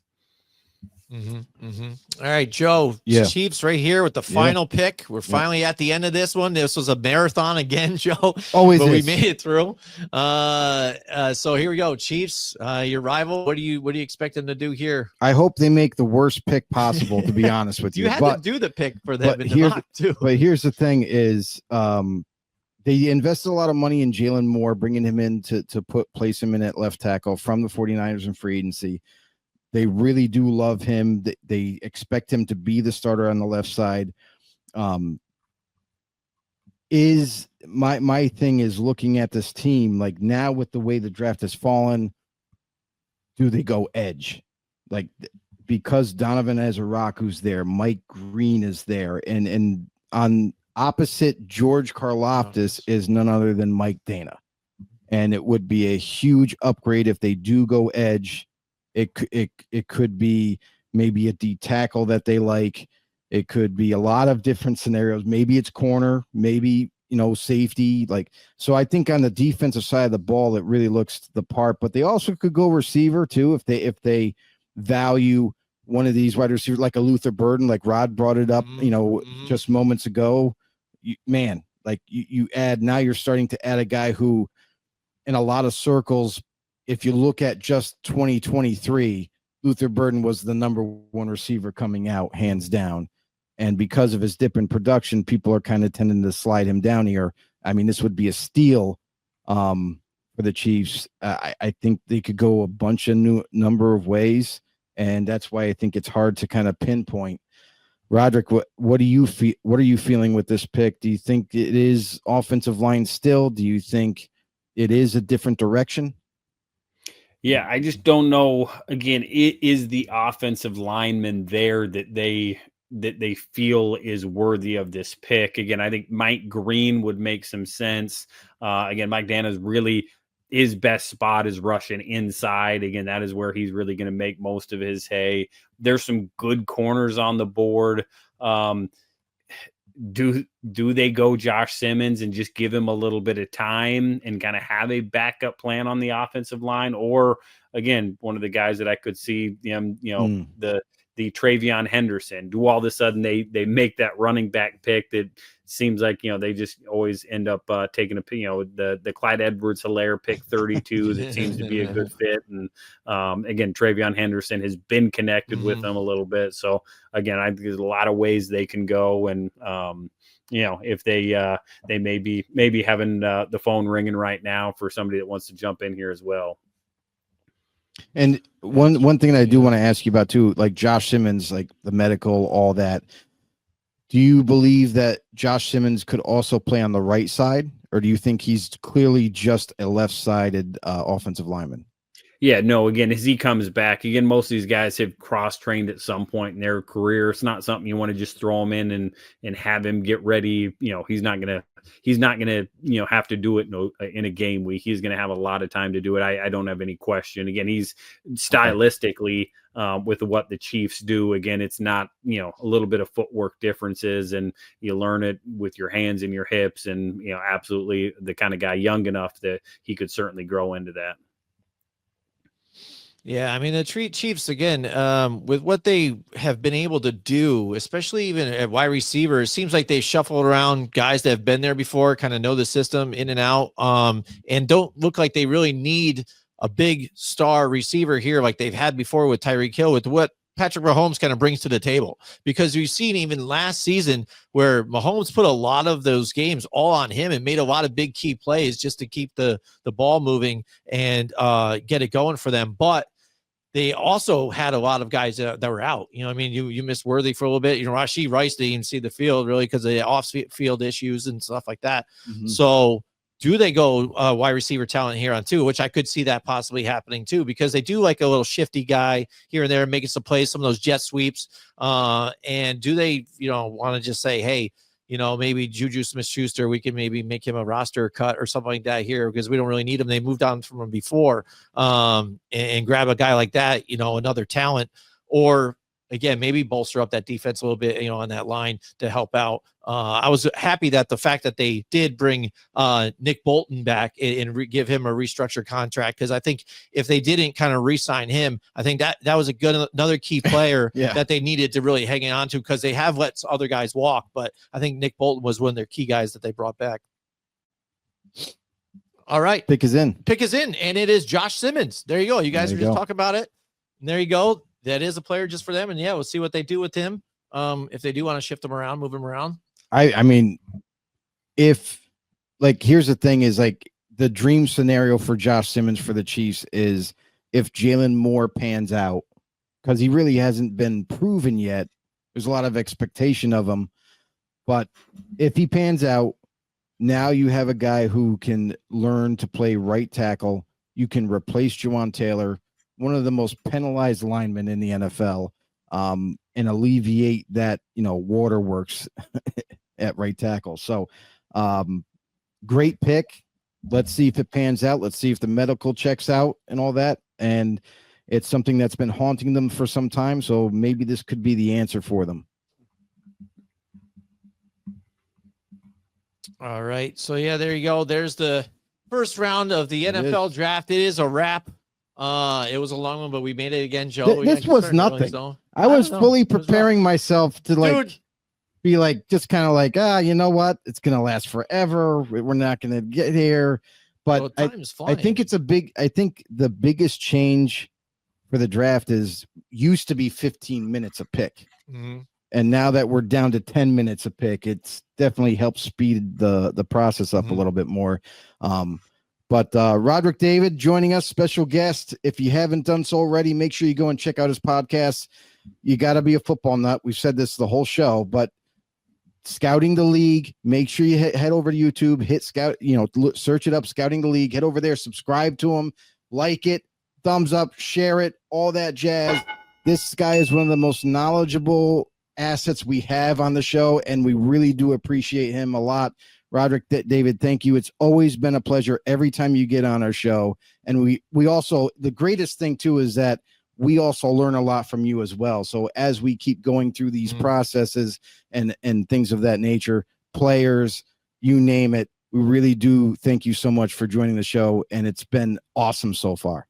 Yeah. No, I love being on, love talking ball. It's football. I mean, we're grown men getting to talk about football, and there's never a bad day for that. And I enjoy it. And definitely check out Scouting the League, and check me out on Twitter at RightStepADV. That's my consulting business name. And I'll look forward to the next time I'm on with you guys. All right. Excellent. Thank you so much. All right, Roderick David. That's right. There he is, the man, the myth, the legend.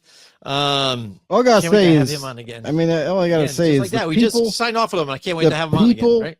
that didn't tune in to this episode, Mm-hmm. you're going to regret it. I mean, we had such a great time, great conversations. We've seen some of the craziness that has transpired throughout the first round, trades, prospects picked where we didn't think they got picked. We'll definitely have to get in touch with Roderick after, the draft kind of subsides and everything, and bring him back on to go over some things. But very curious, because now you have players that were deemed first round talents, which we expected, still available going into day 2.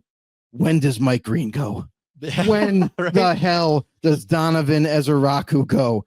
What the hell is happening in the top of the second round? Make sure you tune into the draft tomorrow night. It's going to be amazing. Definitely want to hear from you guys. We're at the closing portion of the show, but comment down below who you're expecting to be the top end picks, with guys that are still remaining there. What do you want your team to pick in day 2, since you got all this talent flowing into the day 2?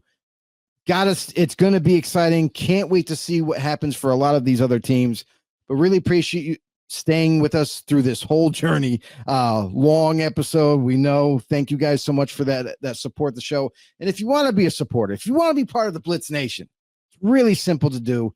Head over to YouTube. Make sure you hit that subscribe button at Grumblings Media. I'm gonna come. Thumbs up. Share it to everybody you know. We have a blast doing this, and it's all because of you guys out there. Want to continue to grow this thing, and we'll see you in the next one. All right, see you. Hey everybody, this is Big John from Grumblings Media, and I just want to say thank you for watching our content. If you want to support our efforts here at Grumblings Media, just smash the subscribe button right here, totally free, or just go ahead and consume more of our great content. Click either one of these 2 boxes.